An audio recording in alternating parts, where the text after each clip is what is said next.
here we go. Let me change my shirt really quick. Hi, everyone. How's it going? Hello, hello. Sides reviewed the letter? Yes. Go ahead and just give it to my courtroom assistant. Thank you. Juror 3 also called my staff last week after the jury was selected, and the impression I got is Juror 3 doesn't have a problem with jury service. It's Juror 3's employer has a problem with jury service. So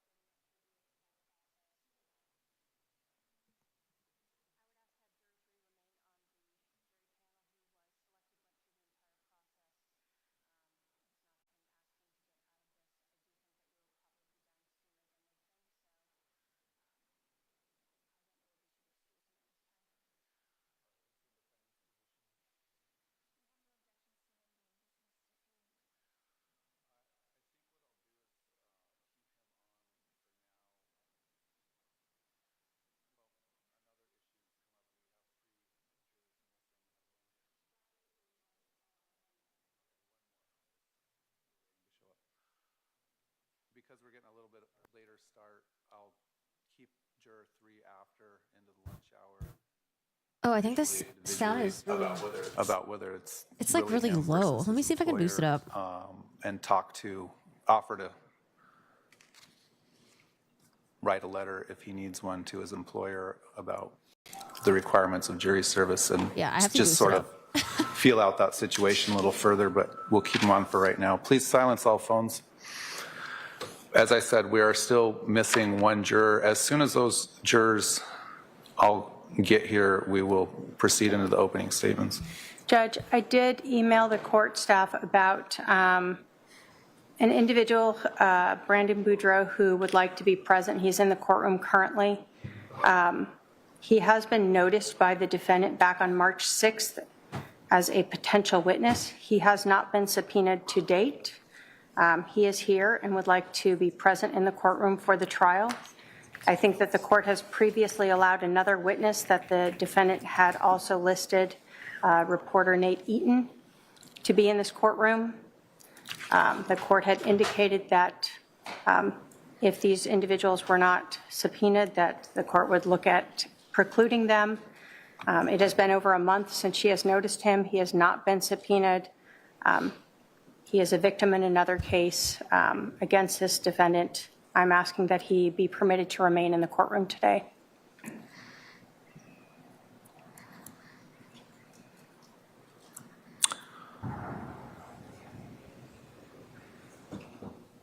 So if you guys remember Brandon Boudreau, I don't really know how to pronounce his last name. There was an attempted murder on Brandon Boudreau, and he was married to Melanie, I think at the time, who is Lori Vallow's niece. All right, let me hear from the defendant. Your Honor, our subpoenas were with OPDS, so I do not have any. We're looking for some confirmation for when those went out. Well, is this a witness that is... Thank you. Boudreau. Okay, Boudreau. There you go. That rolls off the tongue way better. So today, guys, we are here for day one trial of Lori Daybell Vallow. And if you're like, well, didn't Lori Vallow already have her trial?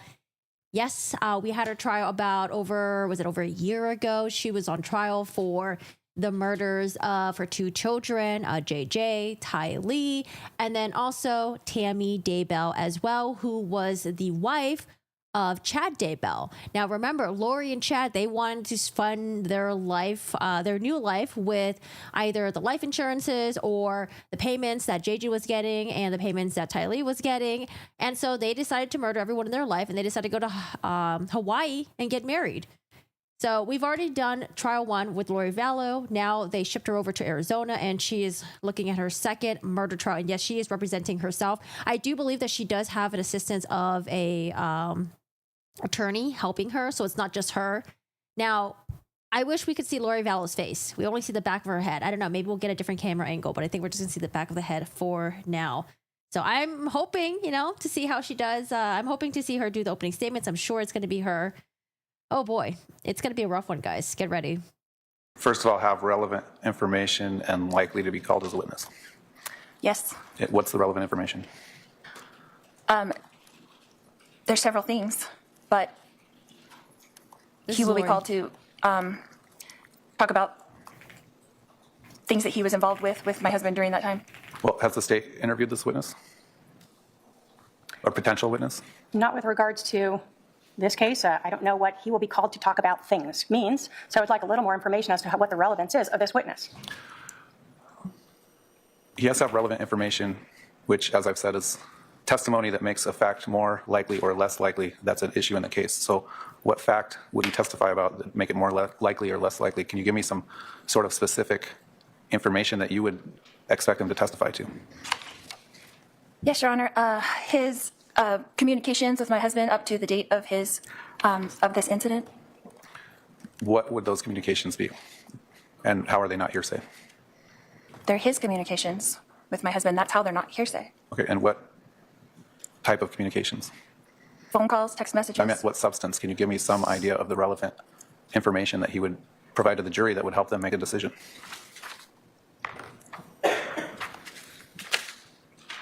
Come on, Lori. You Without can do giving this. away my entire defense. Well, we don't just get to call witnesses that, are going to testify about, we talked about the weather that day, so you do need to give me some sort of information about what his anticipated testimony would be. Well, his relevance in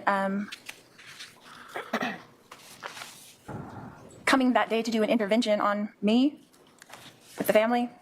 Is this witness, Mr. Boudreau, is in the courtroom? Yes, he is, Your Honor. All right. Oh, that's right. The family got together, tried to do an intervention because Lori was starting to be batshit crazy. Or I think she was already batshit crazy by the time they tried to intervene. Hi, Tam. Waste All right, let's of go on sidebar. time. Yeah, this is why I don't like it when people who don't know what the fuck they're doing, they try to represent themselves, because honestly, it's a huge waste of court's time. It's a lot of back and forth. The judge, everyone basically has to school her, teach her, be patient with her. That's why I was really happy that Sarah Boone was not representing herself. I was like, please, please, do not let her represent herself. But, I want to see what she says in opening statements, because everything that we've seen from Lori so far has just been batshit crazy stuff. There are times where I'm like, is she even lucid? I don't know. Hey, lady. I guess she's not going to try and take the crazy route. I mean, representing yourself? That to me, that seems crazy. Hi, Tuco, Rise and Shine. Hello. Oh, I don't have my contacts in. That's why I was like, why is this so blurry? Okay, so y'all let me know if I need to boost up any audio or anything like that. We're just gonna skip here a little bit. And remember, we are 30 minutes behind on the live trial. The judge has allowed this to be live stream, but it can only be 30 minutes behind, which I appreciate, because remember the other murder trial, that one, they didn't live stream anything. And then at the end of the day, they started releasing the audio footage, or sorry, not the audio footage, but the audio. Are we going to be covering the whole trial? I heard this is going to be 6 weeks. I don't think so. There's Corey Richards is coming up. I want to watch Karen Reed. There's a lot that's going to be happening. But man,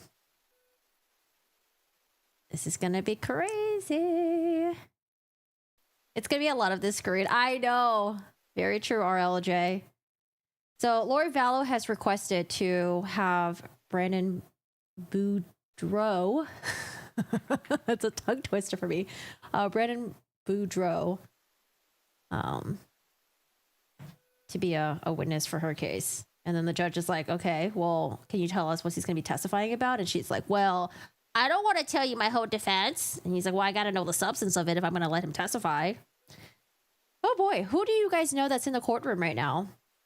I know Pretty Lies and Alibis, they're in the courtroom. Do you guys know anyone else that's in the courtroom currently? So Brandon Boudreau is in the back of the courtroom. They're on sidebar as of 20 minutes ago. Brandon Boudreaux is here with his wife.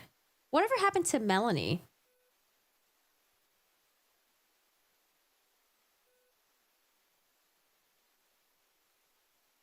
Oh, hidden true crime? Okay. 24/7. It's gonna be hard. I don't know. I don't know what we're gonna do.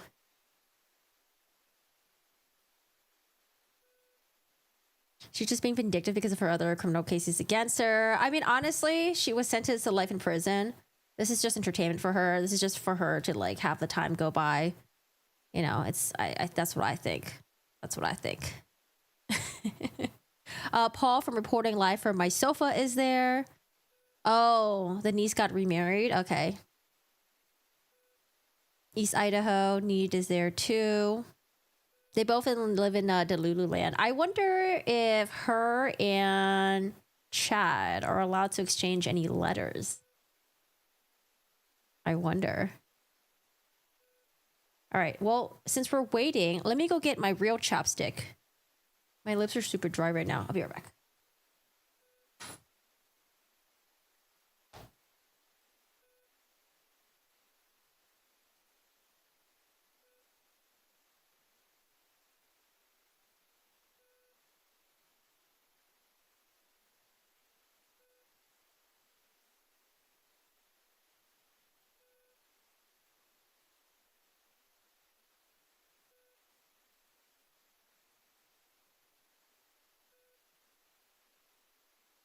All right, let me see who's live tweeting so we can just get some. So we have Pretty Lies and Alibi. And then he said live from my couch is there. That way we can get some, you know what's going on there. I know Jesus is there waiting to send her to hell. Did you guys watch her interview that she did recently? I haven't seen it yet.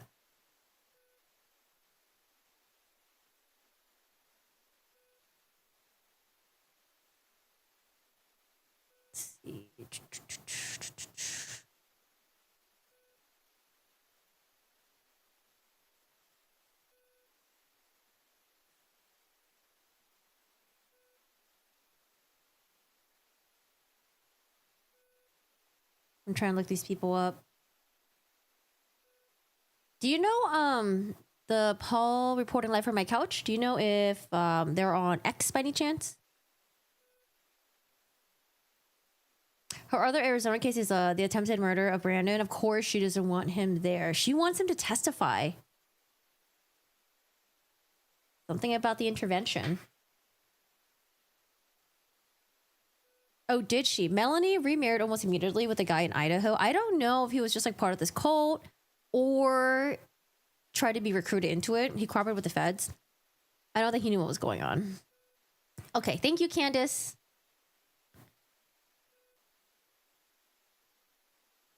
East Idaho. East Idaho News. Hey, Neko, how are you doing today? Hello, hello. Oh, Nate Eden is there. Okay. Nice. I recognize that name. Let's see what Nate Eaton has said so far. I don't think if I'm not logged into X on my computer, I don't think I could look at tweets, right? Am I logged in here? Twitter, X. Let's see.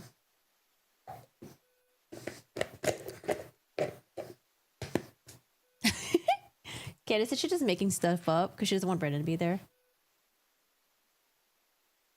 Yeah. Well, I mean, technically, if Brandon is not there live, he could still watch the live streams. Like, if she doesn't want Brandon to know what's going on in the courtroom. What's my password? Oh gosh, hold on. Let me see if I can log into my Twitter. Oh, my phone is still alive. I have 2-factor authentication on my old phone. I don't know how to move it over to the new phone.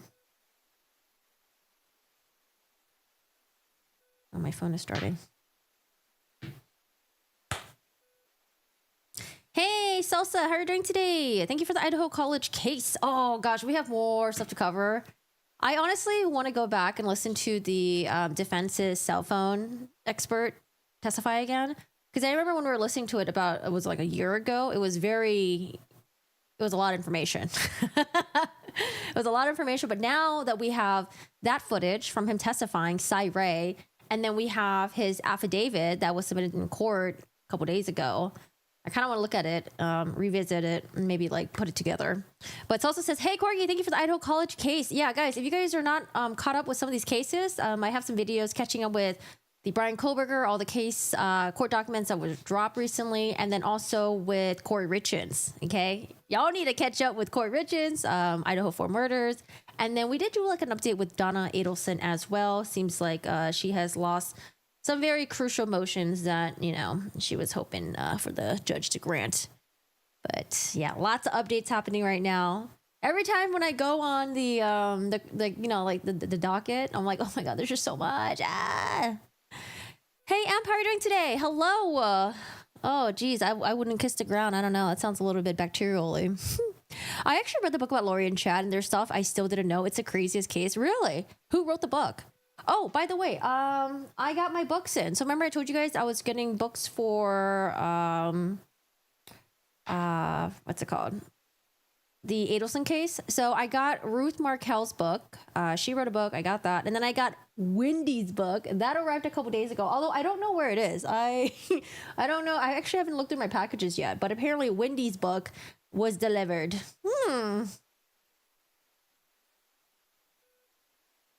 Yeah, I heard that they were waiting for the jurors to come in. Jeez, he just reported 3 minutes ago?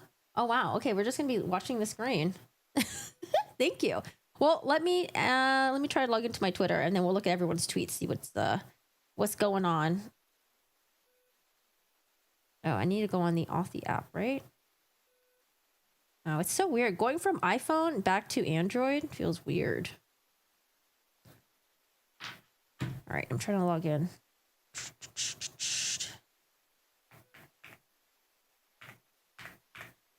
I don't have my glasses. Why is this not working?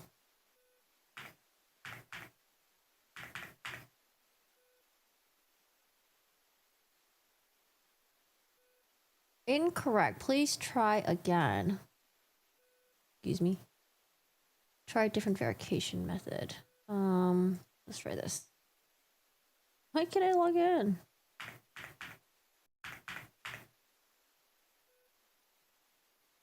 All right, I can't log into my Axe.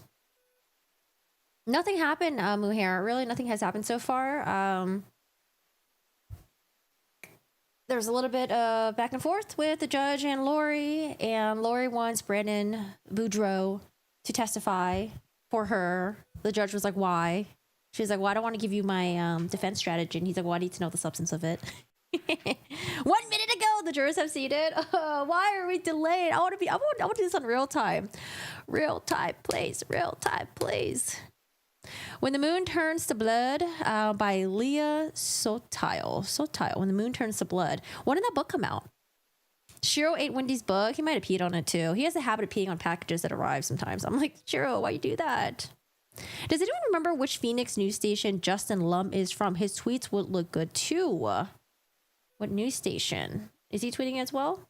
Yeah, I don't know. For some reason, I can't log into my... Oh, hold on a second. I think I figure out why I couldn't log into my Twitter. Oh my gosh, hold on. I think I had a brain dead moment. Sign in.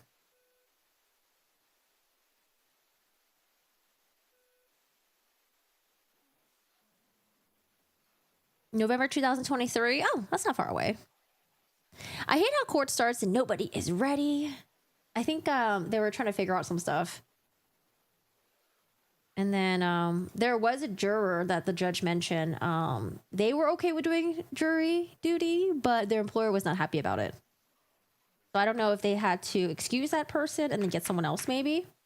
I guess for those of you guys who missed it, we can just go back and we can just listen to the beginning again since we're just sitting here waiting. Oh, I see someone's head. Is that the judge's head? Oh, I got it. All right, Nate Eaton. Hello, Nate. Who else is in the courtroom? Fox 10 Phoenix. Is Justin from Fox 10 Phoenix? Is he also live tweeting as well? All right, and then let's do pretty lies and alibis. They are in the courtroom. It's crazy that they got seats. I wonder how early did they have to go there to get all these seats. All right, I got pretty lies and alibis. I got Nate, Justin. Okay, what is Justin's tweet handle? Oh, we're zooming in on the emblem. Oh, we're zooming out on the emblem. Oh, zooming in again. In and out, in and out. Fox 10 Phoenix. Let me see if I can find Justin. Justin. Let's see. Justin. This guy? Oh, that's probably him. Justin Lum. Okay, so Justin Lum is also here. All right, well, let's see what Justin Lum says. So Justin Lum, shout out to them. They are from Fox 10, it says. Fox 10 Investigates. All right.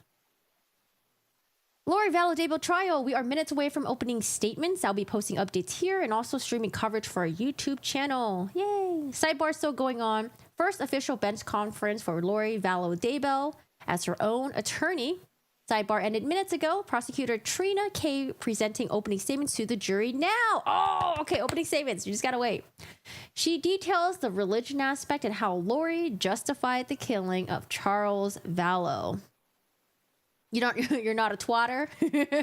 Honestly, Twitter is where I get my news the quickest.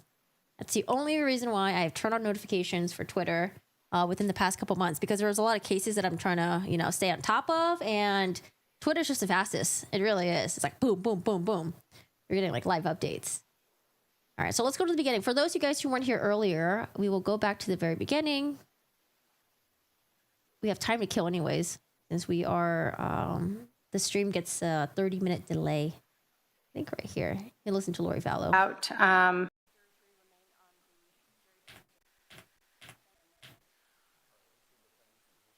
Oh, really? He's giving it away? Oh, should we not look at his tweets then?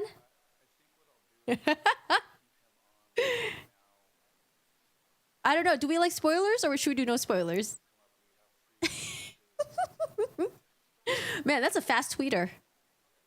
I feel like my fingers would be hurting, getting all cramped up.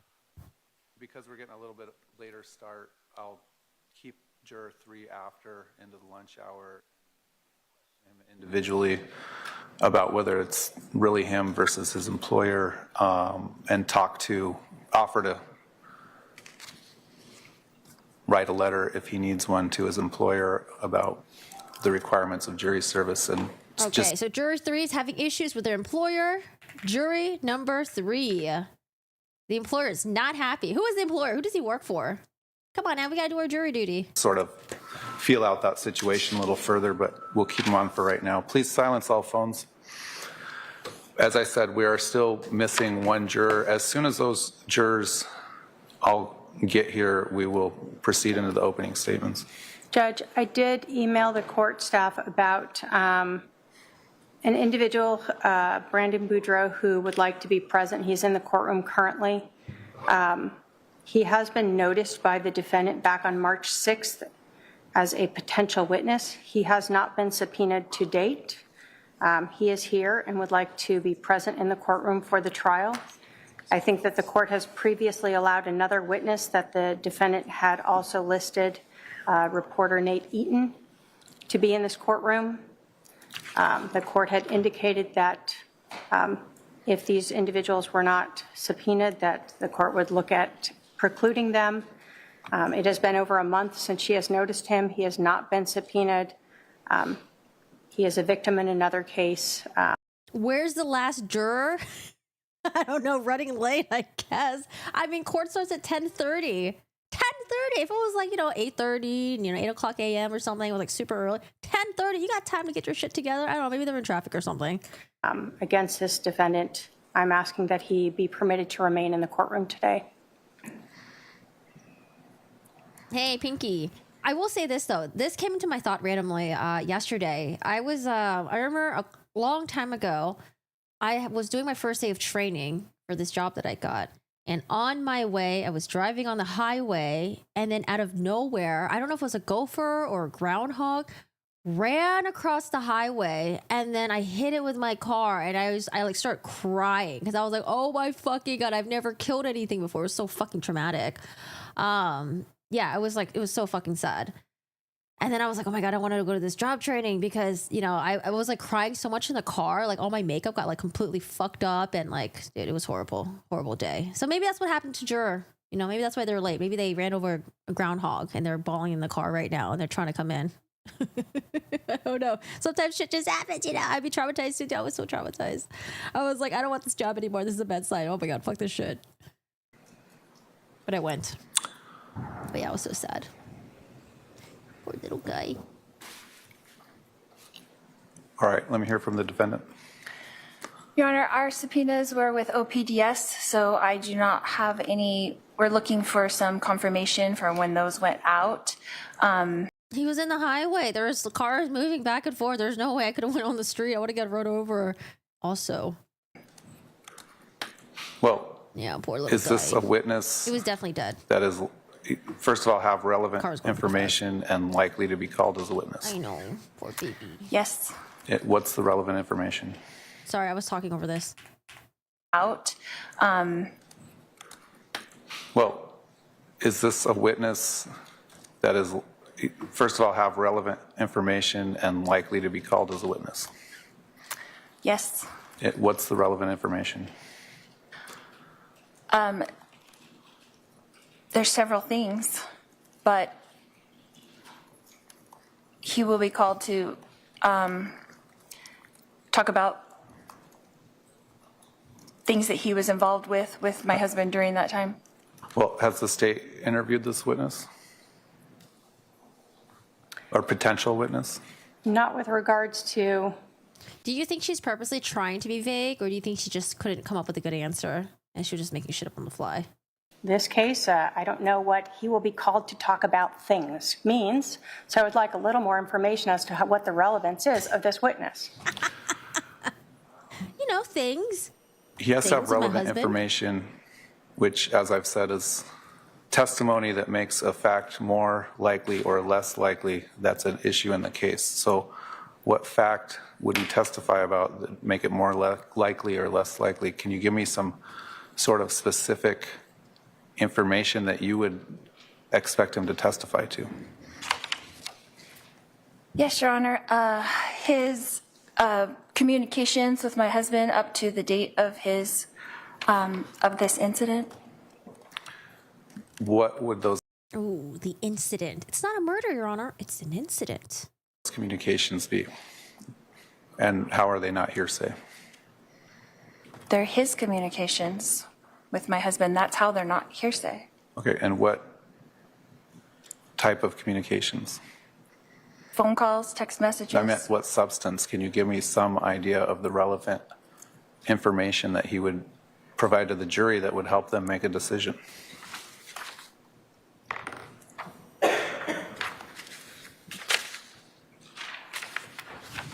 Without giving away my entire defense.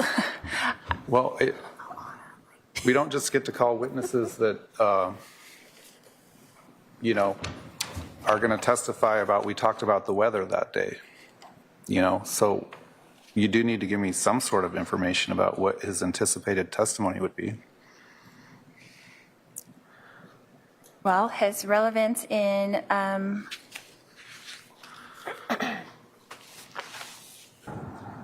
coming that day to do an intervention on me with the family.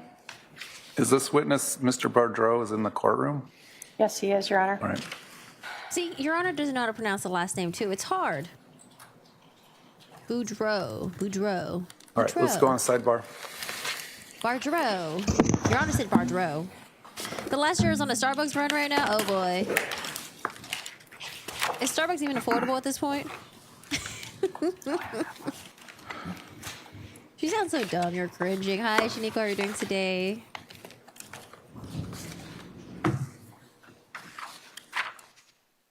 Well, you know, we are waiting on sidebar. We're going to jump to, I guess we could jump to Nate Eaton's tweets and see what's going on in the opening statements, you know, just to get a little bit of a preview, but we should be caught up soon. I'm going to get some water and we should be good to go afterwards.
Oh, someone asked me in Discord. They're like, they wanted to start to get into the Karen Reed case, but they're like, where do I start? I'm like, I don't even know where you would start, honestly, with the Karen Reed stuff. I was like, I don't know, maybe just start with the documentary that came out. There's a lot. Hey, Pinky. You have to admit you don't know too much about this case. I watched a few videos last night, but no deep dives. Yeah, this is one of those cases that is like multi-layered, lots of different crazy shit happening, lots of different actors, accusations. I don't know. It's like a twisted case. Did you watch your case in Idaho? Yeah, because the Idaho one was not live streamed. They released the audio at the end of the day. But at that point, I don't know. I was just like, oh, I don't want to just listen to audio. She's on trial for murder, right? Yes. Lori Vallow had her trial. It was a murder trial in Idaho. That was for the murders of her 2 children. Tylee, who was a teenager at the time. JJ, who was a very young boy. How old was JJ? Can you guys remember? I think JJ was like 9, maybe? Very young. And also for Tammy Daybell. Tammy Daybell was the wife of Chad Daybell. Chad Daybell and Lori Vallow were having an affair. And 2 weeks after Tammy died, mysteriously, Lori and Chad got married. Like within, I think, like 2 weeks.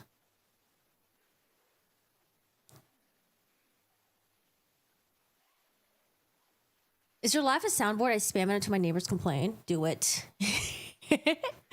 Do it. Yeah, there was, okay, oh gosh, I wish, I guess I should have read up about this because from what I remember about this case specifically, there was some really crazy shit. Her and Chad got into an argument. Lori's brother jumped in as well.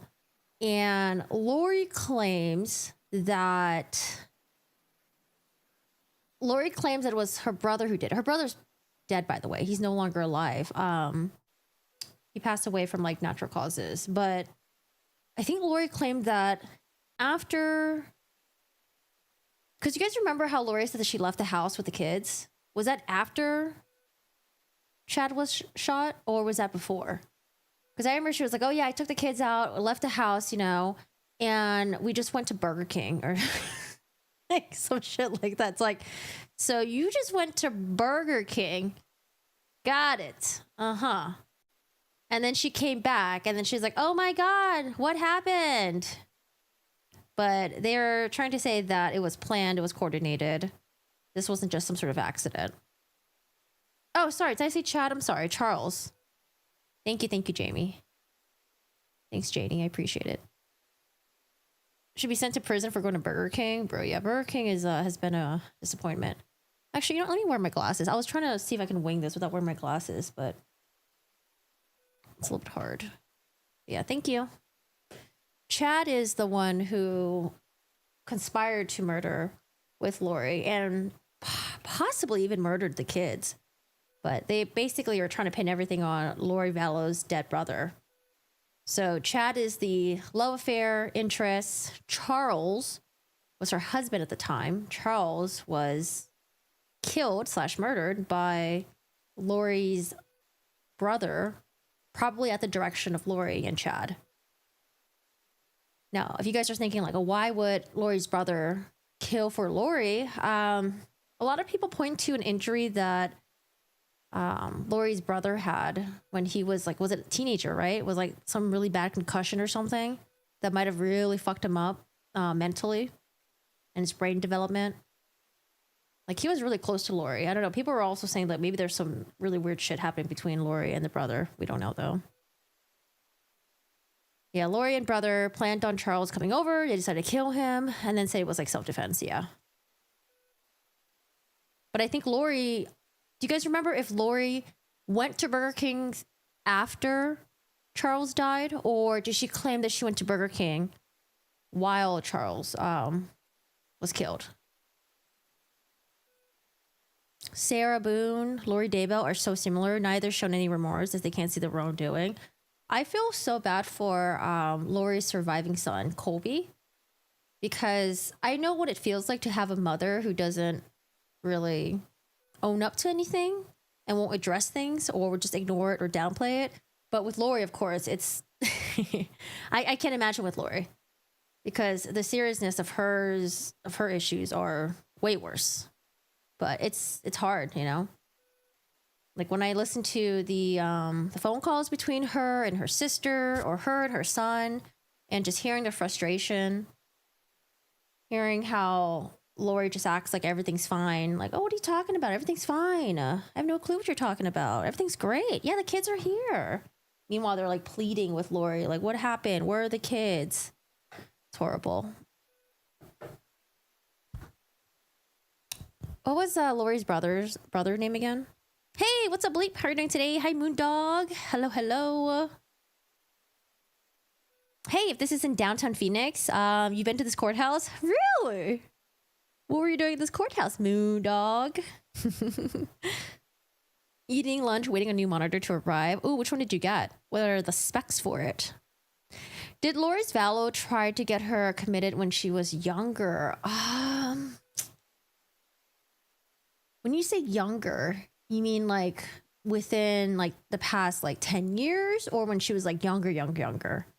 I know they try to do an intervention with her, but I don't know if they try to have her committed. I'm not quite sure. Oh, you used to live in Maricopa County. Oh, that's right. Yeah. Alex was a murdering brother. Yes, Alex. Thank you. Adam is her other brother. I haven't heard much about her other brother, Adam, actually. Oh, man. Yeah, everyone wants to know what's going on with Alexi Treviso. Alexi Treviso, I mean, I periodically will check the court documents. There's been no updates. Honestly, right now, we're just waiting for the Supreme Court to make their decision to see whether or not they're going to allow some very key evidence in, because the trial court, Judge Jane Gray Schuler, I think is her name, didn't allow some of the body cam stuff, some of the statements that were made by Alexi Treviso. So, and then also I think some statements that the medical staff made as well, I think, when police arrived. And I think, I'm not too sure about the security footage though. You guys remember the security footage of Lex Treviso when she's like running to the bathroom and then she comes out and acts like nothing happens? I think that was allowed in. But all the other key evidence against Alexi Treviso, they try to, you know, the judge yeeted it out. And so the state went to a Supreme Court instead. Yeah. We put the baby in the trash. Yep. Oh, sad case. And it's crazy how time is flying, because now I think Alexis Treviso this year, she's going to be a junior in college. And then another year, she'll be done with the college soon. So time just really goes by pretty quick. I think I read or heard that she was obsessed with Jesus and they tried to 5150 her, possibly. I wouldn't be surprised. Yeah, she had some crazy delusions. I mean, I remember when I heard about this case, I remember hearing about how there was like zombies, how, well, we were zombies, you know? The end of the world is coming. They were known as like the doomsday couple, Chad and Lori Daybell. All right, let's go over to Nate Eaton. Let's see what he's been tweeting. Oh, this is gonna be a long thread. All right, so how do I read this? This is Phoenix. I wonder what the weather is in Phoenix right now. How do I do the thread thing? Is it show more? Like that? No? Show more replies? Oh, okay. I think it's like this. All right. Courtroom, day one, around 15 to 20 reporters, media are here. The public is filling up. Lines start around 5:30. Wow. 5:30. Kudos. Round of applause for everyone who went there really early, got a seat. Every seat is full in the courtroom. Several people will be able to watch inside. One lady just asked if she could stand or sit on the floor. The court staff said that isn't allowed. Maricopa County Prosecutor Trina Kay is at the state's table with a paralegal. Detective Nathan Duncan, Lori's legal advisors are on the defense side. Lori is not yet in the courtroom. Kay Woodcock and Gary Vallow, Charles Vallow's siblings, are in the courtroom. Brandon Boudreaux is also here. Rex Connor, Lori's uncle, and two of her cousins are in the courtroom. The judge is allowing a video camera in the courtroom. Yay! But a 30-minute delay for live streaming or broadcasting. All right. Judge Bereski. Let's just start writing these important names. Judge Bereski is on the bench. He made it clear that week that he wants to start on time. Lori Vallow David just walked in wearing a black dress suit with white blouse. Judge says he has a letter from one of the jurors' employer that says he needs the state to look at. After Trina K looks at the letter, Bereski asks her to show to Daybell. Lori reads the letter and gives a thumbs up. She turns around and smiles at her advisory attorneys. Oh, she has 2 advisory attorneys. I thought just the one. Bereski says the same juror called his office last week and the employer has a problem with jury service. We do not have alternate jurors, Bereski says. Wait, what? What do you mean you don't have alternate jurors? I thought they do. I thought they had 3. So from what I've heard, there's 13 men and 3 women that are on the jury right now. And then at the end of the trial, or at the end of the, at the end they're going to choose. Can produce text messages or some information to provide to the court that shows he does in fact have relevant information, he might be called as a witness. But so far, the court can't find that Mr. Boudreau has any relevant information to this case. Therefore, Mr. Boudreau struck again without prejudice from the witness list. He can remain in the courtroom. We're going to bring the jury in. All right. The other matters that were raised by the defense we'll talk about at another time when the jury's not waiting.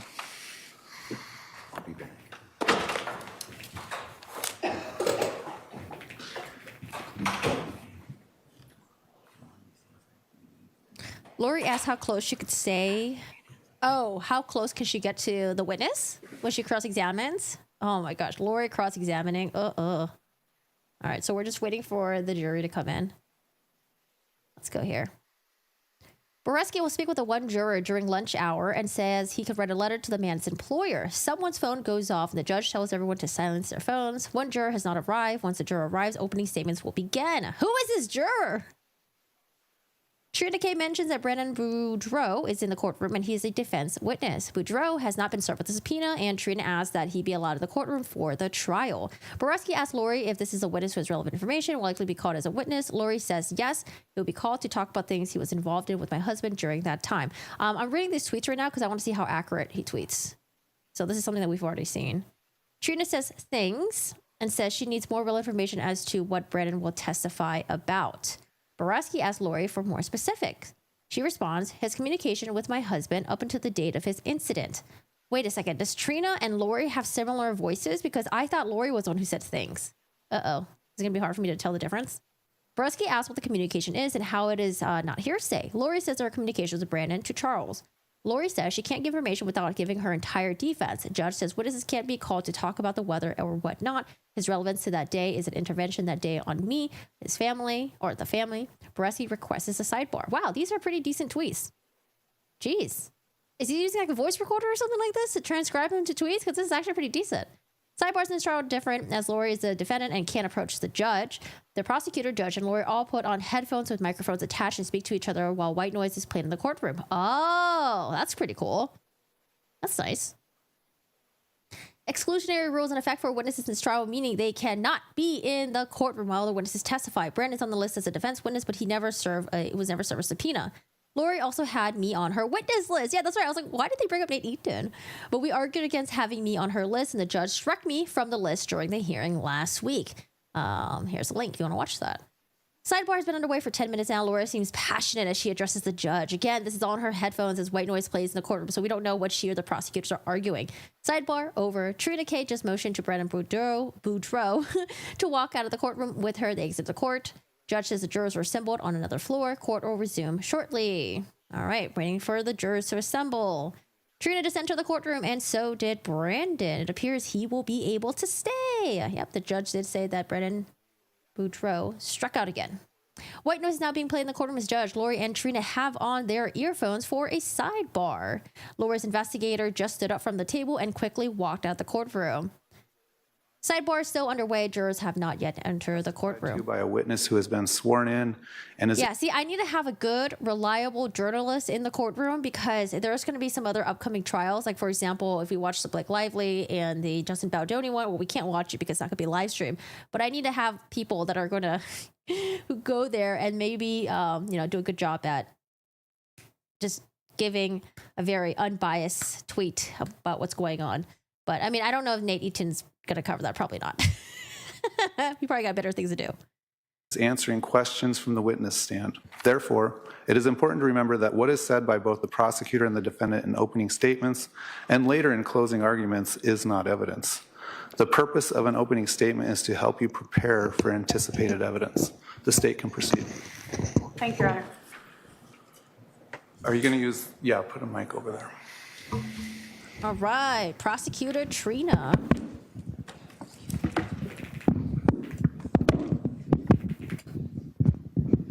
Hi, Kay. How are you doing today? And I'm sorry, guys. Captions are not available. Wait, actually, are captions available on Court TV? I think someone says that Court TV has the... Let me see if we can get captions on Court TV. Give me 1 second.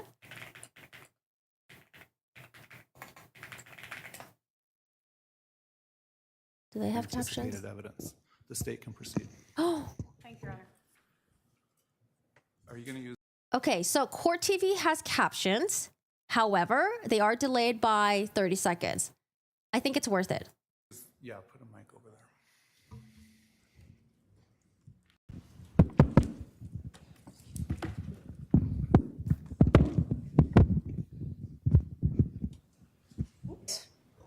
Mel 2. So I'm going to... Yeah, I think it's worth it. We have captions now. Woo, Court TV. So I'm going to need you to stay close to me the next couple days. Mel 2. She can't go to Utah. They're planking some kind of intervention, but want Mel out of the way, so I'm left alone. I need to come get the stuff at your house tomorrow and secure it. Lots to do. Thanks for standing by me. It's all coming to a head this week. I will be like Nephi, I am told, and so will you. Lori Daybell, the woman seated over here, wrote this to her brother, Alex Cox, on July 9th of 2019, 2 days before they killed Charles Vallow. But to understand why this is so meaningful, why this is relevant, you have to understand the context. So let's talk about it. In July of 2019, Lori Vallow was married to Charles Vallow. Lori Vallow lived here in Arizona, Chandler. Charles Vallow lived in Texas. In July of 2019, Lori Daybell was Lori Vallow, married to Charles Vallow. In July of 2019, Lori Vallow wanted to be Lori Daybell, wife of Chad Daybell. And in July of 2019, Lori Vallow wanted to keep the same lifestyle that she had with Charles. And she could get all of this if Charles was dead.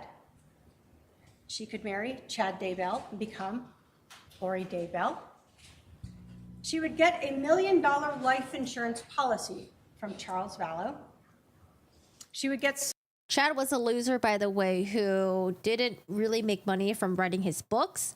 His wife, Tammy, basically supported the family. I think she worked as a school teacher. They had 5 children. Chad was not bringing any money. Lori has this nice lifestyle because Charles was a moneymaker and he made pretty decent money. So it would make sense why Lori would want Charles to be dead. That way she could take the money that Charles made, the hard-earned money that he made, and then use it to fund her life with her new loser husband, Chad. Social Security insurance policy from Charles Vallow. She would get Social Security for herself and their son, JJ, as a child of a dead spouse. And all of this would be true if Charles Vallow was dead. So what about Nephi?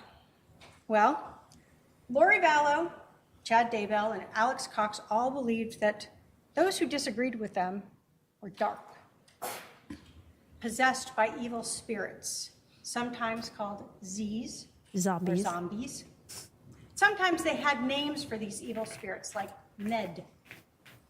Lori, Chad, and Alex used religion, the Church of Jesus Christ of Latter-day Saints, and a story of Nephi, a prophet, who was directed by the Holy Spirit to kill Laban, to obtain brass plates and secure the long-term prosperity of Nephi's descendants. Lori used this religion and the story of Nephi as justification to kill Charles Vallow, just like Nephi killed Laban. On July 9th of 2019, Lori Vallow invoked Nephi when she messaged Alex to provide them with that religious authority to kill Charles. After months of trying to get rid of him, they were finally ready to be like Nephi. So how did this begin? We go back to 2018. Lori Vallow met Chad Daybell. You will learn that in November of 2018, that Chad Daybell came to Arizona for a Preparing the People conference. And he and others stayed at Lori and Chad's house. Charles was actually out of town with JJ. Lori and Chad acted as if there was nothing between them, but nothing could be further from the truth. By January of 2019, Lori Vallow claimed that Charles Vallow was possessed by an evil spirit that she called Ned. You will see text messages where Lori and Alex refer to him as Ned. During this trial, you're going to hear from some women who initially were close in Lori's circle. These women will tell you they met her through the Preparing the People conference. They are spiritual women within the LDS Church. And initially they found Lori's spirituality infectious. But the more they listened to Lori, the more they started to find concern with what she was saying. One of them called it red flags. Lori began saying things like she didn't need to repent, that she was beyond that. And you'll hear from these women that that goes against everything that their religion follows. Everyone must repent. You will hear from Serena Sharp that in March of 2019, she attended a girls' weekend with Lori and some other women. They went to the temple, they had lunch, they did volunteer activities, and then Lori asked them to do something a little unusual. Oh no. She told them that her husband was possessed by an evil spirit, and she referred to that as Ned. She told them that Charles was no longer in his body. She asked them to come together and try to cast out this evil spirit. Serena will tell you that she didn't ask Lori what would happen to Charles if that evil spirit went. She only knew that she had said Charles was already gone. She didn't know if he would come back or his body would just die. Later that month, on March 26th of 2019, Alex Cox texted his sister, Lori Vallow, and said, quote, "Ned is still alive, just confirmed." Lori responded, "It's not Ned. It's a new one. Ned is gone. No one has seen him, right? Just talk to him, question mark." Alex said, "Correct. Charles' body is alive." "What did you learn, question mark?" And Lori responded, "A lot. Still working on it. We'll call you later."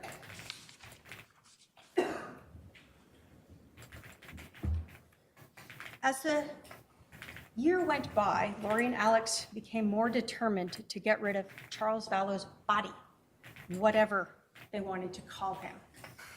You will hear from Christina Atwood that she attended a gathering on June 9th of 2019.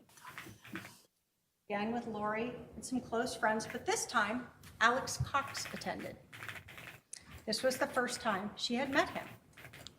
Possessed by Ned Christina will Flanders. tell you that she heard Alex say that he just wanted to kill Charles. In fact, she heard him say this a couple times. And she heard Lori say, in response, that she had been drugging Charles, crushing up JJ's pills and putting them in Charles's protein drinks. Christina will tell you she was so disturbed by this that she actually went and confronted Lori the next day and told her that if Charles ended up dead, she would have to go to the police. That's how disturbed she was. Did she go to the police? Now, Lori, of course, said it was all a joke. What else could she say? Mm-hmm. But 1 month later, Alex and Lori created that situation to be like Nephi and killed Charles. What about Charles? You're going to learn that Charles and Lori had been together for a long time. They had adopted one of Charles's family members' children, JJ. JJ was everything to Charles. JJ was the reason Charles and Lori were still together. You'll learn that Charles knew about Lori's beliefs, that he was called Nick or Ned or some name. You will learn that Charles told a lot of people about this. And on February 26th of 2019, Charles made a big decision. He had a $1 million life insurance policy, and his wife, Lori Vallow, had been the beneficiary. He changed it. He changed it to his sister, Kay Woodcock. Wow. You will learn he did not have to notify Lori about it, and she had no idea. You'll learn that Charles desperately wanted to bring Lori back to the Church of Jesus Christ of Latter-day Saints. You will learn that he was close with Lori's brother, Adam, and he was reaching out to him during this time period. You will hear from Adam. Adam will tell you that he himself had heard the defendant say things that were outside the LDS religion, that she was translated. Charles was possessed. He knew she was no longer following the LDS faith. Then, Do you guys hear like an ominous noise in the courtroom? What is that noise? It's like doom, moo. It sounds so ominous. June 28th, Charles found out that Lori and Chad were having an affair. You will hear that he reached out to Lori about it, Chad's wife, and out to Adam Cox about it. Who? Now, you're going to hear about a lot of these things because the police executed numerous search warrants. You're going to hear that they executed search warrants on cell phone records, cell tower records, and iCloud accounts. You're going to learn that an iCloud account is basically a service through Apple where you can store everything, photos, emails, documents, whatever you want. This can be intentional, or sometimes it can be unintentional. Your phone or your computer may be saving items there without you even realizing it. You'll learn that for years, Lori Vallow had an iCloud account that was loriforstyle@icloud.com. Lori But for after style. Charles learned about Chad Daybell on that June 28th, she created a new iCloud account, LollyTime@icloud account. Lolly time? Many of these text messages between Lori and others that you're going to hear about at trial were recovered from those two iCloud accounts. You're also going to learn about Charles's cell phone. The police eventually recovered it, and they were able to extract the data, look at the messages and things that had been in there. And you're going to learn about those text messages with Adam Cox from July 9th through the 11th. You're going to hear from Adam that they were talking about an intervention, about maybe recording Lori, saying these things and taking those recordings to the stake president, or just confronting the stake president about it. They didn't have an exact plan. But on July 9th, Adam agreed to fly to Phoenix to help try to talk to his sister, talk to the state president, get her back into this faith. Ultimately, Adam flew to Phoenix on the 10th, as did Charles. June Adam will 10th? tell you that he actually, when he got his reservation on the 9th from Charles, reached out to his brother, Alex. He asked to stay with him. And Alex said, sure. You'll see phone records. They had a conversation about it. But when Adam flew into Phoenix on the 10th, remember, that's after that message by Lori that he needed to stay close to her. Adam tried texting his brother. Adam tried calling his brother, and Alex didn't respond. Adam didn't know that his brother Alex had been summoned to help his sister Lori be like Nephi, that it was time to kill Charles. The text messages from Lori to Alex about that intervention that she knew about and being like Nephi show that by the evening of July 9th of 2019, Lori knew that Charles was trying to have an intervention. An intervention. In that text message, remember, she said they are trying to have an intervention. She knew it was Charles and others. She also told her brother he had to stay close for the next couple days because she knew that she was going to be seeing Charles on the 11th when he came over to pick up their son, JJ, to take him to school. She told him, it's all coming to a head this week.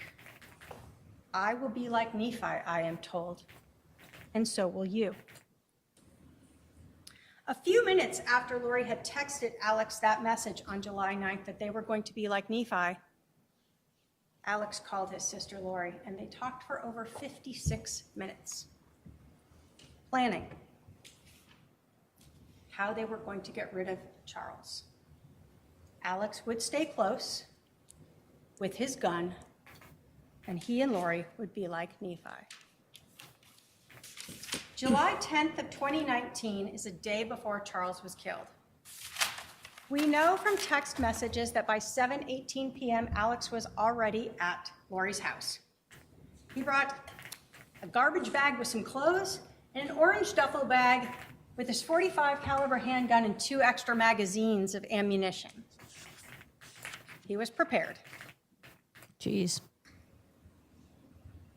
We also know that the evening of July 10th, Charles sent a message to Lori letting her know that he would be over at 7:30 a.m. the next day to pick up JJ, to take him to school. Lori and Alex knew exactly when this murder would happen and where it would happen. They just had to make sure that Charles stayed in the house.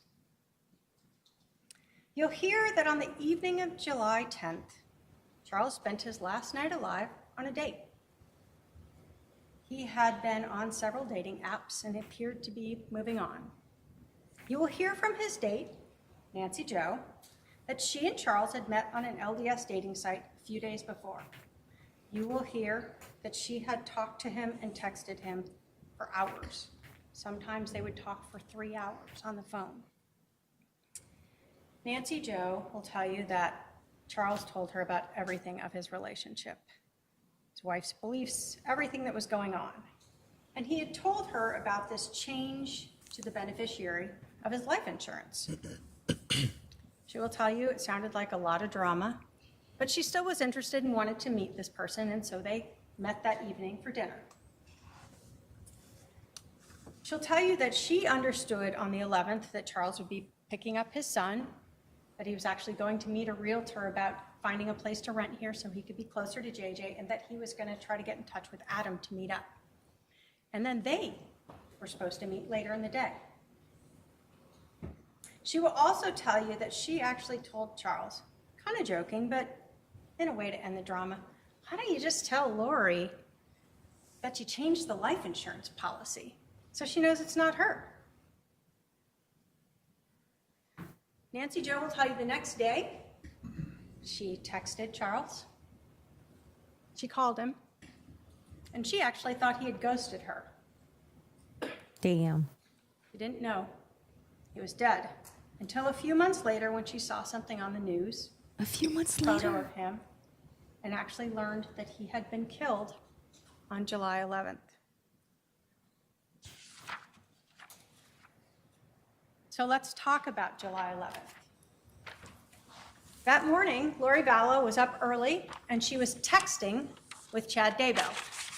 You'll learn that we do not have those text messages. They were not saved in the iCloud, but we have them from the phone records. Alex was already at Lori's house with his gun, and everyone knew that Charles was a punctual person and would be there around 7:30 to pick up JJ so he could get to school. You're going to learn that, like many people, Charles had left his GPS data locating service on his phone. So that means when his phone is moving around, it was constantly documenting with GPS the location of the phone. During this trial, you're actually going to see this data mapped out. You'll be able to see Charles come to the house, and then you're going to see his phone leave with the defendant and what she does all day with it. To Burger King? What we know is that Charles arrived at Lori's house at about 7:35. He texted Adam Cox and told him that Alex, or Al, is here. You'll see from photos that Alex's truck was parked in the driveway. Adam responded, "Really, I wonder why he never called me back." Charles didn't respond to that. Adam then texted, "They're planning something." And Charles responded, "Absolutely." Adam told Charles, "I was supposed to spend the night at his house last night. She probably blocked that."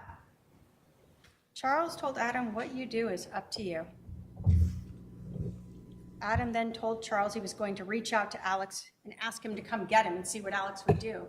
And in fact, he did text his brother. You'll learn that Charles read that text message from Adam, but he didn't respond. Adam sent one more text message to Charles at 7:49 a.m. on July 11th. He told him that he and his son were going to go play basketball at 8 p.m. to look for a specific church leader who was usually there and have a conversation with him. Charles Vallow never read that message, but you will learn that Lori and Alex did. Charles went to the front door of 5531 South Four Peaks Place, a house that he had rented for his wife, Lori Vallow, a house that he paid for. Charles would have had to knock on the door, alerting Lori and Alex that he was there. He got JJ, put him out in the car, and then Lori Vallow created the reason to keep Charles from just leaving with JJ. Lori Vallow wanted to stop this intervention. Lori Vallow wanted to stop Charles and Adam from trying to take her Temple Recommend away. Lori Vallow, who wanted to be Lori Daybell, and Lori Vallow, who wanted Charles's money. So Lori took Charles's cell phone, and she refused to give it back. Lori Vallow, or Lori Daybell, whatever name you want to call her by, is why Charles didn't just leave with JJ that morning. Lori Vallow is why Alex was able to shoot Charles. Lori Vallow is why Charles is dead. How did they have this much information? Were they able to get this from Lori Vallow or Alex Cost while he was alive? Oh, or maybe from Ty Lee.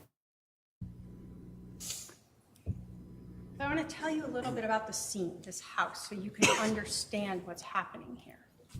When you walk in the front door, there's a big room. It was empty, no furniture. There were mirrors on 2 of the walls, windows on a 3rd wall, and the 4th wall had doorways going into the kitchen and a hallway off to the bedrooms. This is where Charles Vallow was killed. This is where Alex Cox shot him 2 times. The first shot to Charles Vallow was to his chest. It exited out his back. Charles Vallow fell to the ground. He put his left hand to this wound, and blood transferred onto it. You will hear from the medical examiner that this shot went through his heart, Jeez. and that a person can take seconds to up to 2 minutes to die from that type of wound. You will hear that a person can still talk and move after they're shot in the heart. And we know Charles was able to move since he put his dominant left hand on his chest and transferred that blood to his hand. You will see that. As Charles lay on the floor of 5531 South Four Peaks Place, Alex Cox stood at his feet and fired a second shot. That shot entered his abdomen, and it exited his left shoulder. The angle was significantly upward. Yeah. Dr. Baumgartner, who is the medical examiner, will tell you that this wound was shored. You will learn that shored means that there was something hard behind that wound. So when the bullet exited it, it caused a different tearing pattern than the other wound that exited Charles's back. It is this shored wound, this exit on Charles's left shoulder, that shows us that there was nothing accidental about this second shot. You will learn from the cell phone that at 7:49, Lori left Charles's house, or left her house with Charles's cell phone, his wallet, his rental car, and JJ and Tylee. With his rental car? She drove to Burger King, Walgreens, dropped JJ off at school before she and her daughter Tylee drove back to the house. During this time, while Lori is driving around in Charles's car with his phone, she spoke with her brother Alex twice. The first call was at 7:52 a.m., 3 minutes after she left. The second call was at 8:06 a.m., 17 minutes after she left.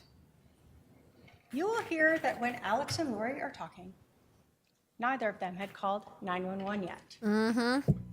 In fact, you will hear that Alex didn't call 911 until 47 minutes after Lori left. Charles Vallow lay dead on the floor of that house for 47 minutes before he called 911. During this 47 minutes, Alex began staging the scene and making mistakes.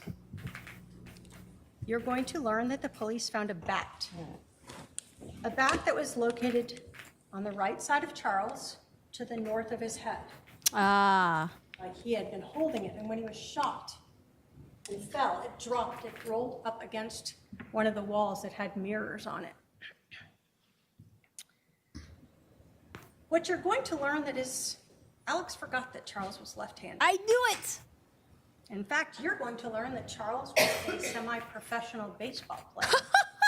He pitched, and he batted left-handed. Wow. So that bat was on the wrong side. Next, you're going to hear about an injury to Alex himself. Lori had told police that Charles hit Alex in the head with this bat before Alex shot Charles. Classic self-defense. But in all cases, we must look at the physical evidence because it doesn't lie. And the physical evidence doesn't have a bias or a memory loss. Sometimes it's the lack of physical evidence that doesn't lie. So again, we know that this room where Charles was shot had no furniture, mirrors, 2 walls. Everyone that was in the house that morning, yep, except for Lori, are now deceased. I feel so bad for Charles because he died, and then he died knowing that JJ wasn't going to be taken care of, you know? And look what happens to JJ. So sad. You learn that although Lori claimed that Charles hit Alex with that bat and then Alex shot him in self-defense, that Alex's gun had no blood transferred on it.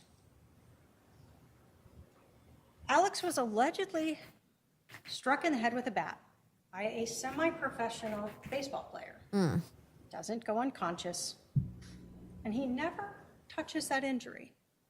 Pulls out a gun, is able to shoot this man twice, and then he takes the gun down a hallway and puts it into a room. Never apparently touching his head or this wound. And again, Lori says that Alex was hit with the bat in this room by Charles. But again, what we don't see is any blood on the floor. Charles strikes Alex in the head with a bat. They're grappling on the ground. There's not a single drop of blood on the ground in that room. There's pooling of blood around Charles as he lay there on the ground. There's not a drop of blood going down the hallway to where Alex put the gun. There's not a drop of blood in the room where Alex put that gun. There's not a drop of blood on the floor in the kitchen where Alex went to go wash his hands. There are no towels, sheets, clothing, napkins with blood on them, where Alex was holding his head and trying to stop this bleeding from this injury. You just let it flow, man. You will see on body-worn camera, Alex Cox, who's on with 911, come out of the house. He will have a phone in one hand and his other hand up, and you will notice that he actually has a pair of sunglasses resting on the top of his head. You will see at some point, Alex sits down, and they ask him to move to another location. Hold on a second. Why did the audio just get low? Oh, I think when she walks away from the microphone, the audio goes low. Okay. I'm going to boost her up again. I mean, you know, maybe those sunglasses, maybe he was hit so hard by a professional baseballer. The sunglasses are so good that they still stayed on his head. Or he was hit afterwards and he's like, you know what? Let me just put the sunglasses back on my head. They talk to him for a while, and then you'll see him eventually touch his head a few times, and then he obtains a napkin or towel, something, and you'll see him at times rubbing his head, patting it. That is the only bloody item you will see. Those sunglasses on Alex's head. He was struck in the head by a baseball player while grappling on the ground. He then pulls out a gun and shoots his brother, puts away this gun, deals with his injury, and yet those sunglasses are still right there on the top of his head. No blood on the floors, no blood on the gun, no damage to the mirrors, bat on the wrong side. The lack of physical evidence to help support this self-defense claim. So how were they able to get away with this for so long? The cops come in and was like, oh, I guess it checks. Yeah, self-defense. All right, we're good. We're good here, guys. Next, trajectory. The medical examiner will talk to you about the trajectory through Charles's body. The detectives are going to talk to you about the trajectory through the room. Dr. Baumgartner will tell you that the trajectory of that first shot to Charles, the one that went through his chest, through his heart, and out his back, was front to back and slightly downward. It will be less than an inch downward. The detectives will tell you that the bullet from that shot, actually, as it exited Charles's back, ended up across the room in the baseboard. They pulled it out and recovered it. Both of them will say that this shot is consistent with Charles being standing upright with a person in front of him. The gun could be slightly down, or his hand could cause that little bit of downward angle. Dr. Baumgartner will tell you that that second shot that entered Charles's abdomen and exited his left shoulder, that the trajectory of that shot was front to back and significantly upward, 13 inches upward. Whew. Dr. Baumgartner is also the one who will tell you about that shored wound. What you will hear from the detectives, though, is that when they found Charles on the ground, off to the side of his left shoulder was the other bullet on the ground, not embedded. They'll also tell you that when they finally moved Charles, they took his body away, they cleaned up the blood on the ground, and they noticed a defect in the flooring, in the wood, consistent with a bullet striking the ground. That defect was located where Charles's left shoulder had been. You will hear that both Dr. Baumgartner and the detectives found the trajectory. The wounds were consistent with Charles laying on the ground, Alex being at his feet when that second shot was fired. The physical evidence does not lie. Charles was on the ground when Alex Cox fired that second shot. The injuries to Charles, the location of the bullet strikes, the trajectory of the injuries both in Charles and in the house all show this was not self-defense. This was a staged murder scene. I told you that Lori Vallow left the house at 7:49 a.m., and we know this because of Charles Vallow's cell phone. The 911 call was placed at 8:36 a.m., 47 minutes later. The police arrived at 5531 South Four Peaks Place at about 8:41 a.m. Lori Vallow and her daughter Tylee returned to the house at 8:48 a.m. When the police first contacted Lori Vallow, they thought she had no idea that her husband was dead, that he'd been shot and killed. Initially, you will see body cam footage of an officer going up and just getting her information.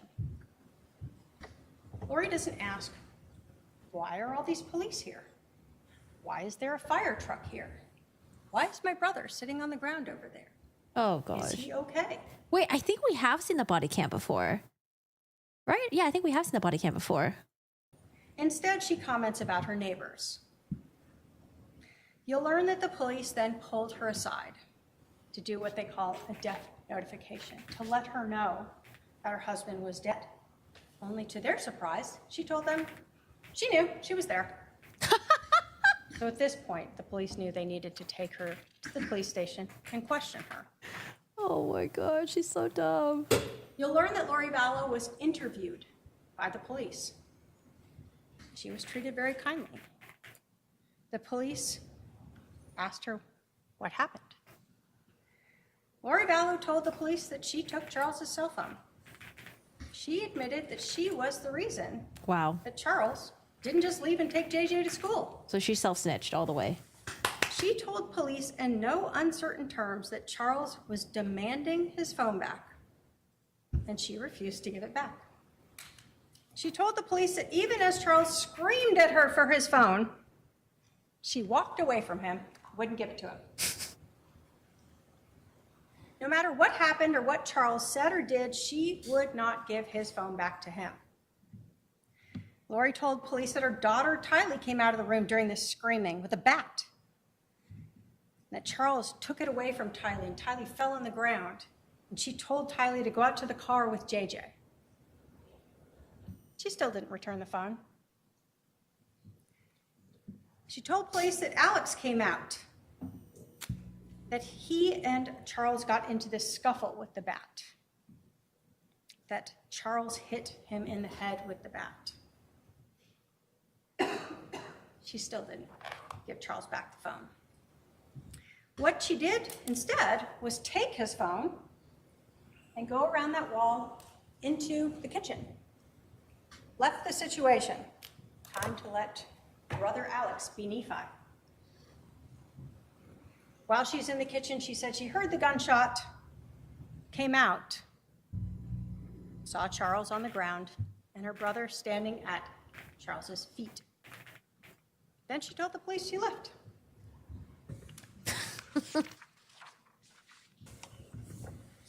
You'll learn that the police actually had no idea that Lori still had Charles's phone, even when they're interviewing her. Oh no, She was the still phone had it. going off? Police are processing the house, looking for it. Where is it? I can't find it. Later in the afternoon, you'll hear that the police actually called Lori and Alex and asked them to come back to the scene. And when Lori arrived, they told her they couldn't find Charles's phone. And she told the detective that she found the phone in the car. Found it in the car.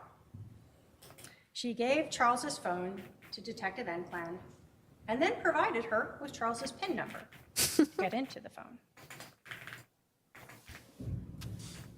You'll learn that after those interviews in the morning, Lori and Alex went back to Alex's house in Santan. And there they went through Charles's phone. You'll learn that Alex actually took photos of some of the messages between Charles and Adam, including Adam's flight reservations. And he later sent those to his sister, Lori. Yo, was Adam supposed to be the next target? July 11th. Lori didn't tell any of Charles's family he was dead. She didn't tell Adam that Charles was dead. She certainly knows they'd been talking. The next day, Lori texted Charles's sons from his prior marriage and told them, "Your dad is dead."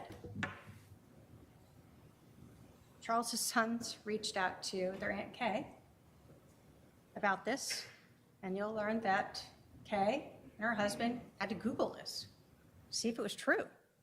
They found out that Charles had been shot.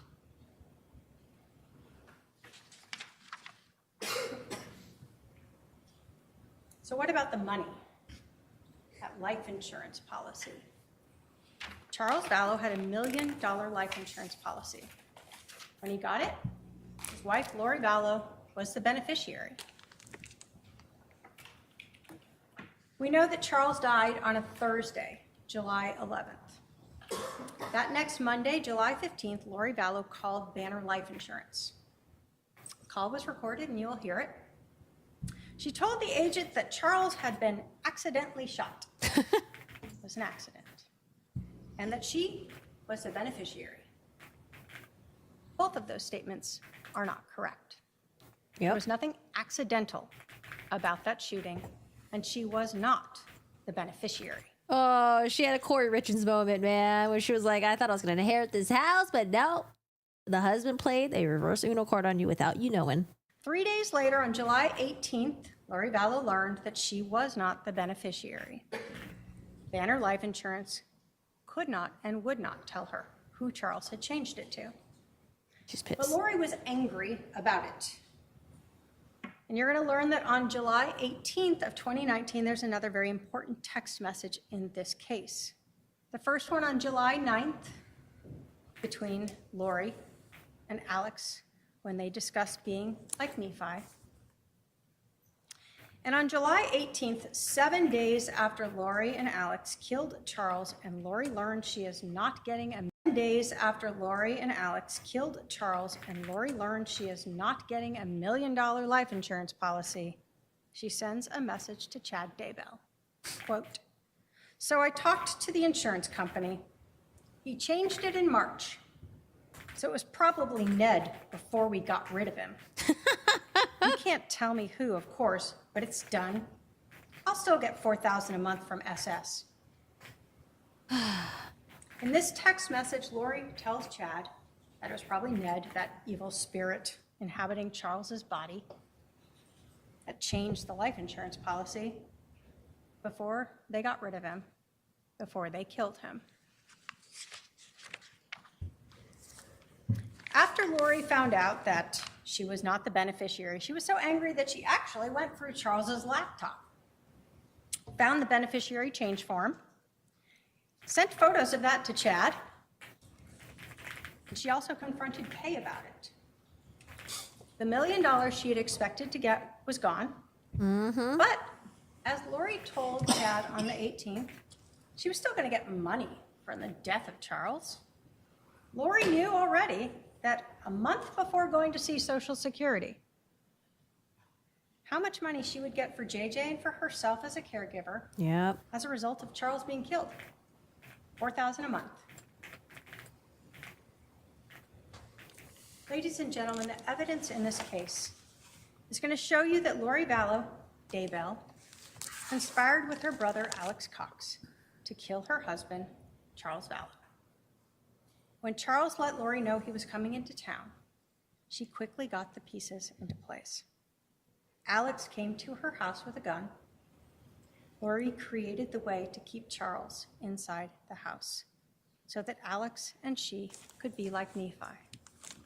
To kill Charles Vallow to better at least her life so she could be with Chad and she could live off that life insurance policy. As we go through this trial, you will see photos of Charles's injury, photos of the crime scene, and hear testimony that will prove that this was not self-defense. As we go through this trial, you'll be provided with phone calls, emails, text messages, and hear testimony that lays out the motive for this murder: money and Chad Daybell. You will see text messages and hear from people who Lori trusted and who were later pushed away, people who really don't want to be part of this trial, but were pulled into it by this defendant and her desire to get rid of Charles to be with Chad. People who heard Lori for months saying Charles was gone, possessed. People who will establish that this murder was premeditated. You will hear text messages from July 9th by Lori to her brother, Alex Cox, that he had to stay near her, that it was all coming to a head, and she would be like Nephi, and so would he. A justified killing, just like the prophet. And later, the text message to Chad where she told him that Charles changed the life insurance policy before they got rid of Ned. A confession by Lori of how religion and money were twisted to justify Charles's murder. At the end of this trial, the state will come to you and ask you to hold the defendant responsible for the death of Charles Vallow and find her guilty of conspiracy to commit first-degree murder. Thank you.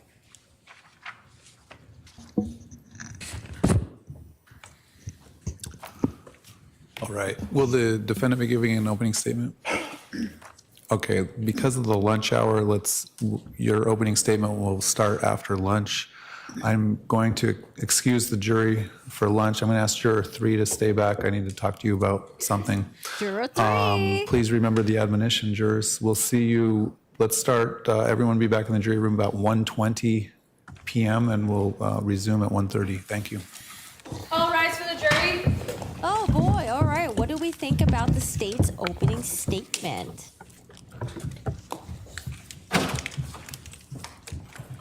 Do you think she did an excellent job? Was it easy to follow? Was it convoluted? Was she not speaking clearly? You know, from the side angle, she kind of reminds me of Angela from The Office. A little bit. Just a tiny bit. I haven't seen her face straight on yet, though, so I don't know what the prosecutor looks like. You think Lori is toast? Now, we talking about like burnt toast, or are we talking about like slightly burnt toast? They have a lot more evidence than I realize. Yeah, I mean, it seems like Lori did a lot of self-snitching. You know, these guys, they think they're criminal masterminds, but at the end of the day, they're just fucking idiots. Hi, Zinderman. How are you doing today? How's it going? Hey, go Lucky. Hello, hello. Joe, hope you're doing well. Super Bert. The judge wants to be able to eat their lunch.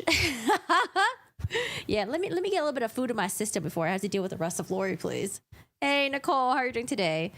Sounded great. She did a good job. This should be a slam dunk. Yeah, I think she did an excellent job. It was pretty clear, it was concise. I almost got lost for a little bit there with some of the dates and some of the religious stuff, the Nephi, because, you know, I don't really know LDS religion. The hardest thing to overcome will be that it was ruled self-defense. Okay, yeah. I want to know more about that, Candace. How did they rule that as self-defense? It seems like the evidence that they were able to uncover at that moment showed that there was some foul play that was going on. Maybe Lori and maybe Tylee did a very convincing police interview. I don't know. But let's just do a little bit of a recap. And then I want to listen to Lori Vallow's. Actually, you know what? Let's listen to Lori Vallow's interview really quick, because she did an interview a couple days ago with True Crime Arizona. Oh boy, I wonder how she feels. I think she's nervous. Asked about it, there's only so much that her legal team allowed her to say, but she did answer some of my questions. Of course, her trial starting in just a few days here. So many questions for. They believe Lori, even gave her a victim's advocate. Didn't they kill her brother afterwards? Alex Cox, no. Alex Cox died of... Did he have an aneurysm? That noise. Oh. Oh, Court TV, do we play music now? All right, let me mute this. Yeah, I think Alex Cox had a... Was it a bilateral pulmonary thromboemboli? Hold on a second. So I think that's like when your arteries are clogged, right? So not a... Sorry, not what I said earlier. The night before, Lori Vallow Daybell's brother, Alex Cox, died. That's an interesting picture. His new wife had a feeling that her husband had less than 2 weeks, was keeping something from her. She testified during Lori's ongoing trial. Zulima Pastines, probably butchered the name, who met Lori in the fall of 2018, became engaged to Cox on November 7, 2019. That's right, he was married. The two were married December 1st of that year. Cox died December 12, 2019, of what authorities have said were natural causes. But the night before he died, his wife pressured him to tell her about the unsettling things she's observed between him, Lori, and Lori's fifth husband, Chad Daybell. The day before Cox's death, Pastenes came home from work around 7:30 p.m., found Cox on the phone with Lori and found Cox on the phone with Lori and Chad, who were telling Cox that the body of Chad's first wife, Tammy, was being exhumed. Oh, this was after Tammy's death. I was very confused about the reason why they'd be exhuming Tammy's body, and I was asking why they'd be exhuming her body if she died of natural causes. And I asked Alex if he was involved in anything to do with Tammy's death. He said no. Oh gosh, imagine if you were married to someone and then you might have an inkling that they might be involved in someone's death. Oof. Pastedes kept trying to get her new husband to talk. He was very quiet, unresponsive. He said, I think I'm able to be their fall guy. Fall guy for what? What have you done that you would be the fall guy? I kept pressuring him because he wasn't answering me. He passed away the next day. Maybe Lori and Chad prayed so hard, and then that's why Alex died. October 19, 2019, Chad reported that his 49-year-old wife, Tammy, had gone to bed with a cough and never woke up. I mean... It seems like Alex was with his wife. Maybe? I don't know if he was even near Lori when he died. Jesus. He died the day Chad's wife was exhumed. Maybe his wife had a hand in it? I don't know. I haven't heard anything about that. Lori Vallow Daybell. This entire saga began in 2019. Not only was her fourth husband, Charles Vallow, shot dead then, but it's when her kids went missing that prompted a nationwide search spanning multiple states. That's when the national media attention began and unraveled details of extreme religious views, light and dark spirits and zombies, and mysterious deaths. Not Lori the and Chad zombies. Daybell were both convicted of killing Lori's kids. There are intelligent, strong, beautiful women in here that have been here for 8 years because of family tragedies. It's the same like my case. A family tragedy, not a crime. A family tragedy. And they're waiting and they're facing the death penalty for a family tragedy. I know these women. Wait, hold on. We are relabeling murdering as a family tragedy? What is this downplay? It wasn't murder. It was a family tragedy. I've been sitting here for 8 years over a family I don't know if she's been here for 8 years, actually. She's been here for, I think, a couple of years. Not 8 years. Interesting. Family tragedy. Man, this woman she would never own up to what she did. women. I talk to them and they're facing the death penalty for a family tragedy. I know these women. I talk to them every day. I try to uplift, strengthen, and help women in this jail, and I think that's the purpose why I'm here. They need to stop giving her makeup, okay? Because this bitch doesn't know how to fucking blend. Can you define family tragedy for me? Yeah. Obviously, you were convicted of killing your kids. Where does that Wrongly disconnect? convicted. You believe wrongly convicted. Absolutely, 100%. So then, how do you address that? You were convicted of it. They're not here. So what happened? At this point, Lori's legal team advised she not answer that for now to not compromise her case. Do you still believe in those things of the dark and the light spirits and the zombies? Is that still part of your belief system, or have you changed your beliefs? Whoever said that was part of my belief system. Her legal team didn't want her to go further in detail on that yet. Are you prepared for a life behind bars? Sure. How? Lori didn't testify at her Idaho trial, right? I don't think she did. Did she? I don't think so. Be interesting to see if she testifies for this one. What do you do to prepare that to be the rest of your life? My life is mostly over because I'm 51 years old. I've had a wonderful life. I did have a wonderful life for, a long time. So it's just a different life. Going over your case and all of it for years, I mean, it seemed like you had the life that so many wanted in Arizona. You had it all. I loved our life here. Yeah. Why are we here? Like, why are we at the place we're at now? You had that life. Why throw it away? It's tragedy. Families have tragedies. Things happen, and there was a domino effect of tragedies in my life, and that's Such a non-fucking answer. Such a non-answer. So how did you get to the point where you decided to kill your kids, other people? I don't know. It's just, it's a tragedy. It's a family tragedy. It's not murder. It's family tragedy. I was wrongly convicted. It's really sad. What do you describe that domino effect of what?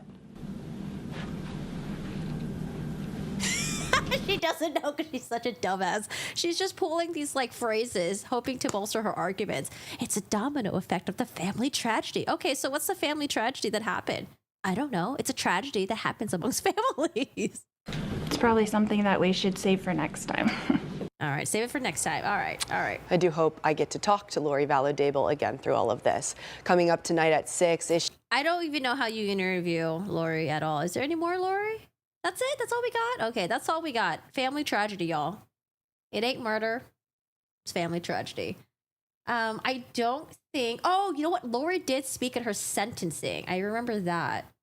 But I don't think Lori testified for her other murder trial. Or multiple murder.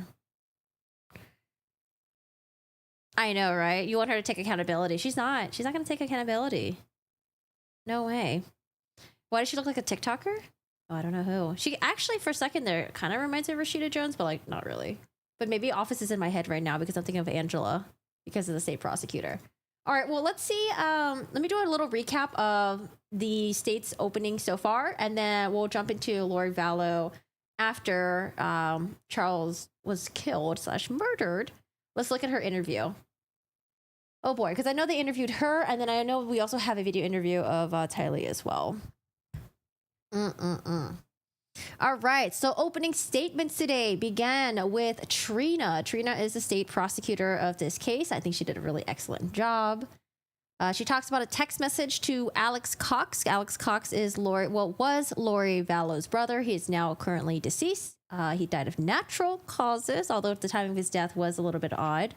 There were text messages happening 2 days before the killing. At the time, in July 2019, Lori was married to Charles. Lori, however, was having an affair with Chad Daybell. They would refer to other people as Z's or zombies. These were evil spirits. And the state prosecutor talks about this story about how there's a story of Nephi that was directed by the Holy Spirit to kill Laban. So when we're going through this opening statement, we keep hearing of Nephi and how, or Nephi, fuck, I forgot how she pronounced it. We're going to hear the story because it seems like Lori was just finding reasons and ways to just kill people and basically using her religion to do so. So this was the justification for killing Charles Vallow. There was a group of women that she was with. These group of women were part of Lori and Chad's following. And she basically told them that Charles was no longer in his body. Should I just go to full screen? Charles is no longer in his body, that they need to cast out the evil spirit. Charles is already gone. They refer to a text that happened on March 26, 2019. This is months before the murder happens. Alex texts, Ned is still alive, just confirm. Lori says, it's not Ned. Ned is gone. No one has seen him, right? Alex, Charles' body is still alive. What did you learn? Lori says, a lot. I'll call you later. Now, I might have missed some of the text messages, but Ned is someone they refer to as Charles. So when you're thinking of Ned, I don't know, some of you guys are probably thinking Ned Flanders, and it might make you giggle a little bit. I don't know where they got the name Ned from. June 9, 2019. I think I have that date right. Yeah, June 9, 2019. Actually, is it June 9, 2019? I don't know if I have this date right. There's some, at some point where I got a little bit lost in the date. But let's just talk about, there's a gathering that was happening where Alex Cox attended. There was a witness there named Christina, and Christina said that Alex just kept saying that he wanted to kill Charles. Not just once, but he actually said it a couple of times. Lori might have mentioned drugging Charles, by crushing up JJ's pills and putting it in his protein drink. And so Christina was so disturbed by what she was hearing from these two batshit crazy fucking siblings that she decided to confront Lori the next day and was like, hey, if Charles ends up dead, I'm gonna have to snitch on all you bitches and go to the police. Good for you, Christina. Fucking love it. And you know what Lori says? It's the old classic, what do you mean? It was all just a joke. We're just kidding. Oh, God, you're overreacting. At this point, Charles does have a $1 million life insurance policy. Lori was the beneficiary. However, similar to Corey Richins, Eric Richins, the husband, secretly changed the beneficiary to the sister. Charles did the same thing. Charles was like, something is up with Lori. He probably doesn't trust her. So he changes the beneficiary to Kay Woodcock, his sister. Lori didn't know. June 28th, Charles finds out that Lori and Chad were having an affair. Probably saw it through his, maybe their iCloud. Maybe saw some messages. I don't know if they're discreet. Probably not. She reaches out to Lori, reaches out to Chad's wife, Tammy. Poor Tammy. And I think possibly Adam as well. Adam is Lori's other brother who I guess is not batshit crazy. Lori has these two iClouds that investigators are going to look at. One is called Lori for Style. Yay! At iCloud.com. When the affair was found out, she creates a new iCloud, Lolly Time, at iCloud.com. I don't know if that's the email handle. Is it iCloud.com or is it at apple.com? I don't know. There was an intervention that they were hoping to do. They wanted to talk to the state president of the LDS church, I guess, and they wanted to rescind Lori's temple recommendation. And so Lori wasn't happy about that. She didn't want to do this intervention. She wanted to be with Chad. She wanted to believe in her crazy shit, and then she wanted to justify killing these people that were close in her life in order to start this new life with Chad, with all the money that they were going to take from their spouses or even some of the kids' beneficiaries, the money that they were getting. So July 10, 2019, we're at 7:18 p.m. Alex, the brother, is at Lori's house. He brought a garbage bag. He brought some clothes. He brought an orange bag. There were guns in there. And I wonder, how does the state have this much detail? I wonder if Lori ran her mouth. I wonder if Lori pulled a Wendy Adelson, where it's like, you know what? Let me make it seem like I'm on law enforcement side. Let me snitch on the other person. That way it makes it seem like I'm on your side, law enforcement.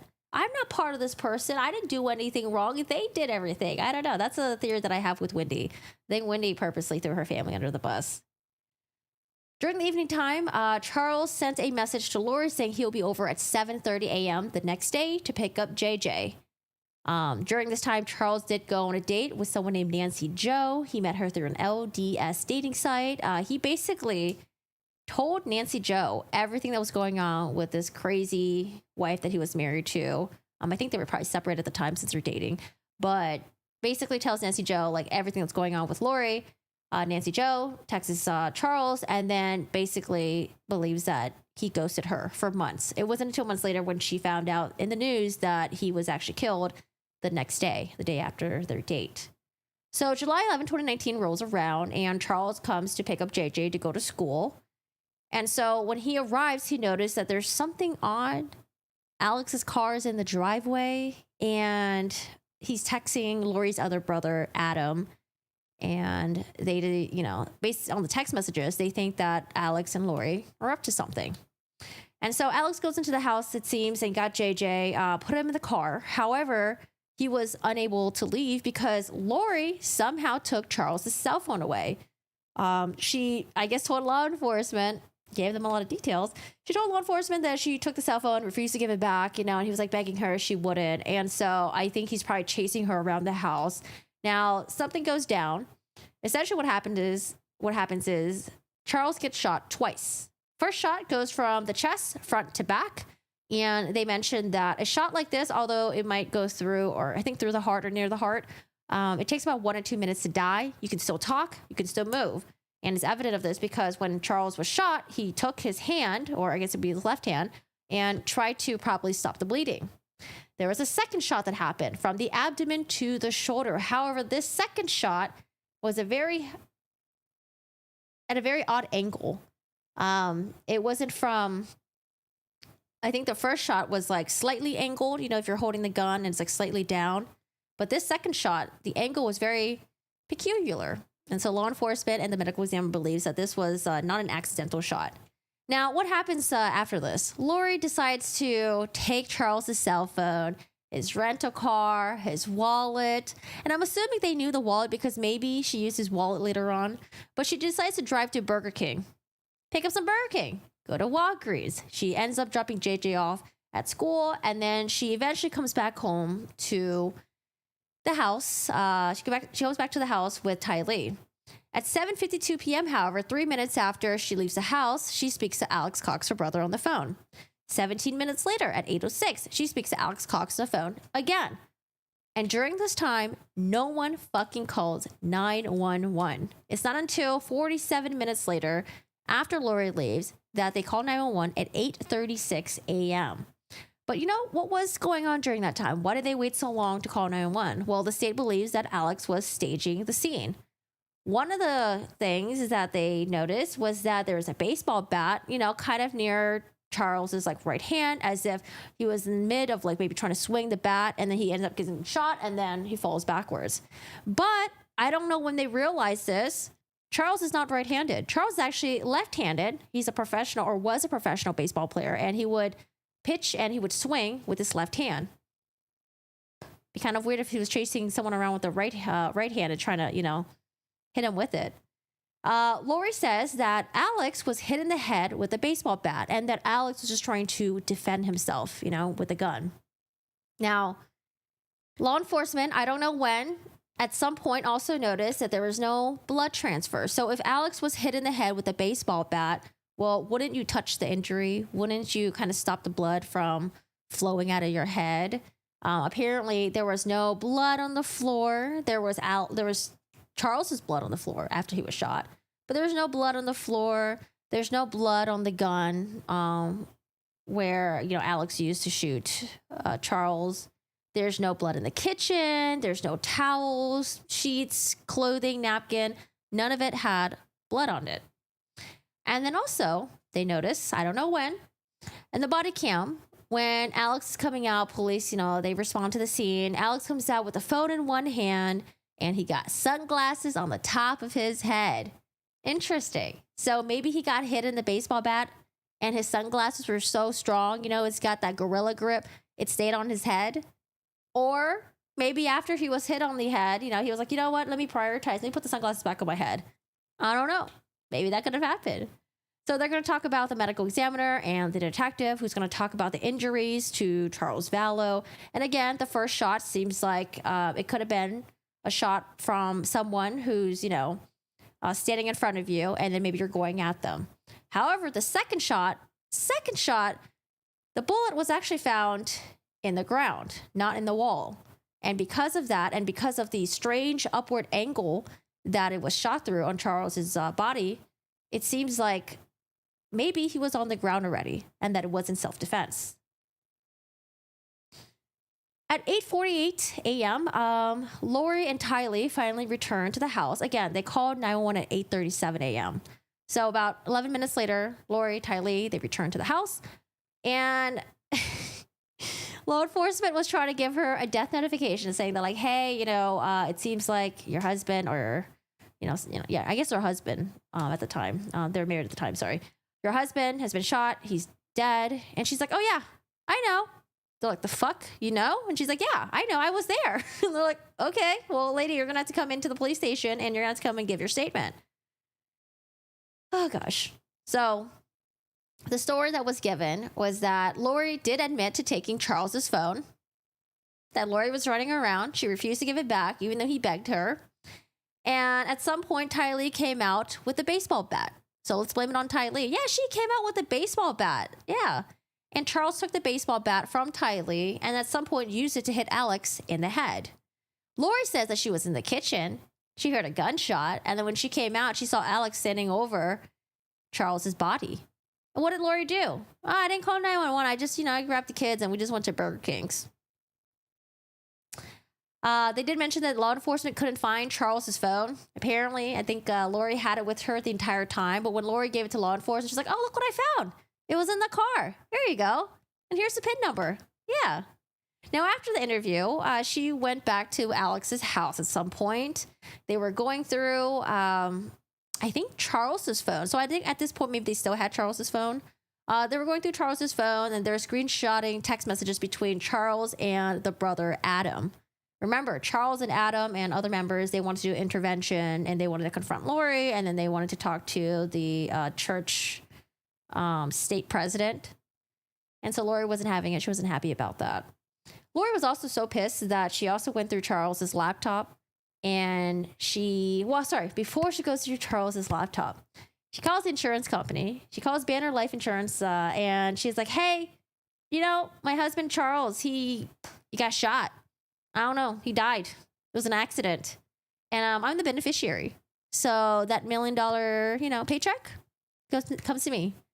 However, what she didn't realize was that Charles had already changed the beneficiary to his sister months before that. And so she's pissed. She's angry. The life insurance policy or the life insurance company won't give her the name who it was changed to. So she goes through Charles's laptop, finds the beneficiary change form, and then saw that it was Kay Woodcock. And she is angry. She's pissed. She apparently confronts Kay about this. And so this is around, I think, July 18. She's texting Chad and she's like, yeah, I talked to the life insurance company. He changed it back in March. It was probably Ned. Ned is like the guy that was taking over Charles's body. But, even though she wasn't getting the $1 million money payout, she said that she was getting, $4,000 from Social Security. The $4,000 is basically for JJ. Charles was getting $4,000 a month for JJ to be taken care of because if I remember correctly, JJ is a special needs child. And JJ actually is not Lori and Charles's biological child. JJ is actually, if I remember correctly, Charles's nephew that he adopted, I think so, right?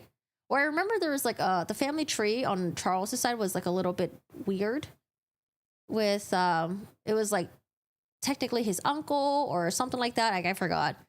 But yeah, that's basically what the state covered. And I think it was kind of straight to the point. She didn't really make it too convoluted, in my opinion. There's a lot of people involved. There's some really weird religious references. But I think for the most part, I think she did a really good job. Yeah, I better put my sunglasses on my head in case it's bright outside. Oh boy. So while we wait, we've got about 30 more minutes before Lori comes back and she's going to do her opening statement. I wonder if she'll keep it short or I don't know, man. Oh, I feel like this is going to be so rough for her. But while we wait for Lori, let's watch the police interview that she did after Charles's death. Hello, Brenda. How are you doing today? Hello, hello. She didn't put your daughter in this as someone who introduced the bat. The Charles reason was shot. Yeah, I feel like Lori She was so good at manipulating other people.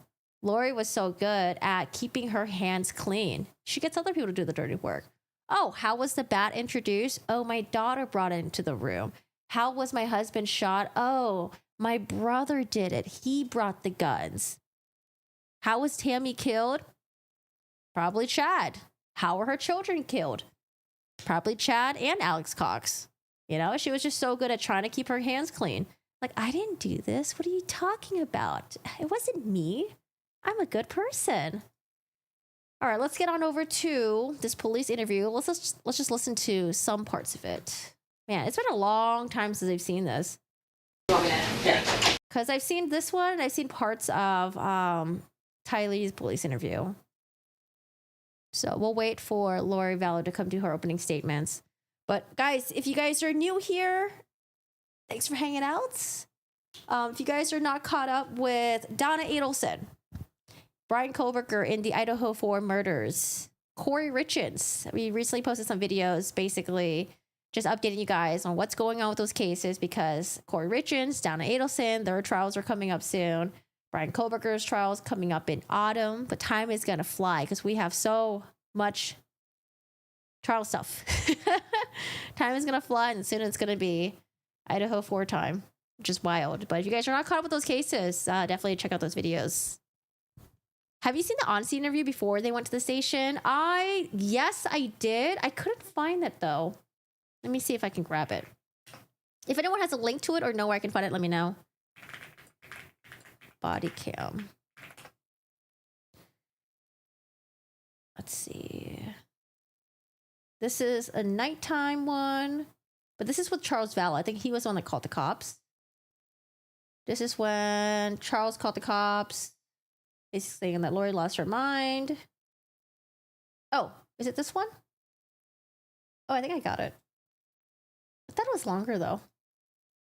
Let's see. I think initially it's muted, and then about a minute afterwards, usually the audio will kick in. That's what I learned from watching these body cams. So I think that's what's happening here. The Menendez brothers. I heard that I think it was the state prosecutor. They are considering whether or not letting them out early.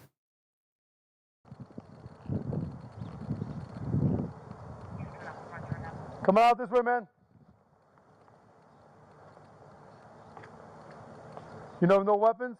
No weapons on me. All right, come on out this way. Yep. I'm going to have you have a seat right here on the curb. Oh, I see the sunglasses. Who else is in the house? No one else is in the house. Okay, just have a seat right there. Let's get that. Where's the injury on his head? Okay, so if Charles was right-handed, the injury would be on Charles, or it would be on Alex's left side, right? We're on the right side, so we can't see. But yeah, we see the sunglasses. Yeah. Have a seat.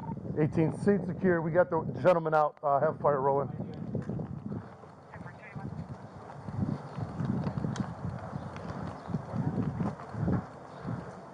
Chandler Police Department. Anybody inside? Make yourself known. Oh man, yeah, I've seen this before. I've actually been to Chandler. I think we were in Chandler for about a week. Why was the house so empty? Oh gosh. Come on into the seat and secure.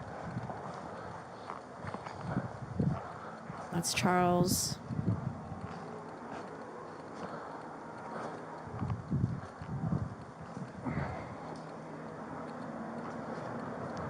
We got one subject down. Apparent gunshot wounds to the chest. Just moved in? Maybe there's a suitcase on the ground. Jesus, what happened in this room?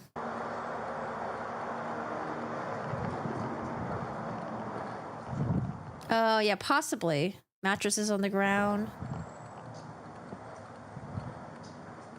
My other thing I was thinking was, what if they cleared the living room furniture? That way it wouldn't get messy. It would be easier to clean up the furniture. I don't know.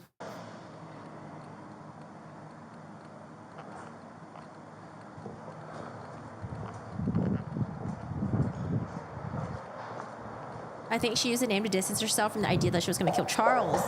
Like, she calls him Nat enough that she's killing some evil thing and not her husband. That's a good point.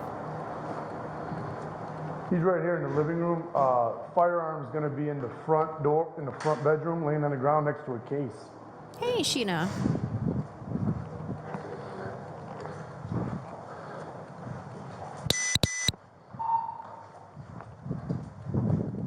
Lori's room, I think. Yeah, it looks like the main bathroom. Main bedroom, too.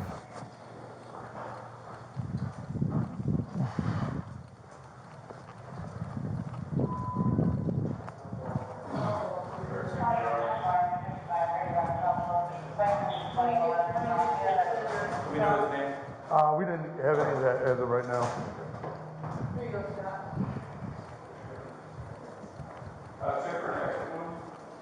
This happened right here, fellas? I believe so. The firearm's in the other room here. What's up? I can't, what you say? We used to sweep for nobody else was here. Yeah, Lori should be arriving soon. I just did. Fire over there. Yep. I'm gonna go see if we can get this guy. You wanna stay in here? I'll see if I get this guy's info. Make sure nobody else is present. 1, 2, 3, 4 shots, something like that. Yeah, because, like, you know, they can look at blood splatter patterns. Maybe there's, like, splatter on some of the furniture, table. Might be easier to kind of clean up a tiny bit if the room is empty. I don't know. I didn't hear it mentioned in the state's theory, but she did keep mentioning that the room was empty. But not why. For the theory, why. Oh, is this the neighbor?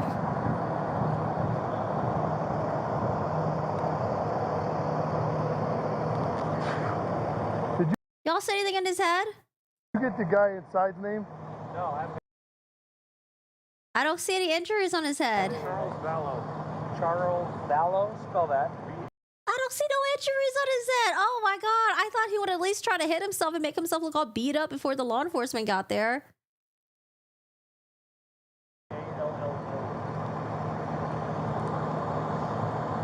Charles is...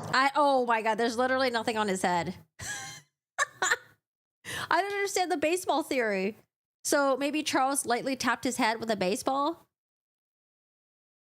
the husband of the occupants here. But I guess he lives in... Oh no, there's a tiny bit of something in the back of his head. Okay, maybe like a little scratch. Lives where? Houston. You know his date of birth? He's from Houston. Yeah. Is this vehicle here? How did he get here? Is it here from Texas?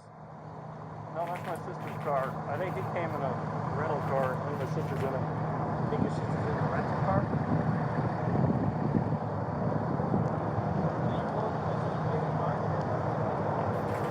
One Paul 18.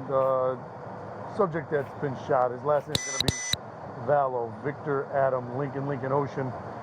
First name Charles. No DOB as of right now. He's out of Texas, Houston.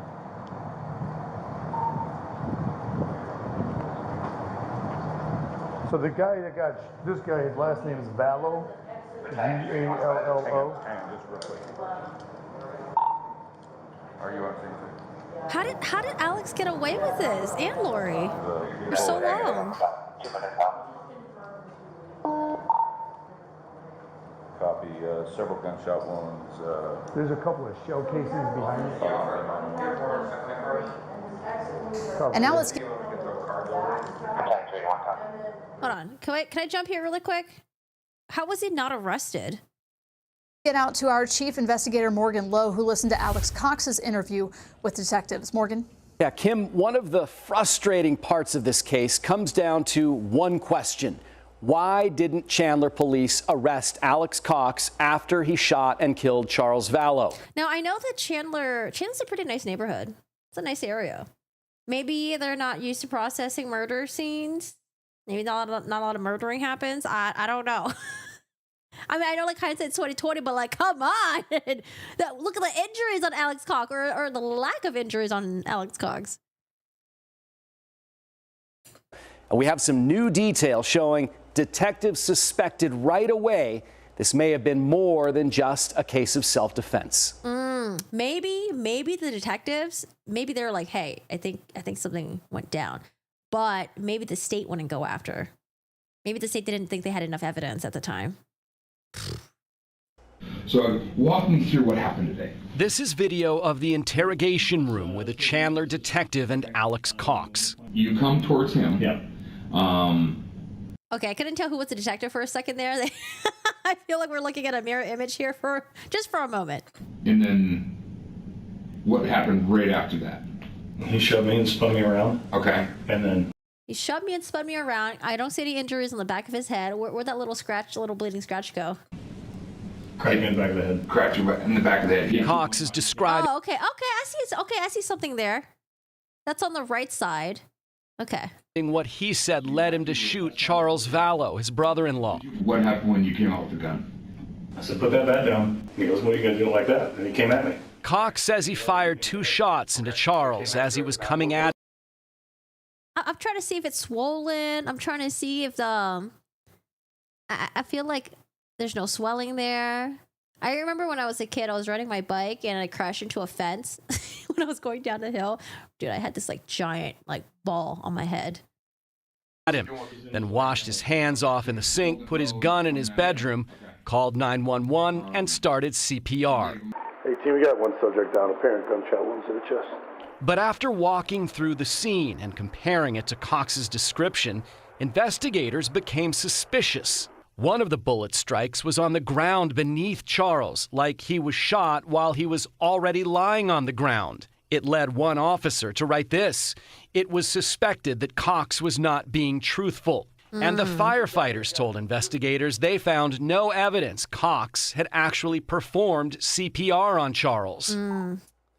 But he was hit with a rubber baseball bat. That's why. Let me see if I could try to read this report real quick. it led one officer. All right, investigation. 7/11/2019 at 9:17 hours. I responded to 5531 South 4 Peaks Place in Chandler to assist with homicide investigation. Prior to my arrival, I was monitoring radio traffic. I was aware the reporting party stated that he had shot his brother-in-law in self-defense. Upon my arrival, Alex Cox, reportedly the shooter, was leaving the residence and was being transported to Chandler Police Station, where he was eventually interviewed by Detective Moffitt. I was asked to assist Detective Coons with documenting the crime scene and more specifically handling the deceased. A search warrant for the resident was drafted by Detective Kaminsky. Once we were informed that the search warrant had been granted, we began our investigation inside the residence. Entry was made in the residence with Detective Coons placed the Lizard Q 360-degree photography system inside the residence. Once the photographs were completed, I entered and made my own observations. Oh, where's the quote? Must be a different page then. The firefighters told investigators they found no evidence Cox had actually performed. Oh, I do see it now. Okay, you guys were mentioning the dance room studio. Gotcha. Okay, I see mirrors on the wall now. Ah. Right? Yeah, I see the mirror. Firefighters told investigators they found no evidence Cox had actually performed CPR on Charles. But despite those immediate suspicions, it does not appear that Chandler police did much of anything on this case for months, until after Alex Cox had died and after Tylee and JJ had died allegedly at Cox's hands. We reached out to the county attorney's office to see if they ever considered charges against Alex, but we've not received any response. Weird. All right, let's go back to this. Shot him many times. What's the card? I'm sorry, last name you gave. Vallow, V-A-L-L-O. First name Charles, and that's all we got because he's from Texas. Okay. So we.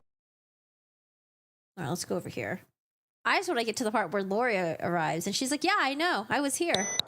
I'm on now. No laceration. You want me to call paramedics? No, I'd really like some water, though. Okay, I don't have water. We'll You get got you water in in the house. We'll get you some. Okay. Yeah. Let me see. Let me just move that. Like, yo, let me see your injury really quick. Okay, it looks like a little laceration there. You know, they're Just short there, just like that. they're trying to get a real good look at that injury. That was from the baseball bat. You got like another. I don't know if it's pimples or anything just to the left. Is that? Yeah, there's just some pimples back there. Okay, gotcha. All right. And he got a pimple or something. Pimple or dimple. I don't know what they said. You hate the rock yards of Arizona? Those Arizona rainbow rocks are expensive. We were choosing what kind of rocks to use for our yard. Yeah, rocks are fucking expensive, man. You sure you don't need any medical attention for that? Okay. We'll get you some water as soon as they're done in the van, okay? What was Sarah Boone asking for again? No, I think she was asking for soda, like a Diet Pepsi or something. Not right now. I bet he scratched your ingrown hair and made it bleed. Well. As it's hotter for you, that's layers. It is a bit warm out, yes. Wish the damn clouds would come back in. Yeah, go ahead. Try to steal some rocks. Rocks are heavy. When we got this company to bring the rocks to us, they basically just dump a pile of rocks on your yard and then shoveling it and transporting the rocks to where they're supposed to go. That's the pain in the ass. Major pain in the ass. Although I've had thoughts of stealing cactus before from like public areas, because cacti, they're very expensive. Like the bigger they are, the more expensive they are. I was like, holy shit. And so there's this place that I drive by all the time. There's just like a fuck ton of cactus that's just like growing around everywhere. I'm like, oh man, I wish I'd just like shovel it up, just take it with me. Well, they'll be in the afternoon. I hope. With a nice dusty wind. Ah, the Dr. Pepper. Ugh. I'm gonna be here till midnight, so. Yeah, I bet you it's hot. July 11.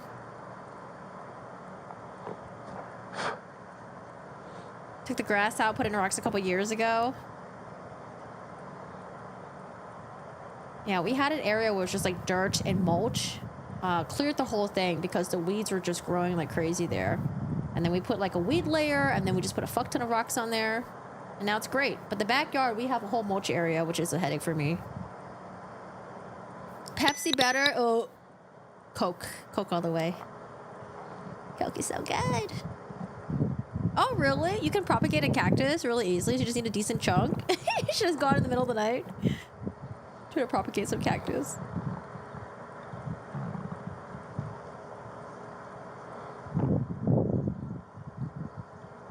All right, when does Lori get here? Is he gonna talk? Come on, say something, Alex.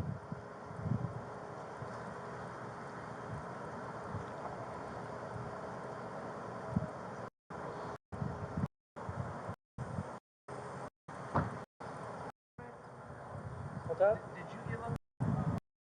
When does Lori get here? I'm going to see if we can get some water here before we go. Sure. All right, no Lori on here. I shot him to stop him. Is this the same one?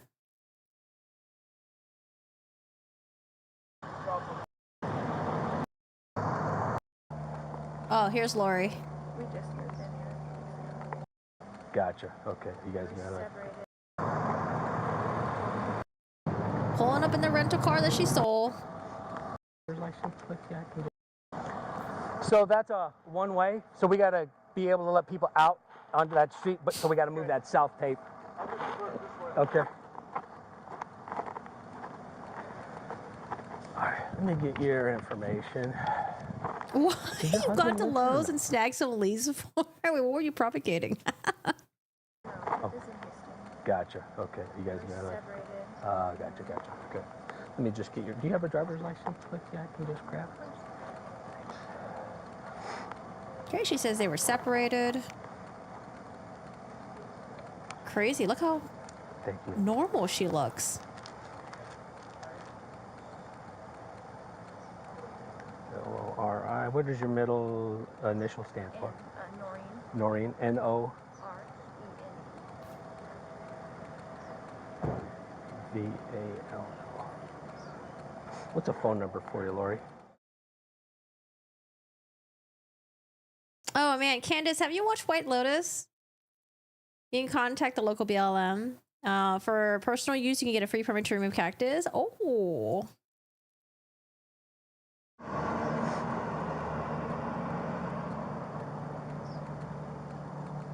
You live here though, not in Santana. This is your home. Right. Gotcha. I was asking about the White Lotus because there's this character Tanya who meets a man at the resort, and he tells her that he works with the BLM, and she's like, "Oh my god!" And she was like telling her friend that he works for the BLM, Black Lives Matter. He's such a good guy. And then like later on, she's like talking to him and asking him about his job, and then she's like, "Yeah, you work for the BLM and blah blah blah." And he's like, "Oh no, it's Bureau of Land Management." And she's like, "Oh."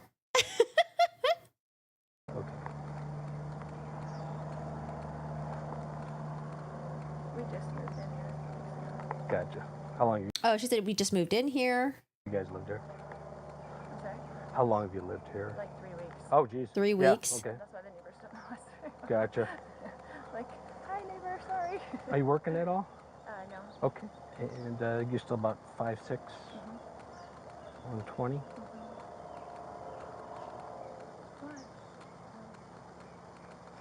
Look at her being so chipper. Really, Candace? I'll have to look that up.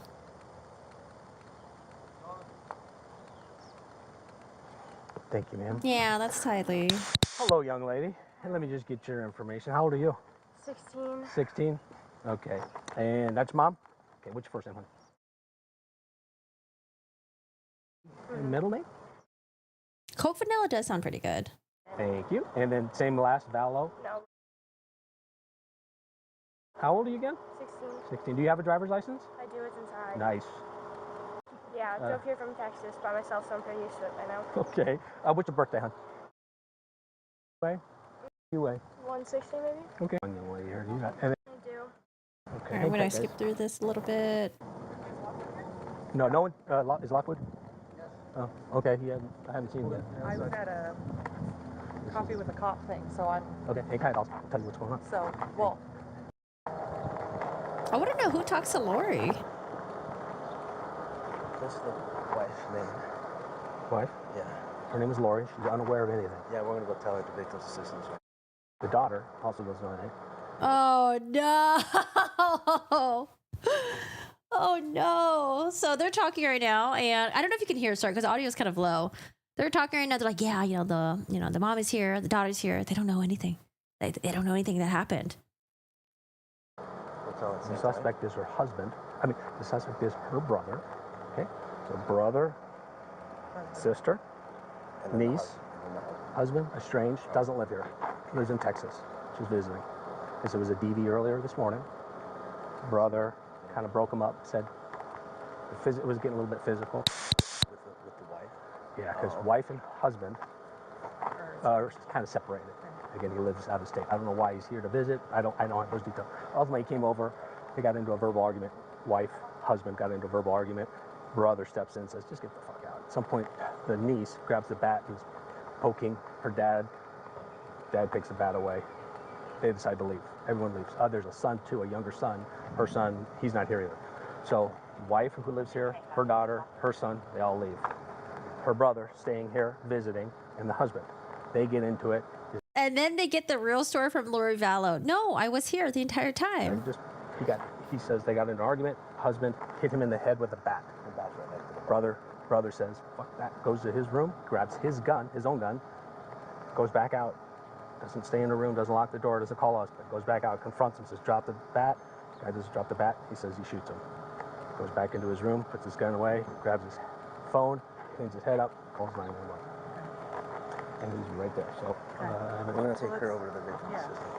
Her name is what again? Lori and Charles in there. That's all I need to know right now. Yeah, daughter's name. I mean, honestly, it sounds like a pretty decent story. Lori and initially. Oh no, do we not get the body cam? No, come on. Where's Lori going? Is that Lori? Where's she going? I don't know. Oh, I don't know if we get the body cam where they tell Lori and then she's like, yeah, I was here. Okay, let's. What is this weird teddy bear room? Oh gosh. And then All right, they should be back in the courtroom in like 5 minutes. Or actually, no, they should already be back in the courtroom, but I think opening statements is going to start in 5 minutes.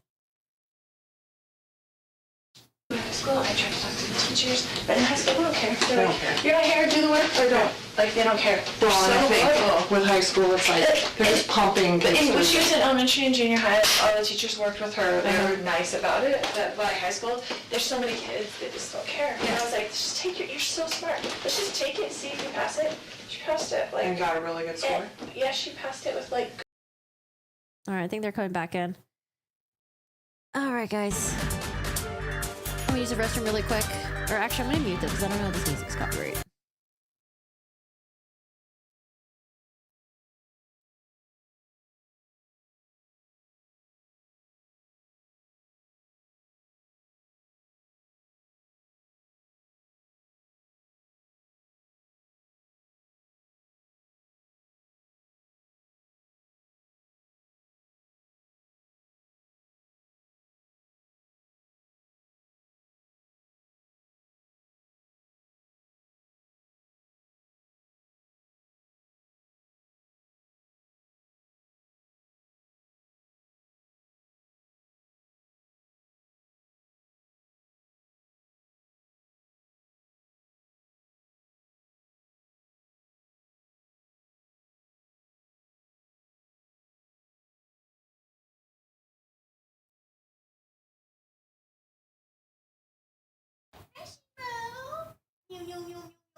Shiro.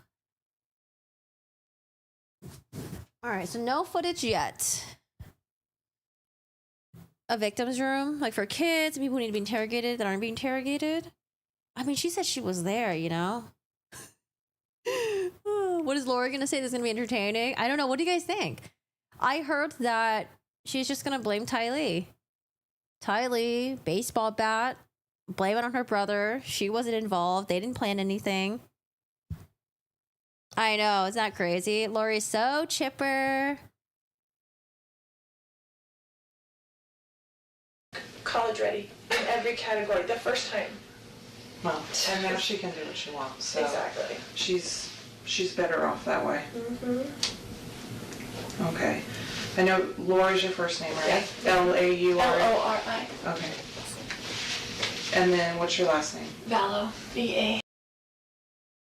This sounds silly, but it's probably the easiest way to start is just to tell me what happened. And then so you can start what makes the most sense to you, and we'll just work our way through, and I'm going to ask you a bunch of questions just to kind of clarify. Sure. So I know you talked to the initial patrol officer. And he just got information. He didn't say Okay. anything. So yeah, if you can just kind of tell me kind of what happened. It sounds like some of this may have started last night or something along those lines. So Right. start where you think it makes the most sense. Okay, so, Oh, you know what? I forgot about that. Yes, there is a 30-minute delay, but for some reason, I thought they were taking an hour lunch break. Damn, they're taking like an hour and a half lunch break? I feel like... Right? I feel like their lunch break is like an hour and a half already, or almost an hour and a half. Yeah, so they should be back right now, and then we get the 30-minute delay. Boo. I wish it was like maybe like a 15-minute delay. 30 is so long. Ah. I told you, it's a crazy question. Well, so we moved into this house 3 weeks ago because he offered to get me a house here where all my family is. We were in Houston. And so he's like, we had decided to separate or whatever. So he's like, well, I'll pay for a house for you and for JJ and whatever, because he's all about JJ. He's never about Tylee, but he's all about JJ. Because we adopted him together. He's his great nephew. We adopted him. Oh, that's right. Yes, JJ is his great nephew. I think lunch was 12:30 to 1:30. Was it? Okay. Maybe I'm just tripping. Thank you, Mama Bear. As a baby. And so we adopted him as a baby, and so we've been raising him together. And he travels all the time for business, so he's used to just going back and forth. So he's always gone like Monday through Friday. So he came when we first moved in and brought me stuff from Houston, like a U-Haul, and then he hasn't been back. But it's all these threats on my phone all the time, you know, like whatever, all these things. And then he told me... What kind of threats? Just... Yeah, what kind of threats? You'd have to read them to see, but he's always mad at me, right? And he doesn't want a divorce, but I don't like him and don't want to deal with him, so that's just how it is. Like, so we married for 14 years, we've dealt with it for 14 years, and him being horrible to her. Like, he gets in huge fights with her, a lot of things. But anyway, so he said, I'm coming on Wednesday night. It's so crazy to hear Lori talk about how awful Charles was to Ty Lee, but then we find out what ends up really happening to Ty Lee and see how she reacts to it today. Oh, it's just a family tragedy. What are you talking about? Family tragedy. All of a sudden, I want to see JJ. I told him, I said, I will never keep JJ from you. You can come see him whenever you want to. Come take him to school, whatever. Like, I'm not going to do that. So when you initially moved, he had said he was going to buy you a house. So you moved here with your Yeah, he was going to rent us a house. And so you moved. All my family lives here. So Right. we lived here for a long time. Okay. And then he moved us to Houston. Okay. And we were there with my son. He was out of school. He didn't have any of his like services, his DDD, his anything. He like ripped him out of school and said, we're moving. Okay. And I didn't go with him at first. And he took him. And I let him take him. And I didn't file anything or whatever. And then he filed something against me and said, I'm only going to get supervised visits because I'm crazy and blah, blah, blah, you know, the story. And so I just didn't talk to him for like 30 days and let him take care of him and let him see what I've been doing for the past 7 years because men need to do that. You don't have 5 kids. I have grown kids. I have grandkids. Like, okay, you're going to threaten me that you're not going to let me see my child without supervised visitation? Okay, do it for 30 days and see how long it lasts. You're begging me to come pick him up. Yeah. Which he did.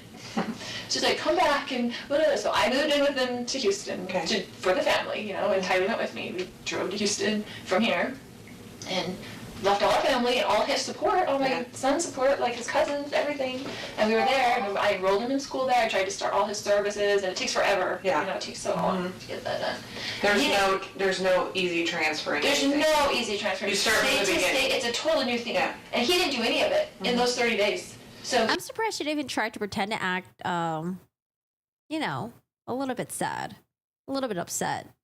It's like she's like so happy, so excited. She's like trying so hard to like contain it, but she can't. he just should have gone without services, without even applying. And I'm like, do you even realize? Because he didn't ever do it in the first place. I did it. Long story. I'll keep it short. He hasn't been here in a couple weeks since we moved in. He came. He was very nasty when he was there, but he travels for business. So he went back to the Houston house, and he's like, I'm coming on Wednesday night, and I'm going to come pick up JJ and take him to school Thursday, pick him up Thursday, take him Friday, whatever. And I said, Casey wanted to come to the house, and I said, you can't come stay at this house because you can't get along with Tylee. She's a minor, she has to live here. Yeah. So, because he gets in huge fights up there. Oh, look at her pretending to be a protector for Tylee. She hates him. And so I'm like, you can't stay at the house, so I will book you a hotel because he stays in hotels all the time because he travels for business and the business pays for it, right? So I said, I will book you a hotel nearby. What does he do? He works with teachers and their retirement plans, but he goes to them at their school. He mostly works in California, no matter where we live. And we lived in Hawaii, he'd work in California, he'd work in Texas. He has like books of business in different areas. And so he just goes wherever. Yeah, and this is what they do. They take the victim and they make the victim seem like the most horrible person in the fucking world. I wasn't the only one who didn't like him. Everyone else didn't like him as well. He didn't get along with anyone. What a horrible person. He would move us around, you know. He would threaten me with these text messages. Oh, what were those threats? The threats. You'd have to look at my text messages. Couldn't even come up with any other fly. It kind of just gives him freedom that he doesn't have to stay home every day and take care of special needs child. It's like an excuse, right? So I've done that myself for the past 7 years anyway. And I was a single mom before I married him with my 2 kids. And he had 2 kids. We got married, tried to make a family. You know how it goes. Anyway. So he said he was coming last night. I said, well, you can't stay at this house because you can't get along with Tylee. And I'll get you a hotel and you can come play with JJ. But he goes to school all day. I got him back into his school. His services, I met with the DDD yesterday, and they finally are getting his services back, but we're paying $125 a day to have him back in school because he's so out of his routine. He's been a nightmare on the floor, kicking stuff, hitting stuff, walls, like, he just ripped him out of his life. So, anyway, just how he is, because he only thinks about himself, so. He says, coming to get JJ, and JJ's like, I don't want Dad, because he knows Dad took him away, so he was freaking out, right? So I didn't tell him he was even coming, like Dad's going to come take you to school or anything. So he didn't bother me last night, which I was surprised. I was expecting kind of an ambush for him to kind of like come over or be just mean and say, it's my house, I'm on the lease, I'm going to stay here kind of thing, because that's kind of his macho attitude. And so he came this morning. I was getting JJ ready. So he got in last night, but he wasn't at the house last night. Yeah, I didn't hear from him, except for he texted me and said, I'll be there at 7:30 to pick up JJ. Okay. And I was like, okay, that was good, because I didn't hear from him. And then he came over in the morning and he's like banging on the door. I'm like, oh great, here we go, you know. And I was just gonna be nice. I was just gonna be nice as possible. And I had JJ stuff all ready for school. I wonder what her notes about Lori Vallow was. Did they find Lori Vallow to be truthful? So, do you remember about what time he got there? He said he'd be there 7:30, but it was more like 7:40ish or 7:35. I don't know. Okay. But I remember thinking, looking at the clock, and he wasn't there at 7:30, and he's usually Mr. On Punctual. time. Yes. So I was like, okay. And then JJ was like, oh, Dad. And then he was like, Mommy, and like ran to me and was like holding me. He's like, you're not taking me to school. And I was like, it's okay, Dad, I can just drive you to school. It's not a big deal. You know, just trying to make it whatever. Calm. Yeah, calm. And then he was just being real smirky and real like jerky, you know, to me. And I was like ignoring him, whatever. Smirky and jerky. Nice. And so he was like, and your brother lives there with you? No. Okay. He had stayed with me last night because I was worried he was going to come over and cause trouble with me. Okay. And just wanted someone else there, like my brother there, because I trust my brother. And it's been a long story. Like, I had to go live at my brother's when he took JJ, and, you know, he's just been difficult. So, anyway. So I got JJ stuff ready, and he was like, well, and he's like this about timing. He's like, I'm leaving in 20 minutes, because it's like 15 minutes to the school, and like you can't get there early, they don't open the gates until 8:20 or something like that. And I said, well, why don't you just go now? I don't want him in the house. I'm like, why don't you just go now and take him to Burger King, because that's what he likes for breakfast. And he's very particular about food. Like, he wanted chicken fries for breakfast and a Sprite. Like, and I just get what he wants, because if you don't get what he wants, then it's like on the floor screaming, dragging him into school. Like, and he's big and he's heavy and it's hard for me to handle. But anyway, so I said, just go. And so he said, okay. So I gave him a backpack. He got in the car. This is his MO, right? He always leaves something in the house and comes back. He never leaves the first time. I always expect my husband to come back into the house, right? So I guess he had left his phone on the counter. So he initially left with the backpack and with JJ? And so he put them in the car, in the driveway, and then he came back in, right? So I kissed JJ goodbye. He came back in, and his phone was on the counter, and I had his phone. And he was like, giving me my phone, and I was like, why don't you show me your text that you've been texting, blah, blah, blah, you know, whatever. Because he's like acting really weird, like he's plotting something against me. Like, He's acting really weird, like he's plotting something. Oh man, it sounds like we're projecting here, Lori. why are you even here? Like, what did you come here for? You know, he's been talking to my other brother, and my brother came into town at the same time last night, and I haven't talked to my brother in a while, my other brother, and I was like, and so he was texting him on the phone when he first got to my house, and I'm like, why are you texting Adam? Like, do you even talk to him? Like, my other brother. And does anyone know what's the age difference between all the Vallows, or sorry, I forgot what her marriage name is, but like Cox, I guess, is that their last names? What's the age difference between Adam, Lori, and Alex? I think Alex and Lori are a lot closer in age than Lori, Alex, and Adam, right? You know, he's been telling me all these texts, like, you're going down, blah, blah, blah, blah, blah. He's blaming me for our marriage breaking up and my niece getting divorced and my friend getting divorced. He said, I'm a destroyer of families because I want everybody to get divorced. I'm like, what would my motivation be for people getting divorced? So I can babysit the kids more? Like, why would I have any control over what people do? Yeah.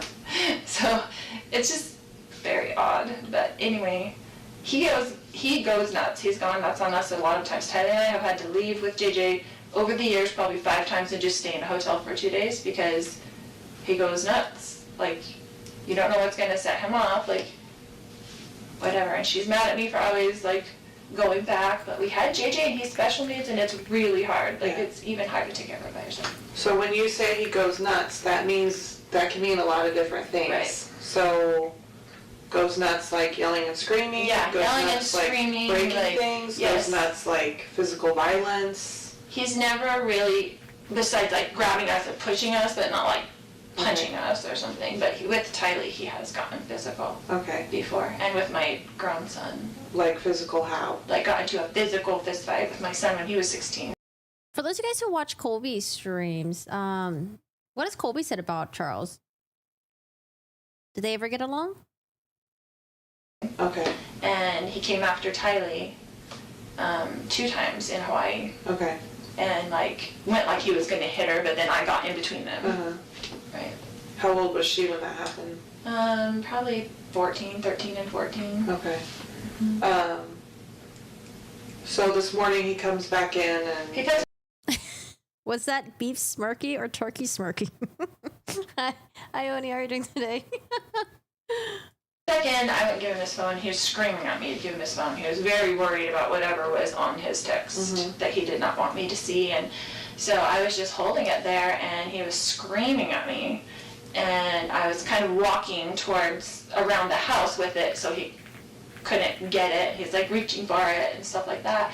And so Tylee came out of her room upset, and she had a bat, and she told him to leave her mother alone, like, right? So she was really whatever, and he's screaming at her, "Don't you hit me with that bat," and blah, blah, blah, blah. And then my brother heard all the commotion because he was in there in bed, and so he came out into the... Colby considered Charles his dad, and you know what? That means a lot, because there are people that could be in your childhood, an adult figure, and you could still not consider them as a parent figure if they're like pieces of shit. She's only 51. Yeah, it's crazy. I forgot how young she is, because I think right now she's like in her early mid-50s, she said in the interview. Mid-50s? And she's like, yeah, my life is over, but it's okay. It's like, sure. Keep smoking that copium. Main room, and I guess whatever. What's your brother's name? Alex. Alex, okay.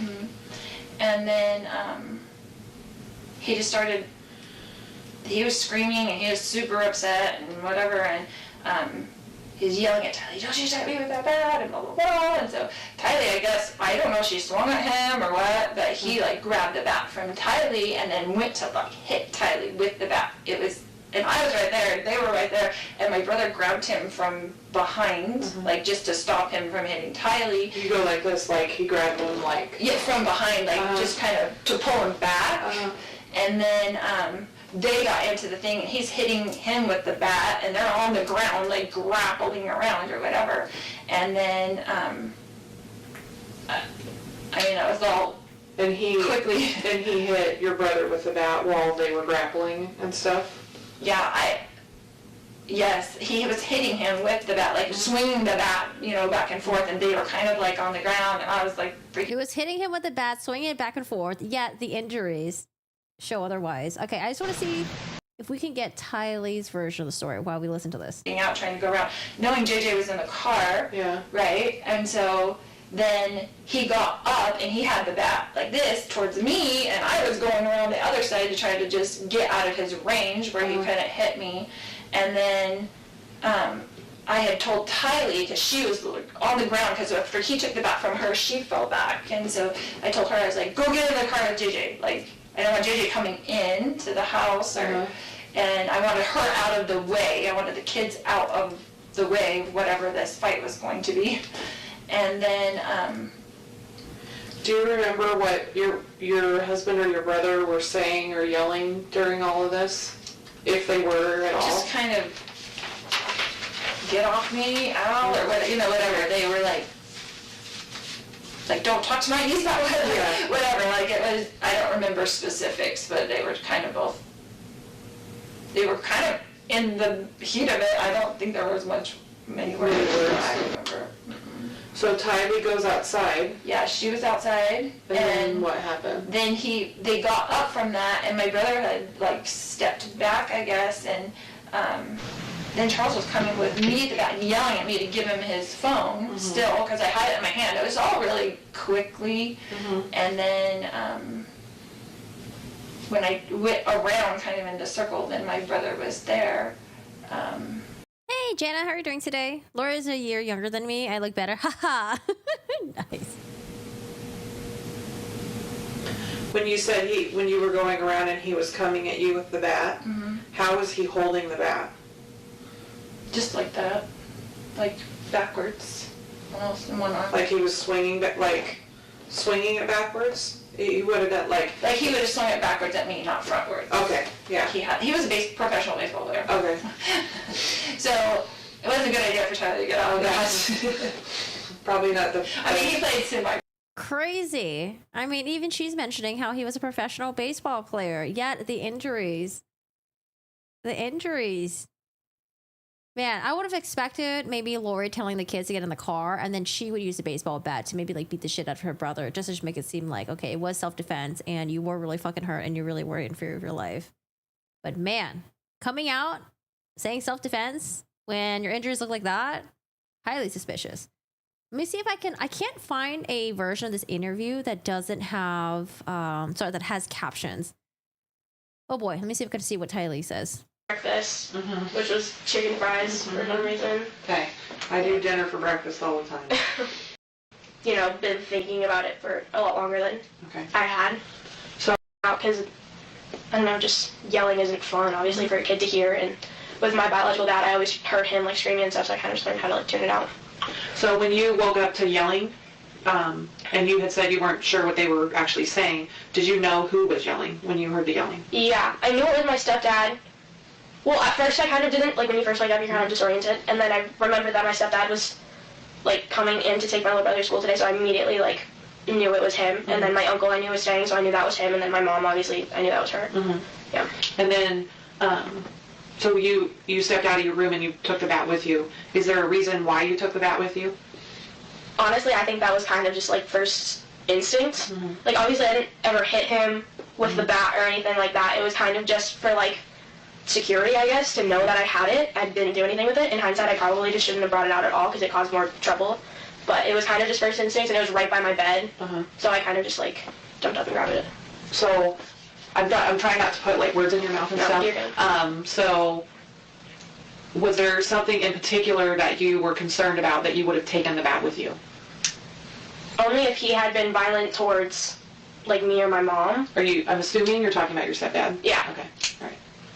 Yeah, but it wasn't like, oh, I'm going to take the bat and, like, do something with it. It was kind of just like, I need something in my hands to, like, feel safer. Okay, that makes sense. Yeah. So my kind of second dumb question is, and I don't know that there necessarily is, but I always kind of want to make sure, is there anything that, you know, we didn't talk about or I didn't ask you about or anything that you think is important or anything that I should know? Because it's harder for you because you were there, and so I'm asking questions about something I didn't even see. So I just want to make sure, like, I didn't miss something or anything that you think I should know about. That was pretty much it. Okay. And if you think of something, you know, in 5 minutes and tomorrow or whatever else, we can always talk again. It's totally fine. So. Okay, so maybe I missed more of it.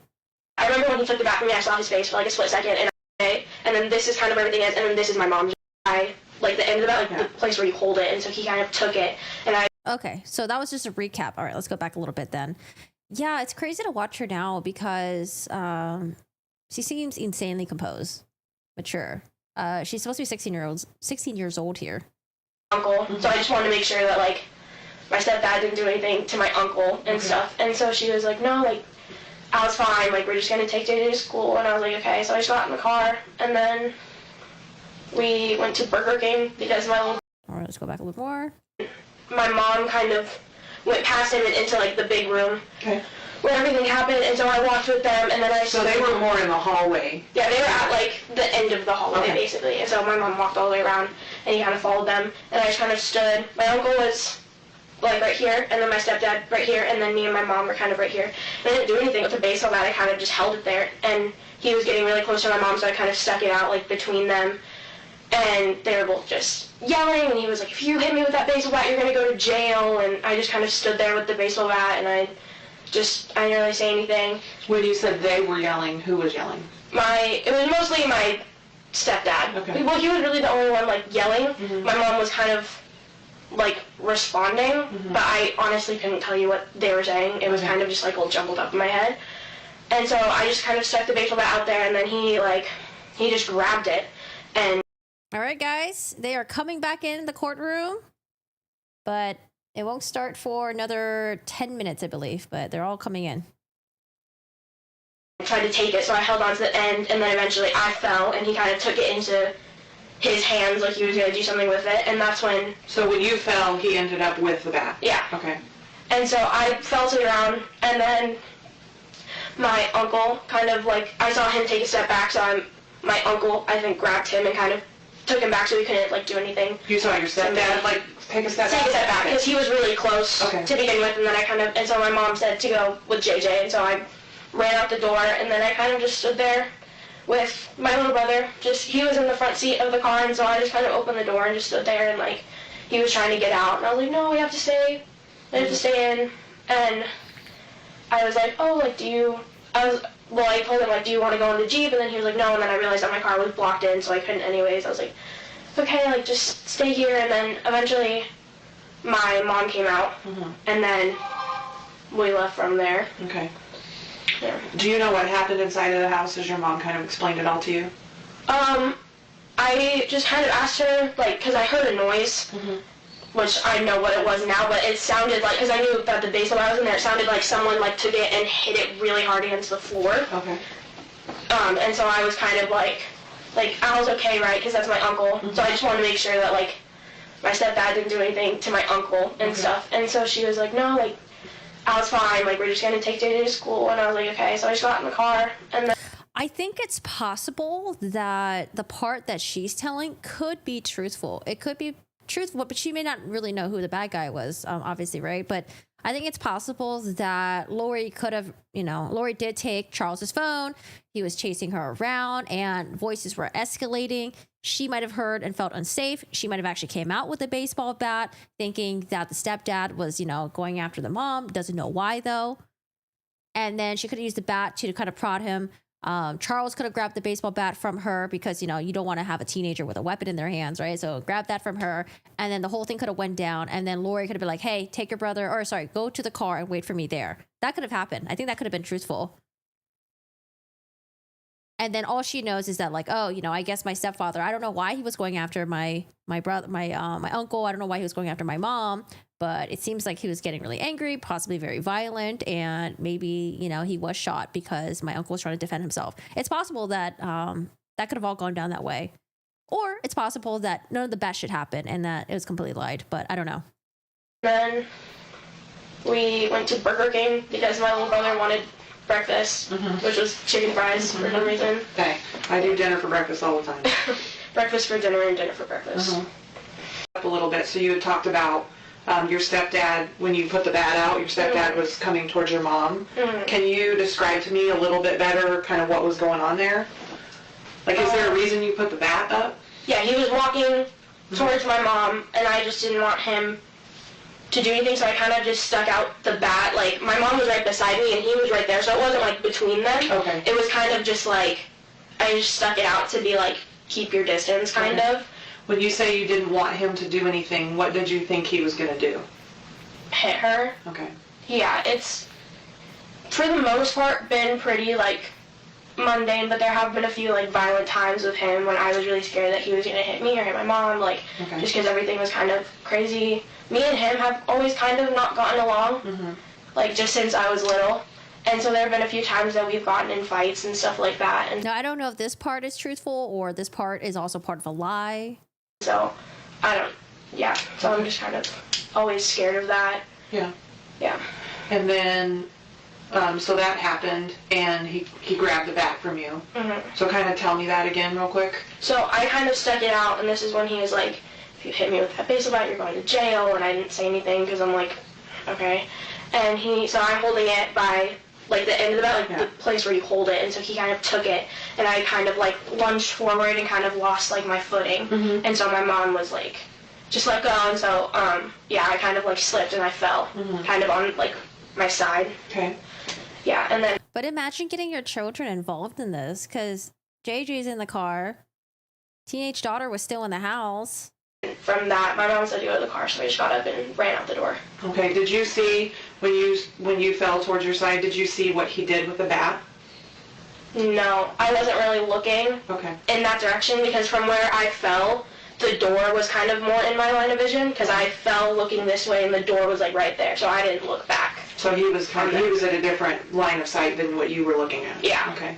And then at some point you saw him kind of take a step back And from what you're saying, and tell me if I'm wrong or not, you didn't necessarily see your uncle pulling back, but it seems like that maybe... It seems like he wouldn't have taken a step back on his own, so it's more of an assumption than anything. I didn't see him physically take him back.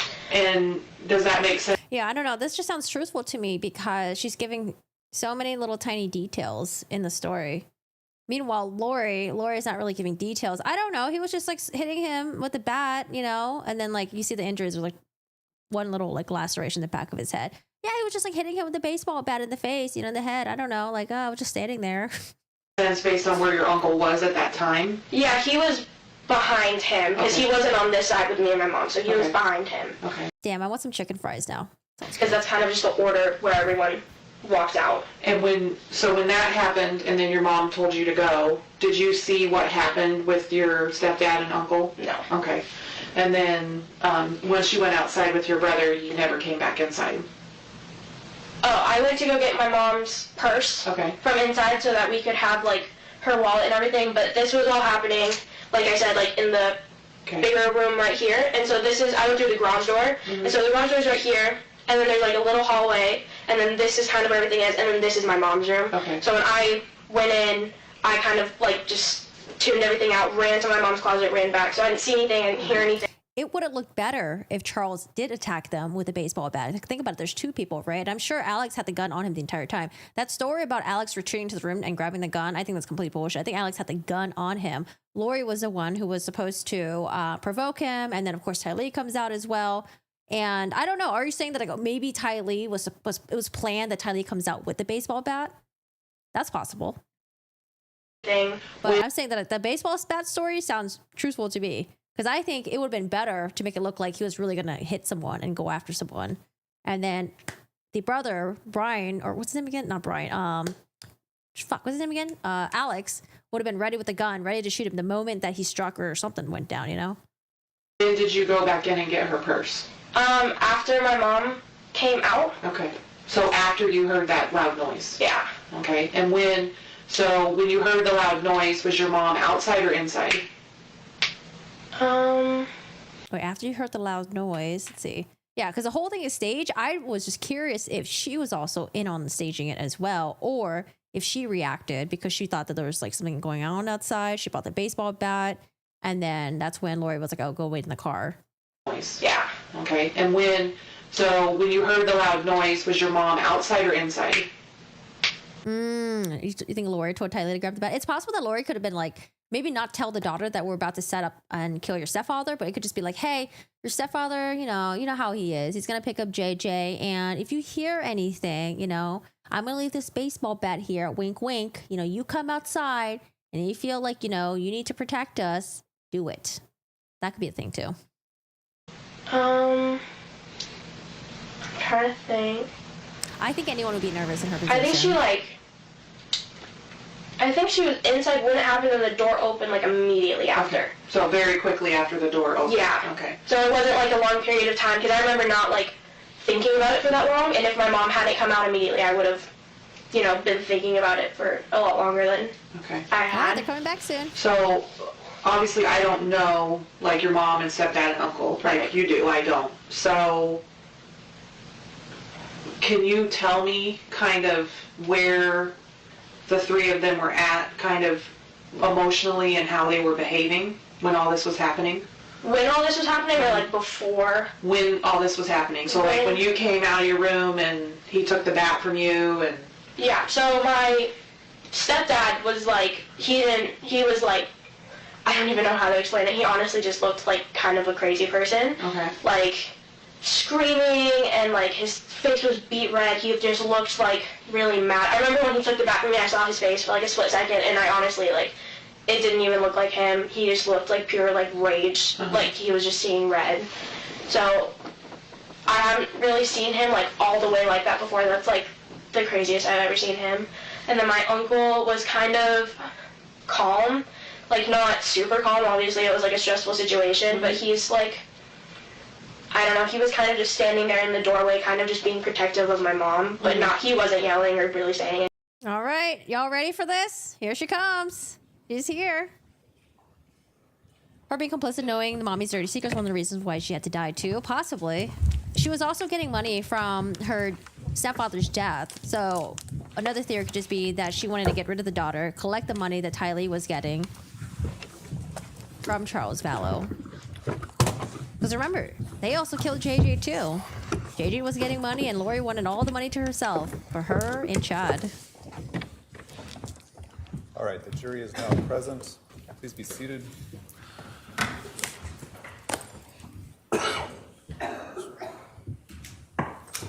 All right, the defendant can proceed with her opening statement. You guys ready for this?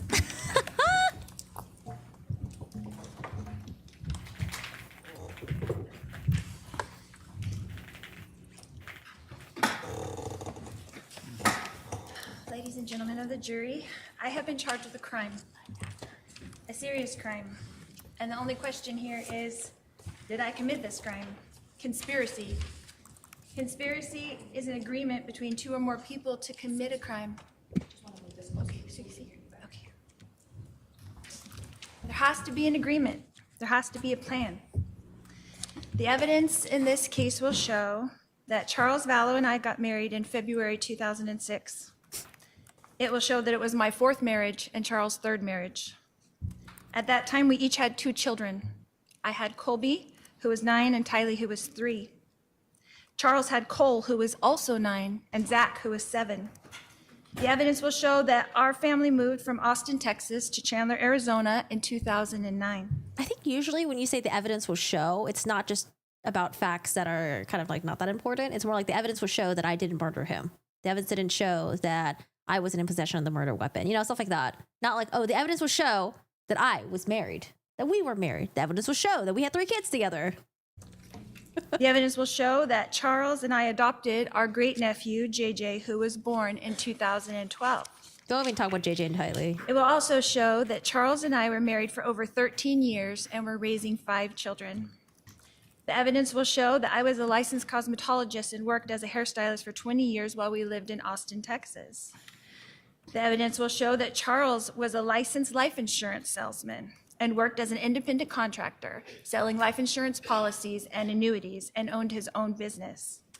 The evidence will show that Charles and I purchased life insurance policies early in our marriage, and Charles had them issued to the maximum amount possible to each of us. The evidence will show that Charles was 17 years older than me. Okay, this is getting a little redundant. I don't know if you thought this made you sound smarter and more Lorelei-like, but it doesn't.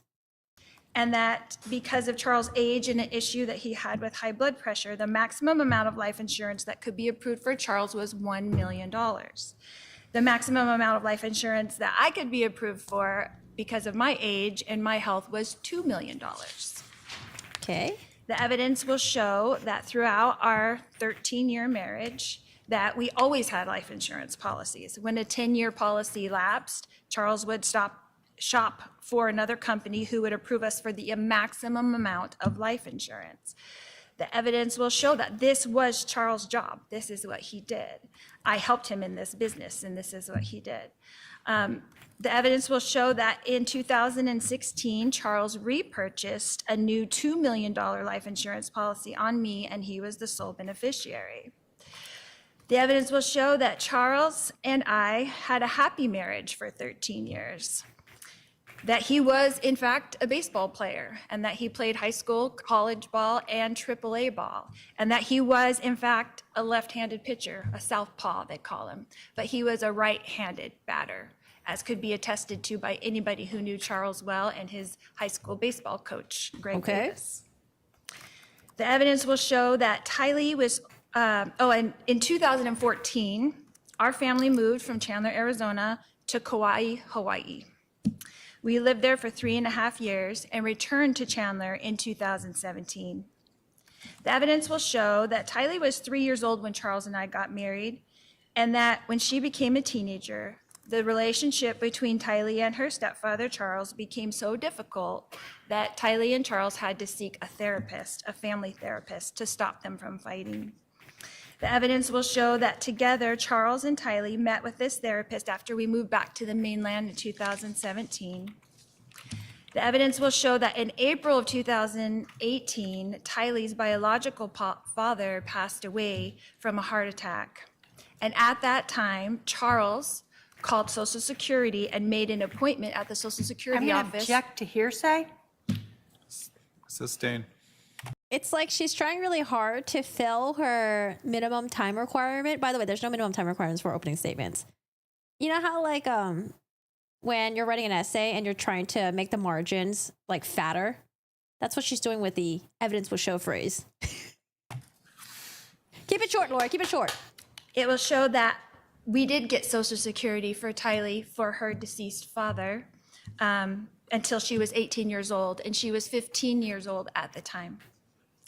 The evidence will show that Charles and Tylee's fighting increased greatly in January of 2019 when Charles and I temporarily separated. The evidence will show that several people witnessed these terrible arguments between Tylee and Charles that increased to physical in 2019. Charles and Tylee had major increasing arguments, two in February of 2019, one of March in 2019, which was captured on video, one in May of 2019, one in June of 2019, and then the worst of all in July 2019. We're blaming it on Tylee. Wow. Okay. The evidence will show that in March of 2019, Charles pulled JJ out of his special school and moved him to Houston, Texas, while we were temporarily separated. Tylee and I then joined Charles and JJ in Texas in April 2019 to reconcile. The evidence will show that JJ was diagnosed with severe autism when he was 3 years old while we lived in Hawaii. The evidence will show that for 2 years, JJ was attending a school in Gilbert, Arizona, a special school for children with autism. It's called Lauren's Life Academy. How can she even dare to even utter JJ's name out of her fucking mouth? Tylee, too. The evidence will show that in June of 2019, in JJ's best interest, Tylee, JJ, and I moved back to Chandler, Arizona to re-enroll JJ back in Lauren's Life Academy since he had a difficult time with the Houston, Texas schools with no services for his autism. Like you care. The evidence will show that Charles and I agreed it was in JJ's best interest to be in school where more services were available to him, so Charles and I rented a house here in Chandler. On the day in question, July 11th, 2019, Charles and I were renting two houses, one in Houston, Texas, where he mainly resided, and one in Chandler, Arizona, where I resided with our two minor children, Tylee and JJ. By this time, our three older boys, Colby, Cole, and Zach, were adults and not living at home any longer. The evidence will show that during the months of June and July, that my husband, Charles Vallow, began to send me threatening text messages. These messages were seen by my sister Summer, and that worried her. Oh, God. The evidence will show that Charles insisted on flying into Phoenix on July 10th, as we've heard from the state. The evidence will show that I advised Charles that he could not stay with us at the Chandler house because he could not get along with Tylee, and I did not want them to get into another fight like they had 3 weeks prior. The evidence will show that it was ultimately decided between Charles and I on text messages that he would stay in a hotel because he traveled for business all the time and stayed in hotels all the time, and that I would book it for him since I worked for him and booked all of his travel. The evidence will show that Charles did in fact fly into Phoenix on Wednesday, July 10th, and stayed in the hotel that I booked for him. The evidence will show that Charles paid to fly my brother Adam Cox into Phoenix from Kansas on the same day, Wednesday, July 10th, 2019. The evidence will show that Charles planned to come to our Chandler home and pick up JJ and drive him to school on Thursday morning, July 11th, 2019. The evidence will also show you that Lauren's Life Academy opens its gates at 8:25 a.m. in the morning. Okay. And the evidence will show that Charles showed up at our Chandler residence around 7:30 in the rental car I booked for him on the morning of Thursday, July 11th, 2019. The evidence will show that Charles began texting with my brother, Adam Cox, before he entered our residence, and that Charles and Adam were discussing in their text communications that my other brother, Alex Cox, was at the residence. The The evidence will show that on the morning of July 11th, that Tylee was asleep in her room and my brother Alex was asleep in the guest room. The evidence will show that when Charles entered the house, only JJ and I were awake and present. The evidence will show that after we put JJ in the rental car, that Charles came back into the residence to receive his phone, leaving JJ in the front seat of the rental car with the engine running. He was 7 years old. Wow. What a danger. I just can't with her. This is just horrible. Charles put JJ in danger. Left a 7-year-old in a running car. Probably had AC running. What did you do to JJ? The evidence will show that Charles began to scream at me when I refused to hand him his phone. The evidence will show that Charles' screaming woke up Tylee and Alex. The evidence will show that Tylee came out of her room with a bat to protect me, her mother, from her stepfather, Charles Vallow. The evidence will show that Tylee and Charles fought over the bat, and that after a struggle over the bat, Tylee fell onto the ground, and Charles lifted up the bat to hit Tylee with the bat. The evidence will show that Alex then intervened to protect Tylee from being hit with the bat. Alex protected Tylee. He did not have a gun. He was not wearing a shirt. He was pulling up his jeans because he just woke up and came into the room where he heard the screaming. The same Alex that murdered Tylee. Mm-hmm. The evidence will show that Alex and Charles got into a physical struggle for the bat and fell onto the ground.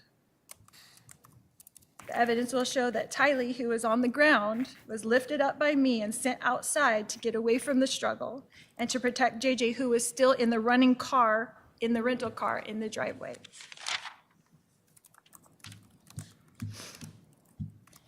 The evidence will show that after this struggle on the ground between Charles and Alex, that Charles prevailed with the bat and began to come towards me with the bat as I ran away from him into the kitchen. The evidence will show that at some point while I was running away from Charles, who was chasing me with the bat, that Alex apparently retrieved his gun. The evidence will show that I ran outside to the children.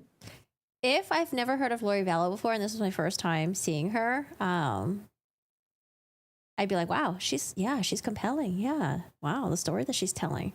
Wow, she's crying too. Man. Jeez. This is going to be a tough case, guys. And that Alex shot Charles in self-defense. Quite the manipulator. The evidence will show that Tylee and I had both run outside without shoes. The evidence will show that JJ was still in the front seat of the rental car with the engine running and struggling to get out of the car, and Tylee was trying to keep him in. If it was you, Lori, you probably wouldn't have the engine running. The evidence will show that Tylee and I got into the rental car with JJ and drove away. Probably would leave him in a hot car. The evidence will show you that I drove the children away from the residence towards JJ's school. Can I grab a tissue? Yep. Girl, quit the acting.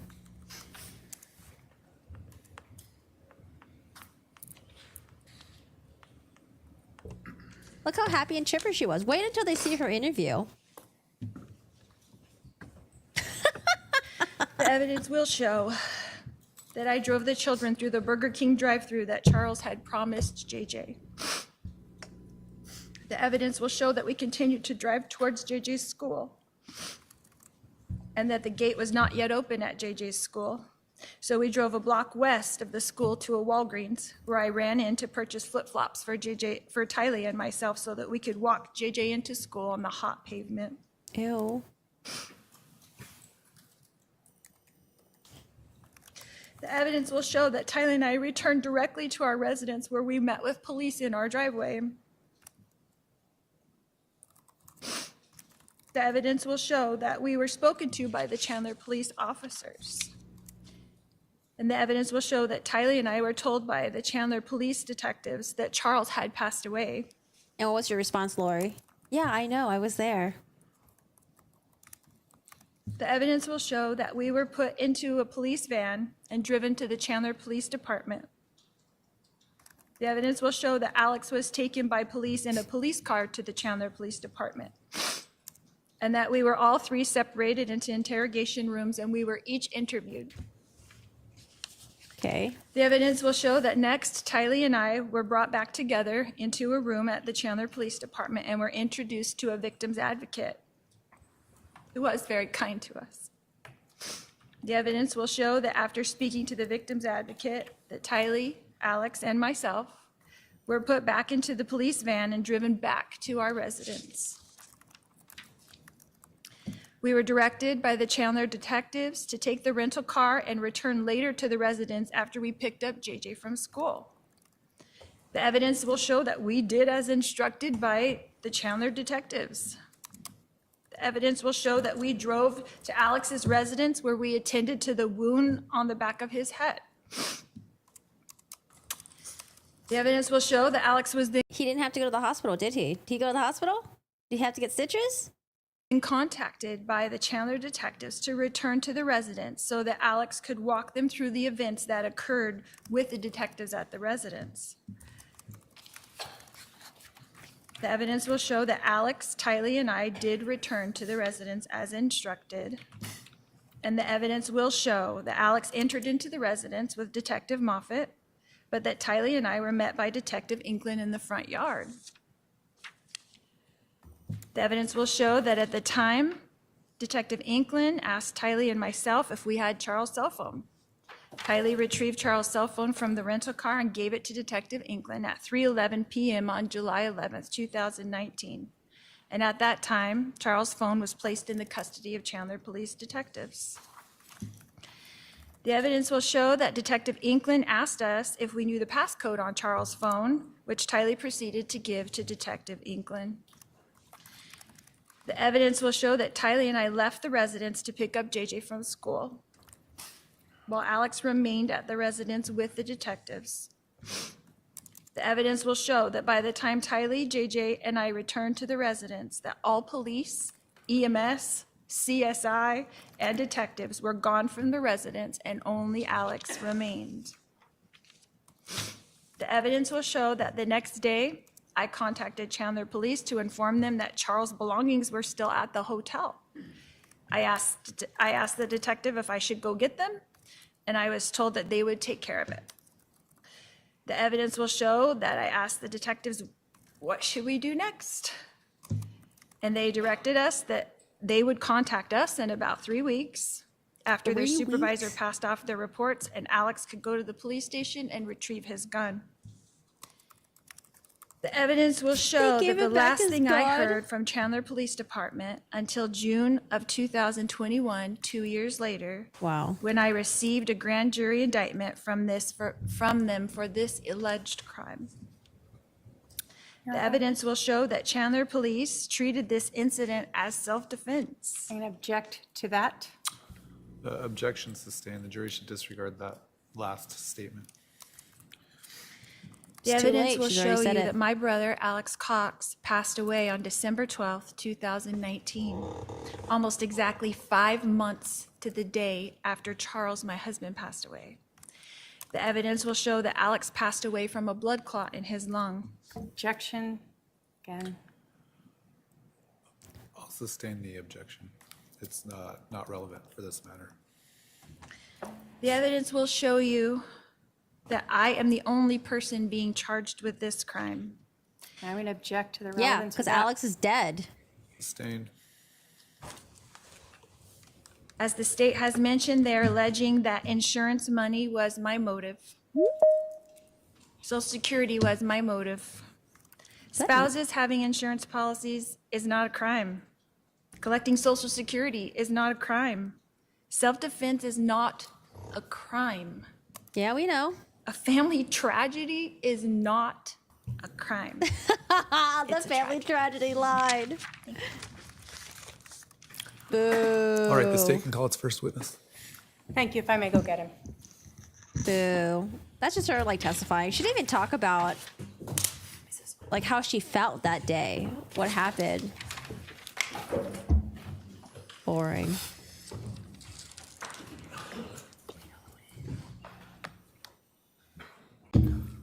Hello, Judge. What's this judge's name again? Judge Boreski. All right, we're gonna watch just a little bit of today, and then I gotta go eat lunch soon. I'm starving. And your first name? I-R-W-I.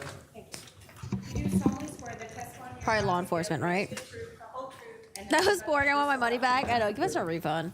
All right, you're gonna have a seat up here. How? God, this is gonna be 6 weeks long. Really? 6 weeks?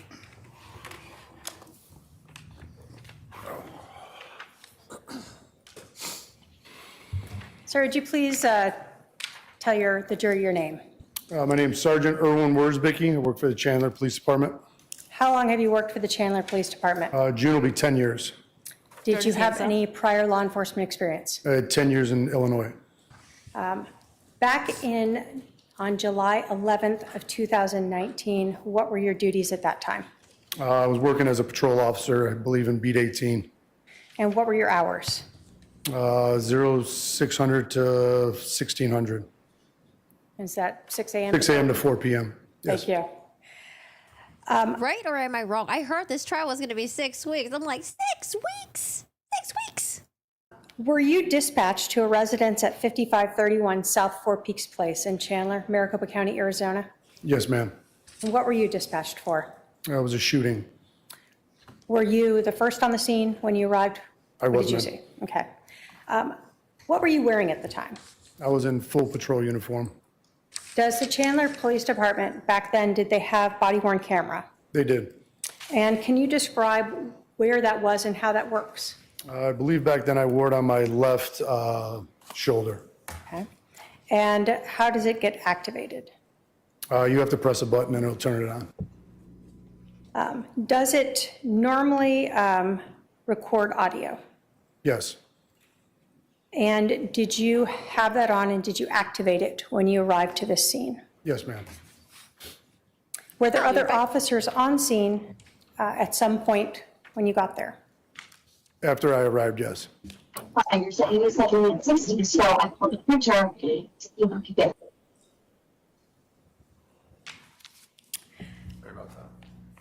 What other officers arrived on scene? Right after I arrived, Officer Krautheim arrived. Can you describe to us sort of what happened as you get to the scene? How did you guys, you and Officer Krautheim, handle the situation? When I was getting out of the car, I believe the gentleman that called in was still on the phone, and we advised dispatch to tell him to come out with nothing in his hands except his phone. As he opened up or came out the front door, I started giving him commands. That was what I wanted him to do. So you're talking with dispatch. Is that the same as 911? Yeah, it's the same dispatch center. So is the person who's talking to the 911 person then just relaying information to you? Yes. So you're able to tell that person, tell dispatch to tell the person to come out? Yes.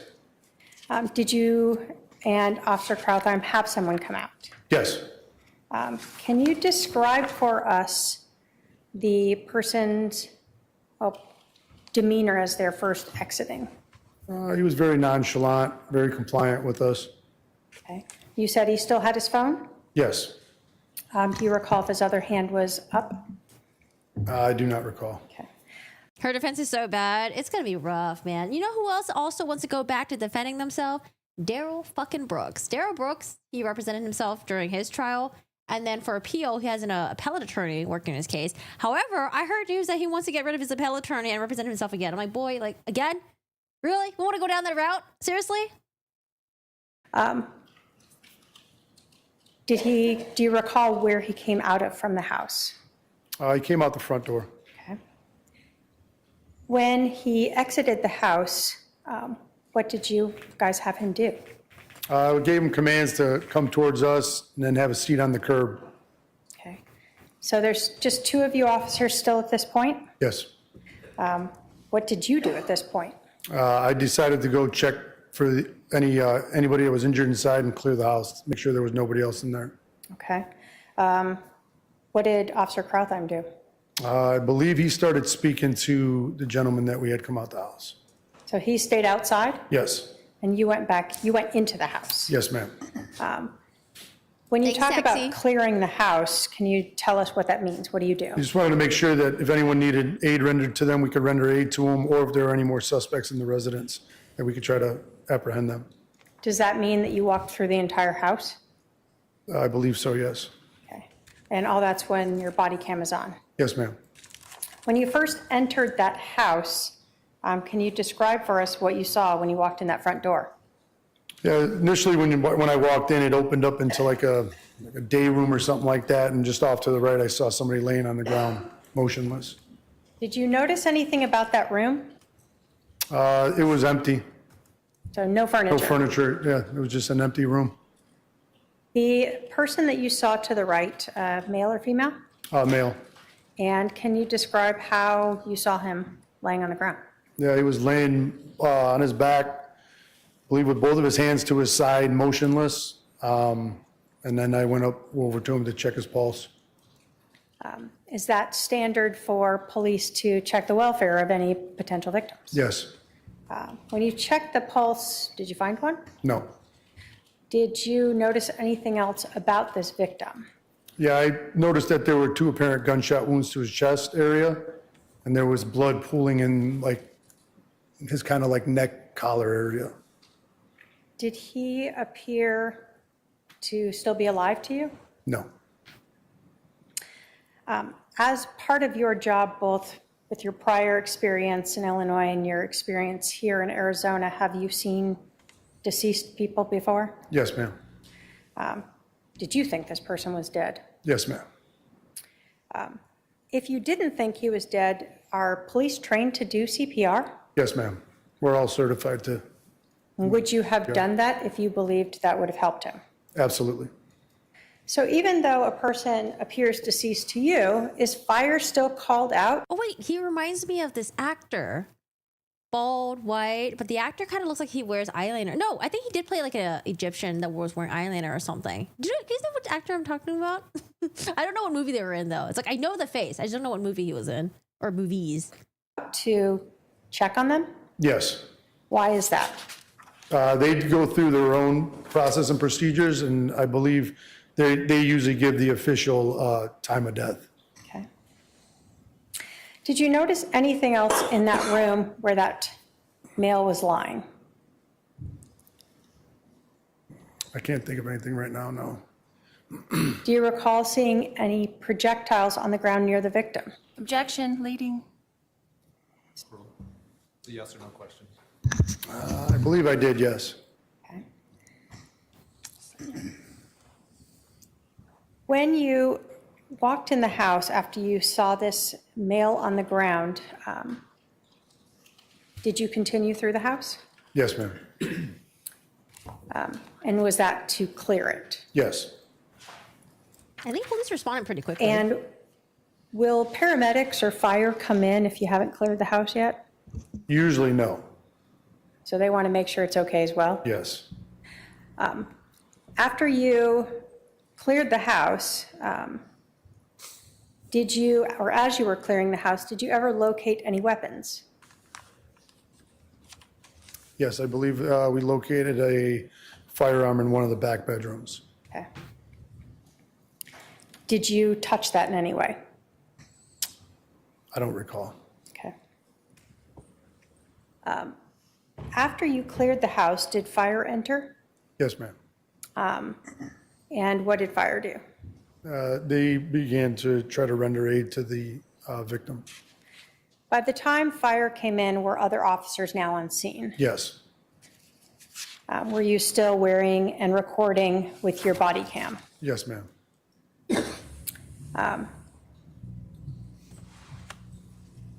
Does the body cam, you told us that it's on your shoulder. Does it always show where you're looking? No. So your eyes or your head can be turned to a different direction than what the camera is actually Yeah, showing? if I was turning and talking to the judge, my camera would be facing the crowd. I want to show you a video Oh, body camera? We watched this earlier. Oops. And if I can have my paralegal bring that up and have him identify it. Yeah, I think we were watching his body cam earlier.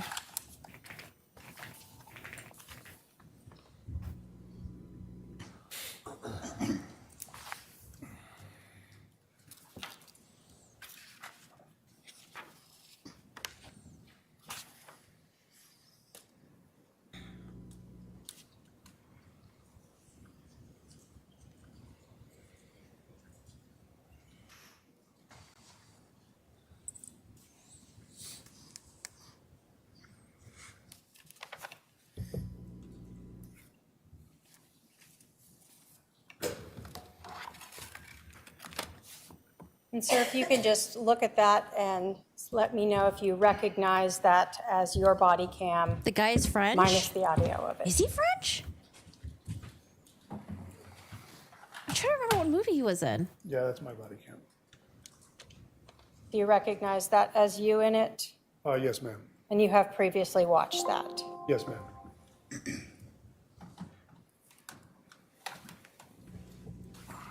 Your Now Honor, I the see it state with will move eyeliner. to admit exhibit number 2, I believe. Exhibit number 2 into evidence. Any objection? No objection. Two is admitted. And Your Honor, if we may publish it. You may.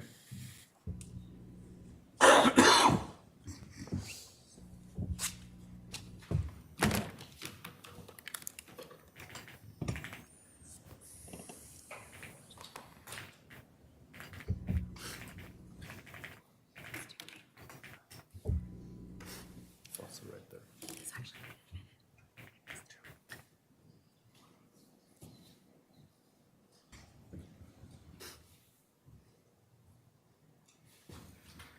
So this is the house you're walking up to, correct? Yes, ma'am. As you're talking to dispatch? Yes.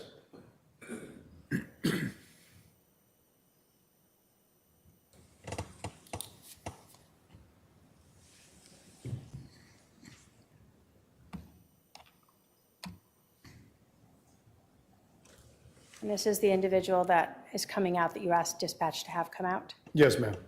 And is that Officer Krautheim in the back? It is.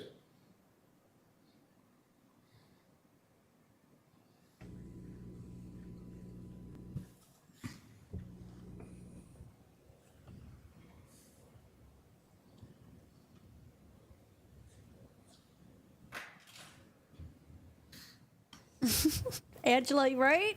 I don't know. I only saw a side Are you angle of her, announcing? though. Yes, ma'am. Is that standard? Yes.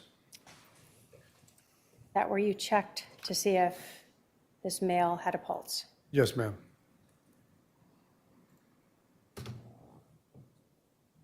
Yul. Let me see. Yul Brynner. No, not Yul Brynner. He's in more recent movies. Plays a serious man. I don't know. Oh, but Yul Brynner does have eyeliner in this one picture. Is that the weapon that you told us that you found? Yes, Steve ma'am. Alston. Are you letting people know on your radio that you've found a weapon? I believe so, yes.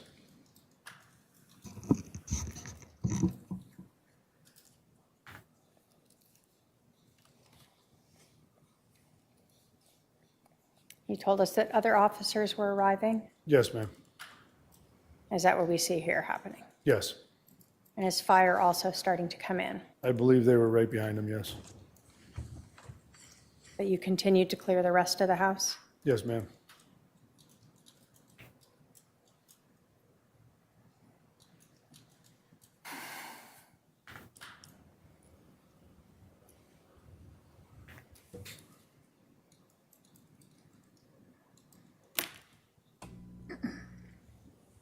So what do we see there? It appears that the fire is rendering aid to the I think Titanic. Hold on. Maybe Titanic. victim, or attempting to.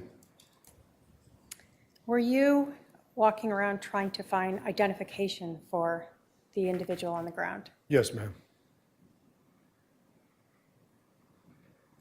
Were you able to ever find an identification for him? I was not. So no wallet laying around? No. No ID in his pocket? I didn't check his pockets, but no, I don't think fire found one. So you're kind of talking with them to let them know who this is as well? Yes, Because they're documenting it. yes. No, not Billy Zane. No, no, no. Donald Pleasance. Let's see. No, not him. And is that the individual who came out with the phone from the house? Yes, ma'am. The one that dispatch and 911 told to come out? Yes. Got the sunglasses on the head. Arnold. No, not Arnold. Arnold? Oh, from The Mummy. I love him, by the way. Emotep. Emotep. No, not Arnold Vosloo. Hey, Kat, thank you so much for joining the membership. Hello, hello. Everyone, welcome Kat over in our new membership. When you were interacting with him there, what was his demeanor like? He was extremely calm. He looks like someone you know from real life, but you don't know who. Yeah, we all know a good-looking bald man out there. I'm trying to remember what movie he was in.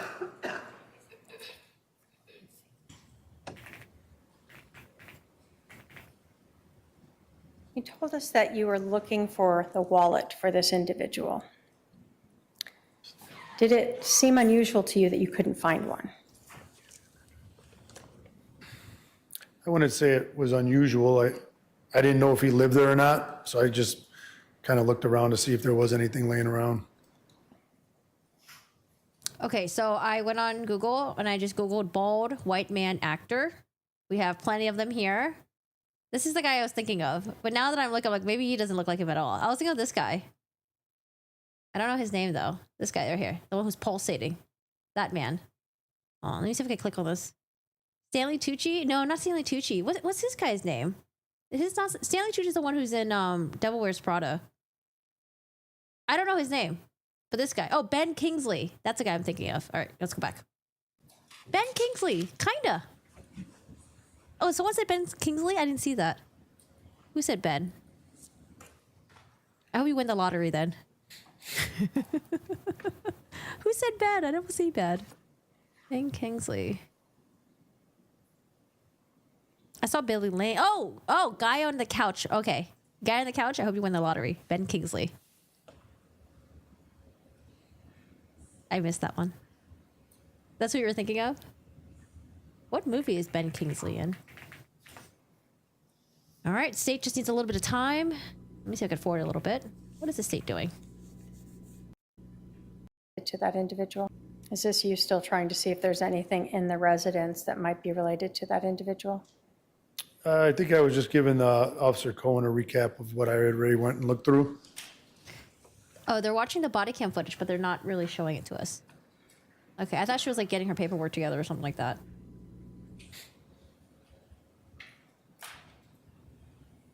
Right? Ben Kingsley looks like he forever has eyeliner on.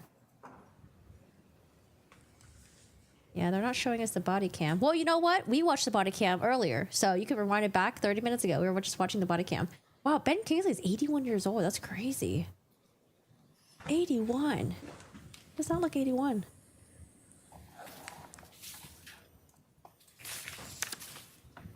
I don't know why Court TV is not showing us the footage. Defendant exhibits 3 and 4. I have a paralegal. And goes up to the officer to review as well. Wait, Ben Kingsley was in Shang-Chi? I don't remember that.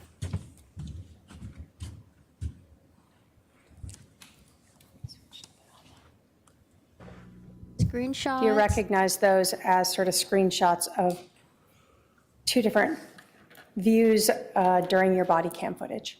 Yes. State will move to admit exhibits 3 and 4. Any objection? No objection. 3 and 4 admitted. Oh, And if who's I may that? publish them. Apparently, the direct examination of this law enforcement officer is not too long. We're gonna get cross-examination real soon. And they're gonna be done with this witness today. Sorry, I'm looking at the spoilers.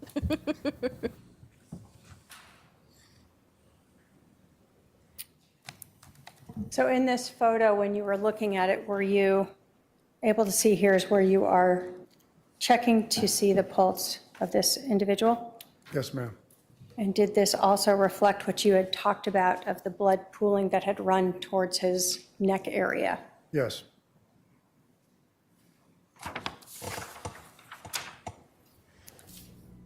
Exhibit 4. Is this sort of when we first see you walk back in and we see fire working on the individual? Yes.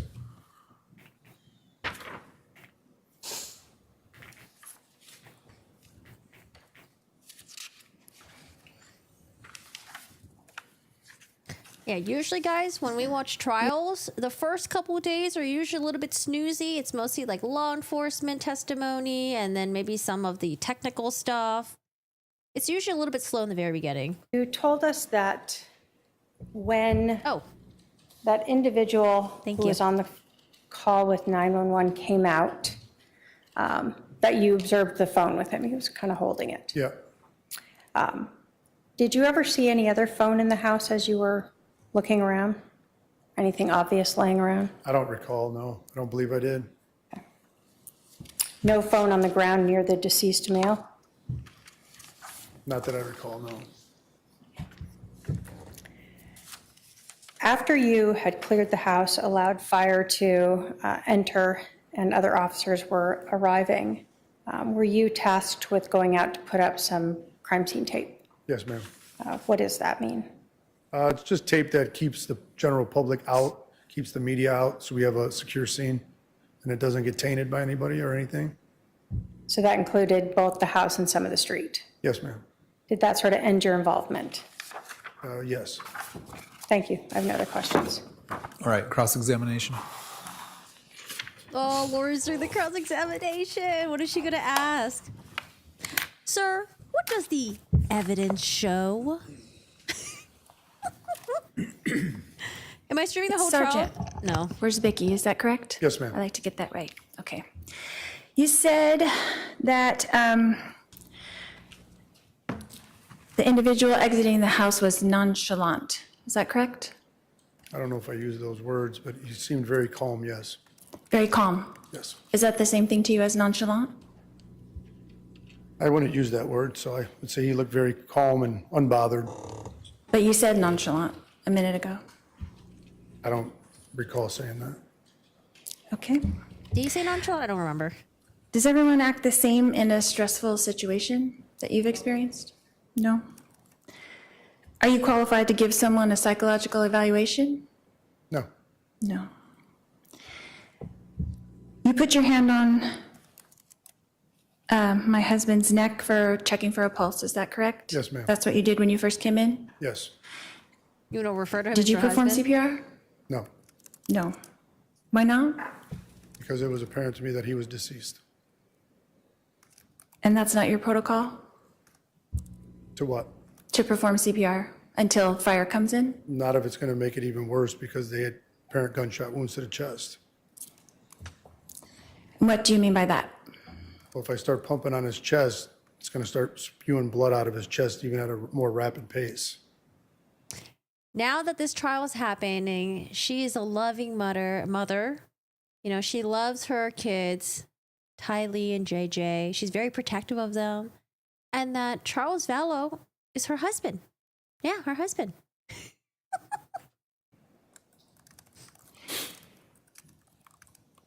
So when the 911 operator was telling my brother to do that, that same thing would happen?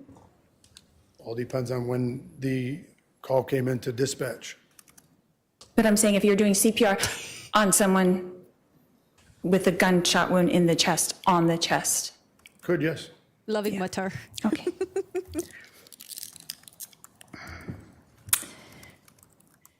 And you said something else. You said fire gives official time of death. Is that correct? Yes. Okay. And what was that time of death? Do you know? I do not recall. And you cleared the house before fire came in, is that correct? Yes, ma'am. Okay. And you were looking for some kind of identification? When Yes. I cleared the house, Yes. I was looking for other potential victims and/or suspects. Okay. But you were told on the phone that no one else was in the house but Alex. Is that correct? I don't recall if I was told that or not. Okay. Do you have any crime scene investigation experience? Just my 20 years of experience as a police officer.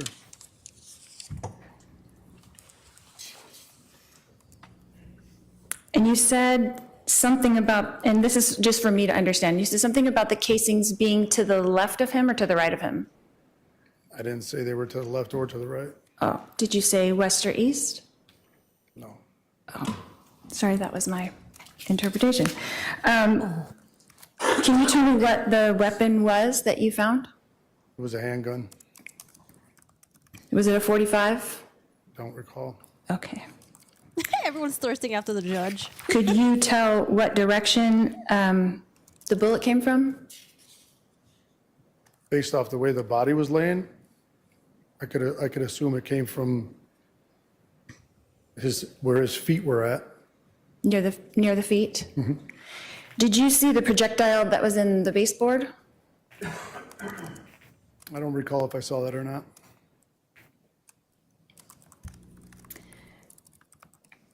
Oh, Bruce Willis. Such a sad story with Bruce You Willis. said he did not appear alive, that you already thought that he was deceased. Is that correct, when you entered into the house? Yes. And what time was that?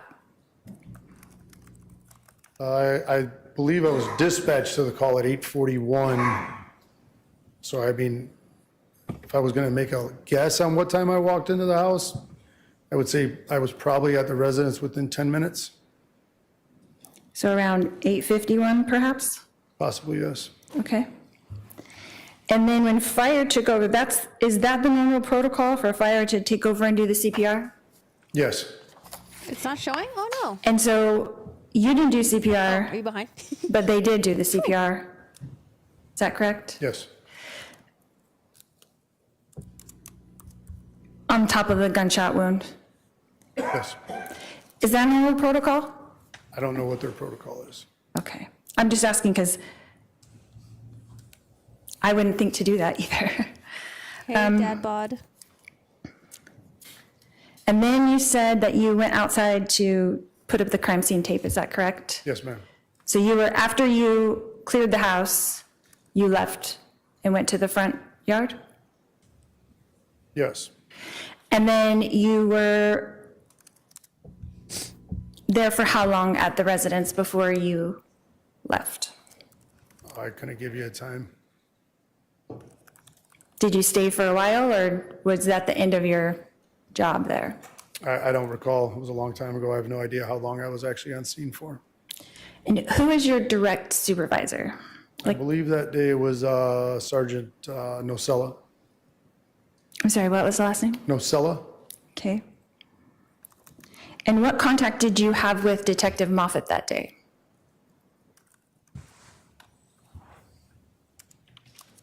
I don't know if I had any with him on scene. Okay, what about Detective England, perhaps? I may have briefly spoke to her while I was on scene. Okay, 1 time, 2 times, 3 times? I couldn't tell you a number. Okay. And then when you have to report to your superior before you left the scene? He was on scene, I would imagine. Nocella? Is that Yes. what you said? Okay. And then you don't know what time you left, but you arrived at approximately 8:51? Give or take, yes. Is she just going to ask him everything that he fucking did that day? Are we just going to walk through everything that he did? Oh, gosh. Hey, guys, don't forget to like the stream if you're enjoying. And then did you see me arrive at the scene? I think as I was leaving, yes. So approximately around the time that I arrived, you were leaving?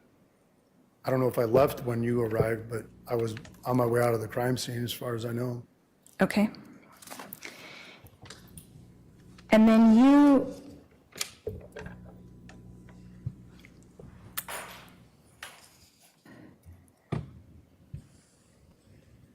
said something about 2 wounds. Is that correct? Yes.